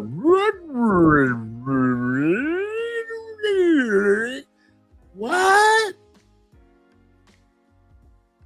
And now when I say a 3-bedroom in the suburbs after inflation, and we're only paying $625, dudes are like, what? You're paying only what? You must live in what? Americans can't wrap their heads around even me paying $600 a month for a 3-bedroom suburban beautiful apartment with 2 living rooms and a dining room with all our utilities, $800, like $850. It just, what? What do you mean? 600. I get it. So when this sister is talking about 2 political parties, it shouldn't be Americans can't fathom that at all. Because if I was stuck in the United States, I ain't gonna lie, I couldn't either. But once I left the United States and started studying global politics, like a lot of you guys do, I started to see like, wait a minute, they got more than one party? Yeah, I mean, they got more than 2 parties? You're like, okay. Like on a ballot for Colombia, there are still 4 presidential candidates on the ballot for next weekend. Ours would be 2, wouldn't it? You got this person on Democrat, this person Republican, and maybe an independent every blue moon, right? But we're mainly Republican. Colombia still got 4 people on the ballot, 4 different parties still on the ballot for next week. Y'all, I know how it feels to be American, how you can't fathom stuff. I understand. To have a 79% literacy rate and half. Here we go. Literacy has become such a problem in our country that over 130 million adults now are unable to read a simple story to their that's a damn shame. 21% of adults in the US are illiterate in 2022. 54% of adults have a literacy below the 6th grade. And y'all think that's coincidental? Y'all think that's coincidental? Or was it set up to be like that?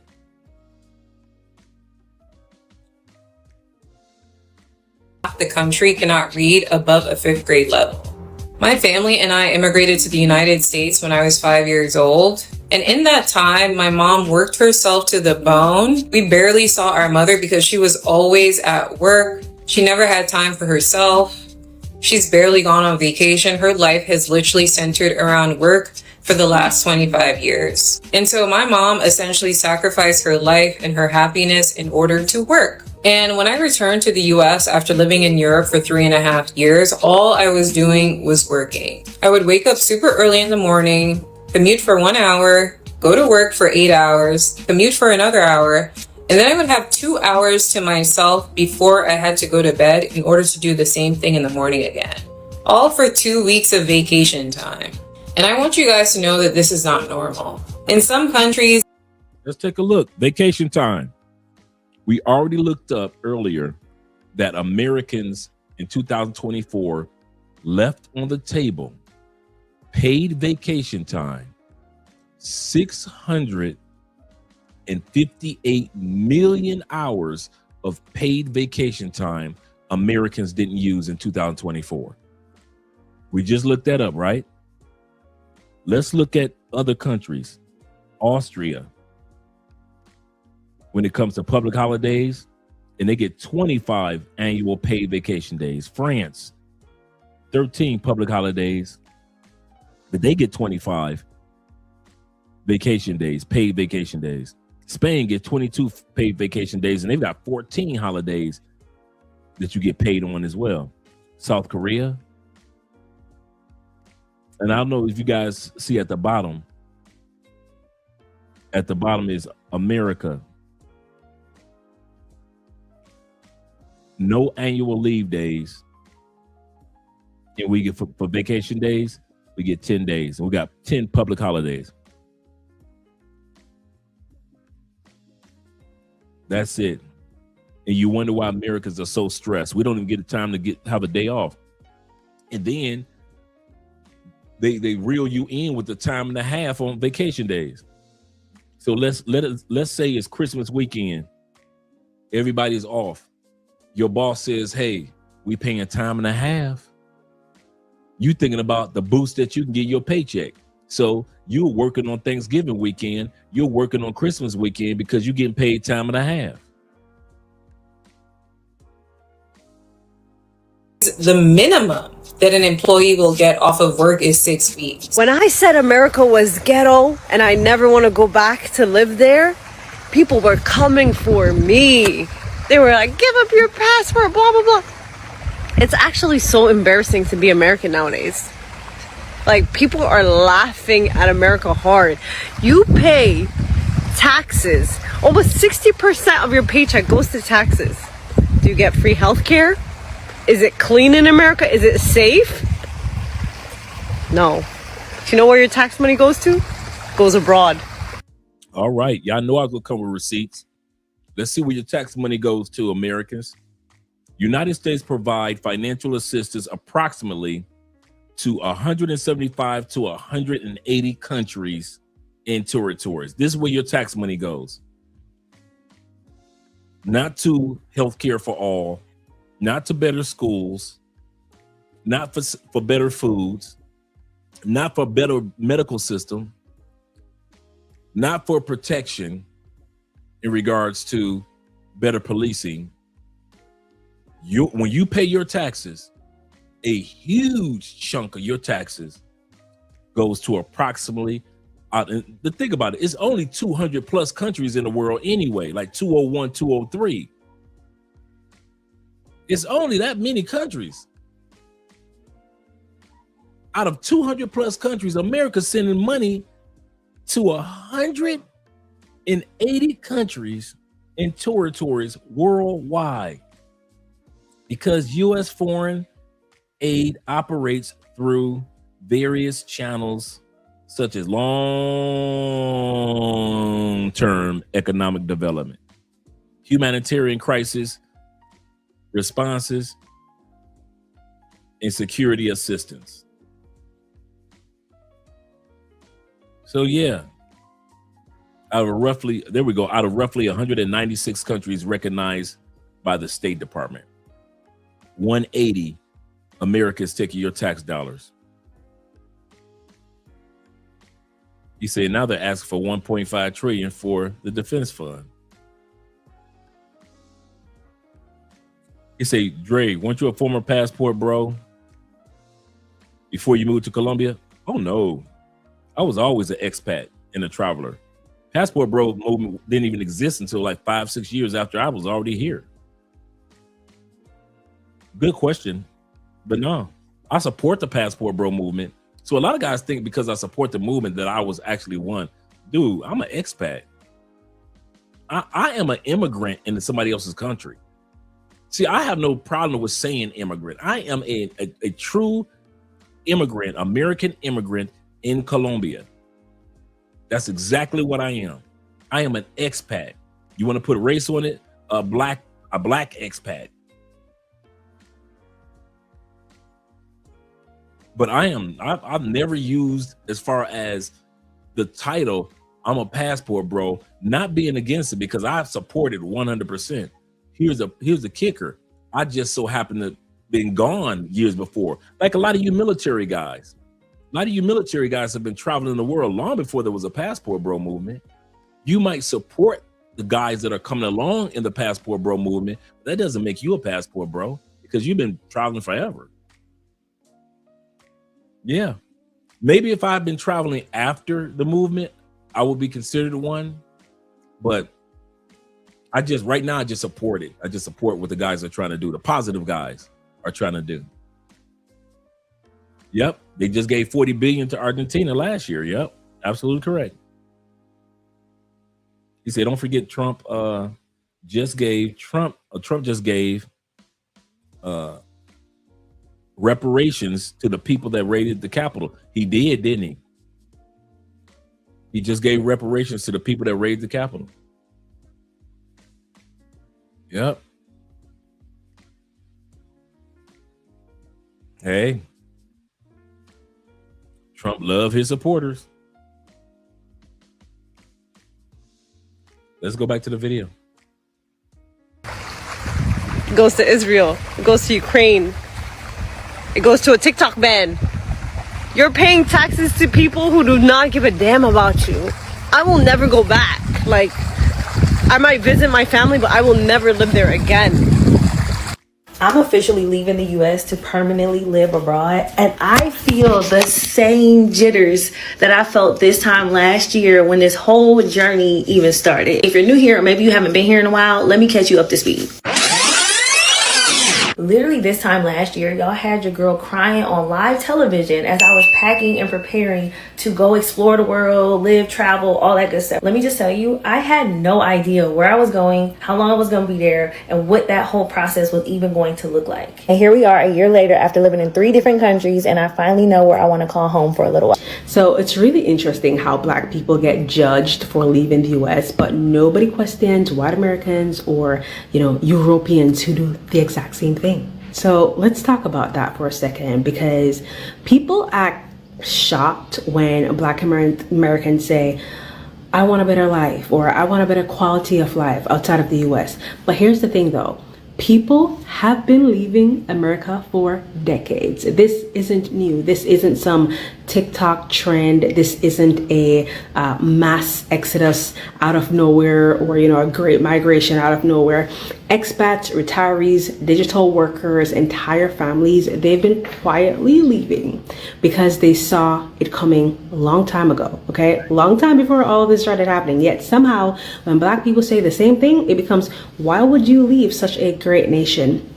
And let me be clear, Black people are not obligated to stay and keep fighting systems that refuse to change. It will never change. It hasn't changed for years, hundreds of years. It's not going to change now. That is not a moral duty. That is not betrayal. That is self-preservation. And honestly, you guys, most of the people judging have never actually lived outside of the US or spent an extended time outside of the US. And I'm not talking about, your 2-week all-inclusive Cancun vacation. That does not count. You can come in. I'm talking about paying rent abroad, using healthcare abroad, buying groceries abroad. That's my 2-year-old toddler and his dad. I'm talking about living in another culture, understanding another economy, because once you do that, you start asking different questions like, why is healthcare cheaper? Or why does healthcare cost less, but it still has a great quality? Why is my money going further? And yeah, we can talk about currency arbitrage and, currency conversion, all those things, but it also works. It also makes sense equally for the locals as well, is what I want to say, right? You're probably going to ask yourself, why does my nervous system feel calmer, right? Do yourself a favor and travel. Take a sabbatical somewhere else, okay? And then come back and tell me whether people leaving the US are crazy or if they just saw another option and choose peace. Wanting a better life does not make you ungrateful. It makes you aware. All right, let's hear from the Plantation Bros again. There was never a point in American history where America was equal for Black people as it was for white folks. It never happened. So we have to stop telling this lie and spreading this nonsense that was ever the case in American history. Black people have always historically been fighting an uphill battle in a multiplicity of ways. That doesn't exempt them from accountability, but Black Americans, we have as a culture always been fighting an uphill battle, economically and politically. Give me a second. SUV. How is that possible? Integrate into the same neighborhood that I worked my entire life to get into. I don't understand it. now we're looking at the life of those that are in the blacks that are still back in the States. The one brother just said, hey, I see that black people have always had to fight an uphill climb. Now, these white people right here, you're going to love this. These are MAGA followers. And they are complaining because a black guy moved in their neighborhood and can afford, I kid you not, can afford a Lexus truck. And they're upset because he's able to drive up and down the neighborhood with a Lexus truck. That's what these people that are speaking right now are complaining about. Here's this guy right here in his brand new Lexus There he truck. is, There right he there. is, right there. That guy right It's there. what makes Black guy just riding by in his Lexus truck in the neighborhood, and they can't stand it. That is crazy. But that's what you experience when you're still stuck in the States. You can accomplish your goals, and you still gonna have some white boy haters. America Great Again has always meant to certain people. It's never been about patriotism.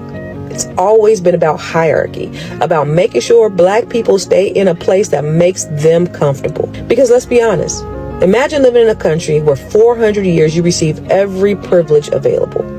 Free labor for almost 2 centuries, millions of acres of free land through the Homestead Act, government assistance when black folks were excluded, white veterans received GI Bills that sent them to college when black veterans who served the country faithfully did not, white home ownership through FHA loans that black people didn't get while black families were redlined into poverty. There was affirmative action for white folks long before the phrase was ever even created. Let me name a few more. Tax benefits, union protections, government contracts, social security programs that originally excluded black labor, corporate subsidies, banking systems built on predatory denial of black access, policing designed to guard white prosperity, and the unspoken privilege of always being seen and deserving, and all that for generations. And yet here we are, after everything designed to hold us back, we still here. It makes them a failure. We're still educating ourselves, still building businesses. It makes them a failure. Still growing wealth, still buying homes, still pulling up in our Lexuses. That makes them a failure. We still thrive in the ways this country has never planned for us to thrive. And it makes them feel like failures. Because that's what they are. That's why it bothers them. Because to them, our success is what it is. It makes them failures. They feel better when they can look down on us. They feel safer when we have to struggle. They feel whole when we are broken. So when they say make America great again, what they are really saying is let's go back and reset the hierarchy. Let's put them back in their place, which is beneath us. Let's strip away any progress that they've made. Let's take away all their rights, all their opportunities, all the wins that make them feel equal. Because for us to feel equal, it makes them feel like failures. Black American folk, what many of you all need to understand is that we are surrounded by folk who love to see us suffer. Absolutely. Now, you would think this would be the passport bro section, right? You would think this would be the passport bros talking, right? Passport sisters. No, this is the plantation bros section. The plantation sisters are talking like this. So let's finish listening to the plantation folks, the life that they're living right now. They can't even have a Lexus without somebody complaining. I can have one and ain't nobody gonna complain. They still fighting an uphill climb because what the white man giveth, the white man can take it away.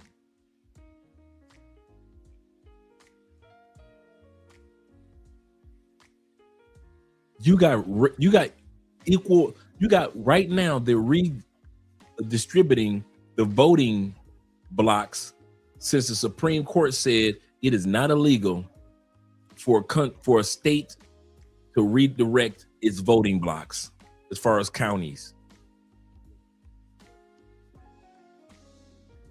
This is the plantation that y'all wanted us to stay on. No. I'm trying to understand. Is this the plantation that y'all really wanted us to stay on with y'all?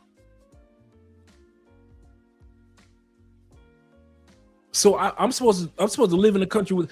Hey, check it out. Guess whose voting block doesn't get changed, no matter how many districts they change. No matter how many of y'all districts and counties they switch away, guess who voting block never changes. I don't care if they redistrict the black area or the white area in your state. Guess who doesn't? Guess who district never changes?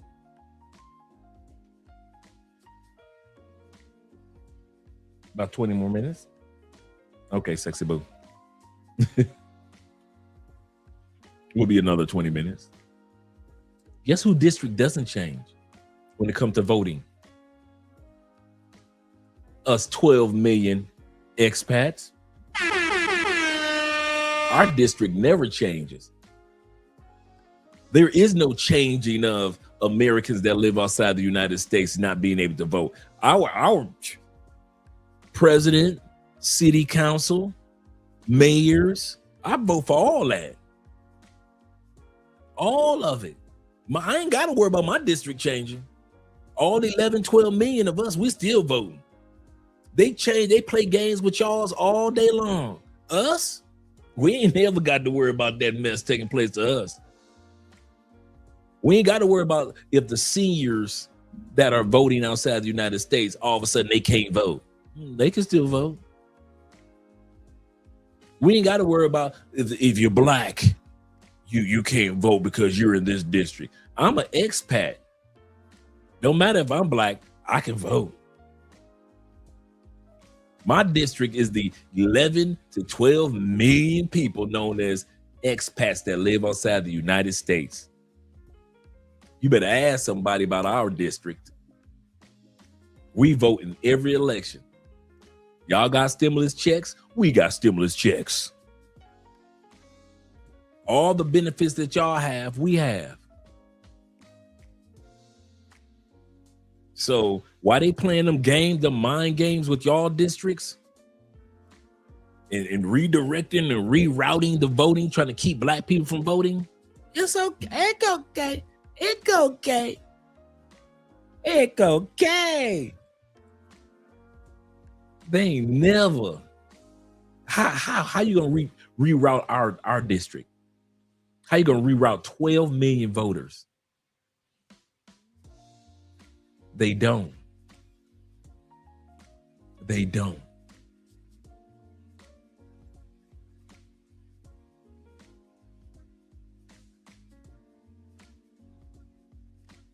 That's what this nation has been built on. Dick Gregory wrote that the United States of America excels in oppressing black folk. Sure does. The Supreme Court just changed how voting maps get drawn in America. In a 6-3 ruling, the court made it significantly harder to enforce the Voting Rights Act. States can now use partisan intent as a defense, even when race and party are nearly impossible to separate. Within days, 5 states were already redrawing maps, and the fallout has been immediate. Several states have already moved to redraw their maps, with real elections being caught in the middle. Judges in New Jersey would be able to overturn election results, redraw district boundaries. Now, we're just talking about New Jersey as well as other states because of what took place with the Supreme Court over the last few weeks. Let's hear what they're going to be doing in New Jersey. Change the dates of elections, increase the size of a town council or other governing body, change the deadline for returning ballots, change the method of an election, such as ranked choice voting, change the length of someone's term in office. In other words, totally reinvent major election processes. And on top of all of that, for good measure, it outright bans voter ID. Yeah, it was cut off. Voter ID. This is not a random bill. It is being pushed by specific lawmakers, and it could change who gets to vote in 2026 and beyond. Let's talk about the 2026 Save America Act and why voting rights experts are sounding alarms. This proposal is being advanced by Republican members of Congress aligned with stricter election verification policies. Their argument is that federal elections need stronger safeguards to prevent non-citizen voting. But here is what the bill actually does. It requires documented proof of U.S. citizenship to register for federal elections, not a checkbox, not an oath, actual documents like a passport, a birth certificate, or naturalization papers. Now, here is where this becomes structurally dangerous. Millions of Americans do not have immediate access to those documents. Women who change their last names after marriage, elderly voters born before modern record systems, naturalized citizens, low-income Americans without passports, rural residents with limited DMV access. Racism is built into the DNA of America. And as long as we turn a blind eye to the pain of those suffering under its oppression, we will never escape those origins.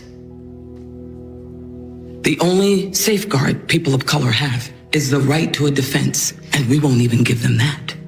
Which means that the promise of civil rights has never been fulfilled. No, that can't be true. Due to the failure. That cannot be true. The promise of civil rights, well, the way that the Plantation Bros act, that the promise of civil rights has already been fulfilled. Olivia Pope.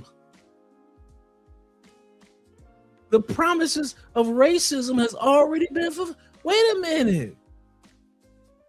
The civil rights movement, but wait. Because if I listen to the Plantation Bros, everybody's equal. Kumbaya. If I listen to the Plantation Bros, me leaving the United States, I'm missing out on the goodies. I'm leaving the United States at the wrong time. I mean, they redirected the voting. I'm missing out on all that. I'm missing out on the prison industrial complex where they making money off of prisons. I'm missing out on that. I'm missing out on all the bad shootings. I mean, I could be up in one of them churches. They going clackly clack cloud.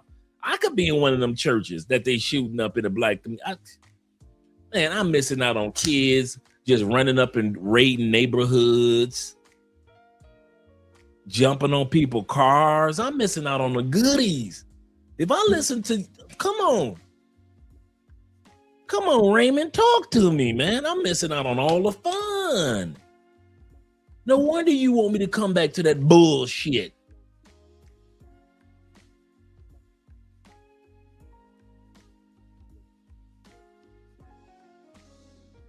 These are the Plantation Bros that's talking. These ain't even the expats that are talking. The Plantation Bros and sisters are saying that America is changing the voting districts. That's the Plantation Bros and sisters saying that. It ain't us expats that are saying that. It's the Plantation Bros and sisters that are saying America was built on racism. It's in the fabric, it's in the DNA of America, racism. That ain't us that's saying that. That's y'all that's still on the plantation. Black people still on an uphill climb. That wasn't us expats talking. Expats about to talk in a minute. That's the passport bros are about to talk in a minute. We're listening to the Plantation Bros and the Plantation Sisters talk about life in America today.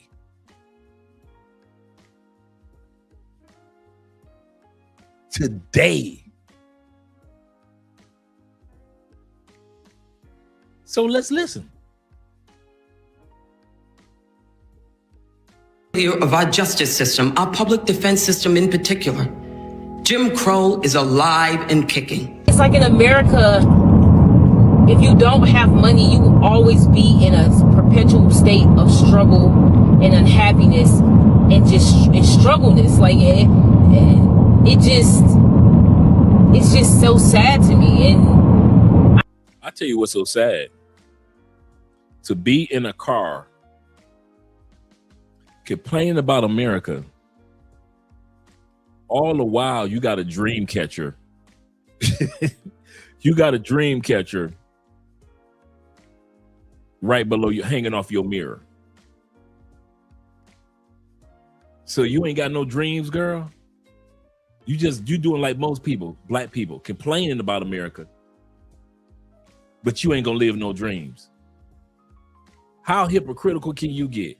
Complaining about America with a dream catcher right there, letting you know you need to be going after different dreams, dangling off your mirror. So you pretending like you can catch some dreams. Okay. Maybe I'm the only one that noticed a dream catcher. I just hate that. This money shit, it's like I don't want to be in a perpetual state of struggle because I don't have money or I don't make enough money. It's sad. And so, but it's all predicated off of capitalism. Like the reason why you feel like you gotta have 8 jobs, do you think you would feel that same way if you lived in China as a citizen in China or something? No. If you live because that society, their governments and how their society is built to actually help their people. So in other countries, if you were a citizen there, you wouldn't need to feel this need to have 8 million jobs or to have 8 side hustles. And he said to me, "Where are you from?" And I said, "New York." He said, "New York. Yes, that's a very interesting place. Do you know a lot of New Yorkers who keep talking about the fact that they want to leave but never do?" And I said, "Oh, yes." And he said, "Why do you think they don't leave?" I gave him different banal theories. He said, "Oh, I don't think it's that way at all." He said, "I think that New York is the new model for the new concentration camp, where the camp has been built by the inmates themselves, and the inmates are the guards, and they have this pride in this thing they've built. They've built their own prison, and so they exist in a state of schizophrenia, where they are both guards and prisoners, and as a result, they no longer have, having been lobotomized, the capacity to leave the prison they've made, or to even see it as a prison." I'm gonna bring that back, because that's not just New York. That's for many of us in the States. He said, "Why do you think people don't leave New York?" And I say, "Why do you think people don't leave the United States?" He stated, like I said, I'm going to play it again because it was so profound. He said, "Because the prisons have been built and guarded by the prisoners.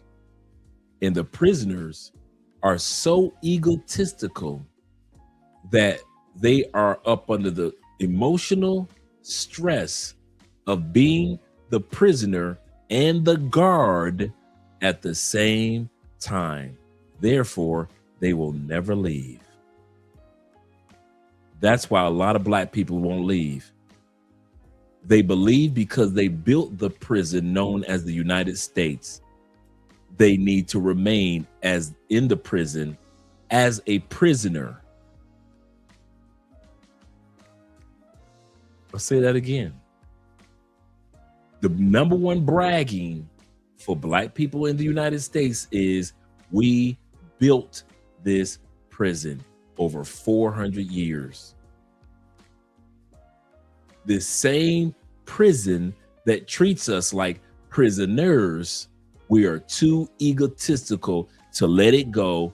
Therefore, we're not only the ones that built the prison, we're not the only ones that are imprisoned, but if anybody tries to escape, we are the prison guards. And that's why black people talk greasy about other black people that leave the United States, because black people did not only build our own prison, we are the prisoners of our own prison.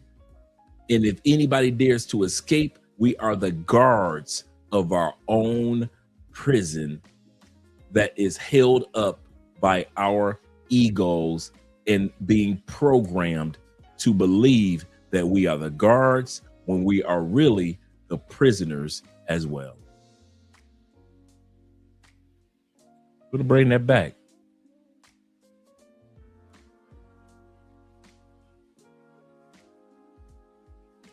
to actually help their people. So in other countries, if you were a citizen there, you wouldn't need to feel this need to have 8 million jobs or to have eight side hustles. And he said to me, "Where are you from?" And I said, "New York." He said, "New York, yes, that's a very interesting place. Do you know a lot of New Yorkers who keep talking about the fact that they want to leave but never do?" And I said, "Oh, yes." And he said, "Why do you think they don't leave?" I gave him different banal theories. He said, "Oh, I don't think it's that way at all." He said, "I think that New York is the new model for the new concentration camp, where the camp has been built by the inmates themselves, and the inmates are the guards, and they have this pride in this thing they've built. They've built their own prison, and so they exist in a state of schizophrenia, where they are both guards and prisoners, and as a result, they no longer have, having been lobotomized, the capacity to leave the prison they've made, or to even see it as a prison." And then he went into his pocket and he took out a seed for a tree and he said, "This is a pine tree." He put it in my hand and he said, "Escape before it's too late." Our problem has been, as black people, we've always been concerned about white America, never about us. And what we've always thought is that white America equal the same interest as us. That is not true. We must now be concerned with us. Let me give you some examples. We always want to prove what good Americans we are. The very first man to die for the War of Independence in this country was a black man named Crispus Attucks. Crispus Attucks.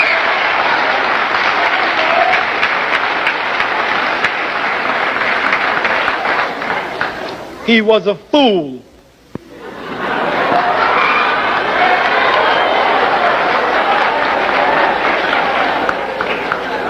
Because here he was dying for white folk freedom, and millions of his brothers were enslaved in the very country. Now that we looked at the life of Americans on a plantation, and anybody that has a problem with what I said, put it in the comments. Anything that was just showed, put it in the comments. Homelessness is at an all-time high in the United States. Was I lying? The fact that they are changing the voting strategy for the counties across the United States and many states, was I lying? The fact that since the civil rights movement, blacks are still behind, and as the white man giveth, the white man can take it away, was I lying? Is this not the life? Was I lying when I just showed that black people helped build their own prison and now they feel obligated to be the prisoners and the guards since they built it? Was I lying? Am I lying? Since black people built that prison, black people feel that they're obligated to be the prisoner and the guard, and curse the day of any of us that dare leaves the prison. Was I lying? Now let's hear about the life of those of us who have left.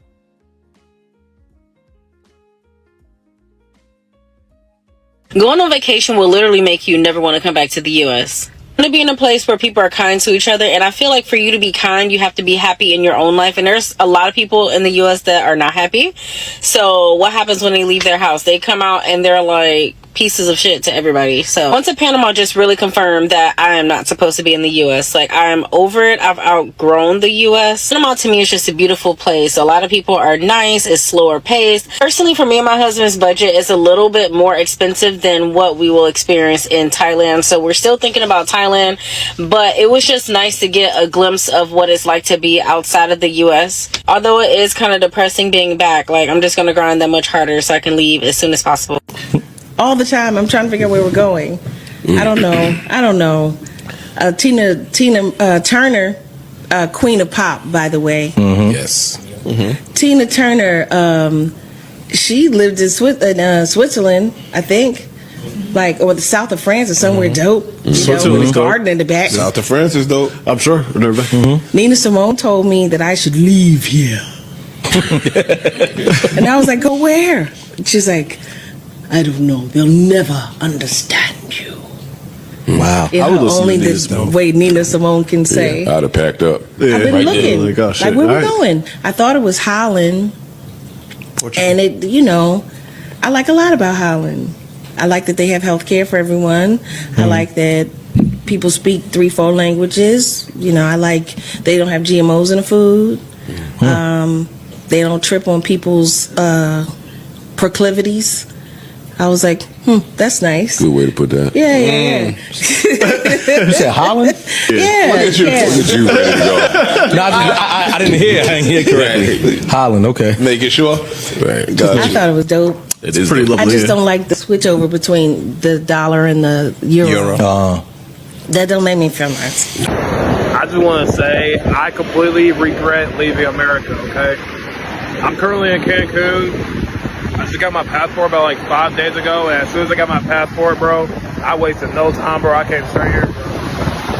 I came straight here, dog. And the amount of like, you know, of course, you know, you have like girls, you got things that are way more affordable here and stuff like that. But above all else, dog, like the experience that you can have, bro, this is crazy, man. I'm cooked. I don't think I can ever go back and live a normal life, man. Now I gotta go on my laptop and make $20K a month. I'm gonna do it for real too, cause this is crazy. Look at the water. Look at the water. This is some blue ass water, bro. This is some movie shit for real. I'm probably making times 20 of what I make in Africa out in the Western world. You know what I'm saying? I'm making way more money in America, way more money in the UK, way more money in Europe. But the love out there, yeah, okay. I can imagine. You know what I'm saying? Like, YG was like, because he came to Nigeria, was like, nah, if he was me, he'd never leave. One thing I've learned since I've gotten older is you will not be appreciated until you leave your environment. I'm from Jacksonville, Florida. In Jacksonville, Florida, if you know about Jacksonville, Florida, it is local celebrity. As my friend Tony would say, like, people, they hype up the local celebrities. When I moved out of that environment and moved to 2 different states, man, you would have thought I was gold. I had strangers who never even knew me, looked out for me. I mean, did things for me that I would have never got back home. I'm a big believer in sometimes you got to move out of your environment because a lot of times you're not appreciated in your environment, unfortunately. Sometimes that's with friends, that's with family. Sometimes people take you for granted. And then once you leave that environment, you go to other environments, people realize this person is gold and this person is the greatest thing since damn slice of bread. And unfortunately, that is a cold, hard truth. Like, I literally did not grow and did not experience the love that I have now until I left my environment. Sometimes you got to leave your environment to grow, because if you stay in the environment, you're stagnant. Nobody's really rooting for you. A lot of times, man, people in that environment are actually hating on you in private. They don't want to see you be successful. They're really not rooting for you. And unfortunately, that's in many places. Man, I've had people from other countries, hyping me up. You know what I'm saying? And I got people that I grew up with won't even show me no love. So if you really want to grow outside of your environment, man, you got to move. You got to get out your environment, because a lot of times, man, the friends, the family, they not really rooting for you, man. And that's just the cold hard truth. Hopefully this is helpful to somebody. Chris with the gems. All right. Shout out to him. Shout out to the brother. And for anyone, let me put myself over here. And for anyone that's interested in getting that video montage, I know I got a couple of you guys messages, so I'll be sending that out to you either tonight or tomorrow morning. The montage, if anybody of the videos, clips that I just showed of the show. If you're interested in that, just shoot me an email. I got a couple of you guys emails already. Just shoot me an email and I'll just send it off to you. Like I said, if I don't send it off to you tonight, I will be sending it off to you tomorrow morning, or actually tomorrow afternoon after church. So I'll be doing that then. But at the end of the day, man, like I said, my goal is to, let's put it like this. By the time you get done hearing me speak, as far as relocating to another country, And as much as I try to convince Americans to keep your ass in America, if you're still willing to relocate after all you've heard me say about staying in America, that's when I know that you're serious about leaving America. You'll have a lot of content creators that'll say, come on out, it's wonderful, da, da, da. You ever notice I don't? I want you to walk through the fire of your decision. I want to know that when no matter what Andre says, I'm leaving that motherfucker. I don't care what Dre is saying. That's how I want you to feel with this channel. That's why I always say don't leave. Because I want you to walk through the fire of your decision like, hey, Dre, I might not leave in 5 years, 2 years, or even 15 years. But I'm telling you, Dre, I'm out this month. I don't care what you say, Andre.